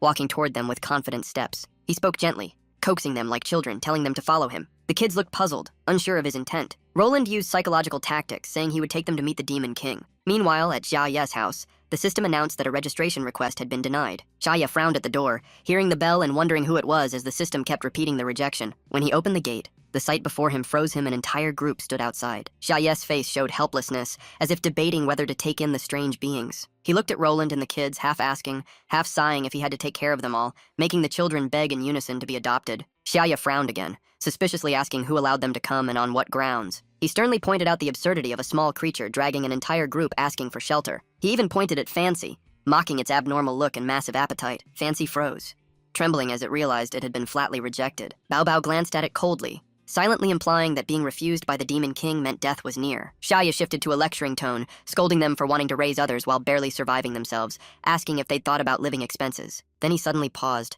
remembering something important who had been covering all their food costs. He looked toward Belial and Babylon, realizing they were the ones paying for everything. He sighed, smiled kindly, and said he wasn't strict if they wanted to keep the wolf, just tie it carefully in the backyard. Bao Bao rejoiced, praising that the master only acted stern to test hearts but was truly merciful. Fancy burst into tears of joy, feeling saved from hell. It bowed humbly to Xiaoye, swearing absolute loyalty as his dog. Even tied outside, it stayed happy, softly murmuring the Demon King's name with devotion. Roland seized the chance to ask Xiaoye to take in the children too, making him frown, wondering why everyone assumed that was normal. But Roland suddenly stopped, eyes narrowing as he sensed something strange. He thought Xiaoye was hiding a scheme, and that his demeanor had clearly changed. To him, Xiaoye's gaze turned sharp and cold like forged steel. Cornered, Roland leaned close and whispered that he had followed Fancy and knew the children were actually corpses of the unfortunate. He even winked, suggesting that such shady origins made it easier to fool the world, leaving Xiaye speechless, thinking the man was hopeless. After some thought, Xiaye sighed, assuming Roland, being a government man, only wanted social help so he couldn't refuse. He took out some cheap warm clothes, telling them to share, quietly admitting they were unsold leftovers. He went further, planning a charity project using his unused land to build a care center for children. Roland stared in disbelief, blurting out that Xiaye was opening an orphanage, making Xiaye groan about going broke. The demon children tugged his sleeve, almost calling him Demon King, but quickly changed to Brother Xiaye. Their innocent, sad faces told how they were all homeless. Hearing that, Xiaye softened, unable to ignore them. After struggling for a while, he sighed, convincing himself helping wouldn't hurt. He smiled and said if Roland truly wanted to help, he had a proposal, piquing Roland's curiosity. Xiaye seriously suggested founding a guild to unite, support, and bond everyone. The kids listened intently, pretending to understand if they had an organization, they wouldn't be homeless, right? Xiaye smiled cunningly. If he had to spend money, both sides should benefit. He knew forming a guild was hard, needing funds, people, and a solid plan. Thanks to his reputation, he got a 5% fee reduction and 15% founder bonus, saving 20% total. Xiaye kept calculating. With the guild, they could take missions and even profit. He handed Roland the form, an unexpected but convenient opportunity. Roland hesitated, suspicious. Was he being tricked into making a guild? If so, still acceptable. He signed, completing the registration, but upon seeing the name, he froze. A notification appeared. Xiaye founded the guild Overlord. As the name echoed, the room fell silent. The young demons grew emotional. Over sounded like the whole world. A home for all, the adults pondered. Over meant surpassing limits. Perhaps Xiaye aimed for an ideal world. Belial sneered. Fools, the true meaning was far darker. In her mind, over meant end. Water meant world together. It meant apocalypse. Roland grew doubtful. Had he just made a terrible mistake? He panicked, wanting to scream what on earth had he signed. And thus, in that fateful moment, the Overlord Guild was born. At the same time, Haonian received the news and smiled. The Demon King had finally founded a guild. At Xiaye's house, he kept receiving join requests from Qin Haonian and the Anliuliu Zhou Xiaoyuan team. Xiaye silently stared at the screen, mind full of schemes. On the other side, everyone got the notification they were now members of the Overlord Guild. Haonian stared at the message, muttering in confusion what was happening. The notice read he was a dungeon leader of level 3536, titled Claude Rogue of the Demon King. After reading, Haonian's eyes darkened, warily scanning around. He turned and bumped into his old teammates. They were also stunned, unable to grasp what was going on. Everyone exchanged confused looks. Haonian seemed different. In their eyes, it was clear he now stood on the opposing side. The scene shifted to the side gate, hinting at an impending event. Huanying sensed a gloomy energy spreading, heavy like a coming storm. A notice appeared. She was assigned Dungeon Leader level 103109, titled Resident of the Demon King's Den. She awoke, her illusion turning real. The Demon King had granted her a true body, like a divine miracle. On the secret map, a red dot flashed sign of an anomaly. Guards raised the alarm. A new dungeon had appeared right inside the Demon King's supposedly safe domain. Bucci frowned at the map, calculations in chaos. Everything was now out of control. His face darkened. Humanity lagged while the Demon King's forces grew terrifyingly strong. He clenched his fists heavily. Humans had never faced such a dreadful enemy. He gripped the holy relic tightly, praying as if clinging to his last faith, my lord. His plea echoed into the unseen world. Please, guide us. A cold laugh answered from afar, do not fear. If needed, I shall descend myself. In Xiaye's room, the light stayed calm as if no storm had ever raged. Roland stood frozen, mind in turmoil, his pale face recalling all he had done. Tormented by guilt, he murmured in confession, I was wrong, unworthy of being humanity's hope. He trembled, yet forced himself to stand. Even in despair, he had to move forward. He gritted his teeth. As long as hope remained, he would not retreat. From above, Babylon smirked mockingly, serves you right. She raised a brow, sneering, effort is pointless because Belial cut in coldly. The Demon King planned everything long ago. They conversed calmly, leisurely, as if sipping tea. Victory was certain, yet not truly joyous. A distant voice called out, Sisters, dinner's ready! Hearing that, both demonesses' eyes lit up, answering cheerfully like children, Coming! Belial sat down, nibbling cookies thoughtfully for us. The group chattered happily around the plate. Laughing and eating, being the master's pets, was bliss enough. Fancy also ate joyfully, eyes sparkling with satisfaction. Suddenly it froze, trembling as fear filled its eyes. It stammered, voice shaking, Demon King, You're really here? Xiaye stepped forward, voice deep like from the depths of memory. You are the aberrant of Ling Wang, who once plotted with Jiolengde to devour the demon realm, correct? With icy eyes, he spoke slowly, each word sharp as a blade. I am not mistaken. Am I? Then his lips curved into a gentle yet chilling smile, freezing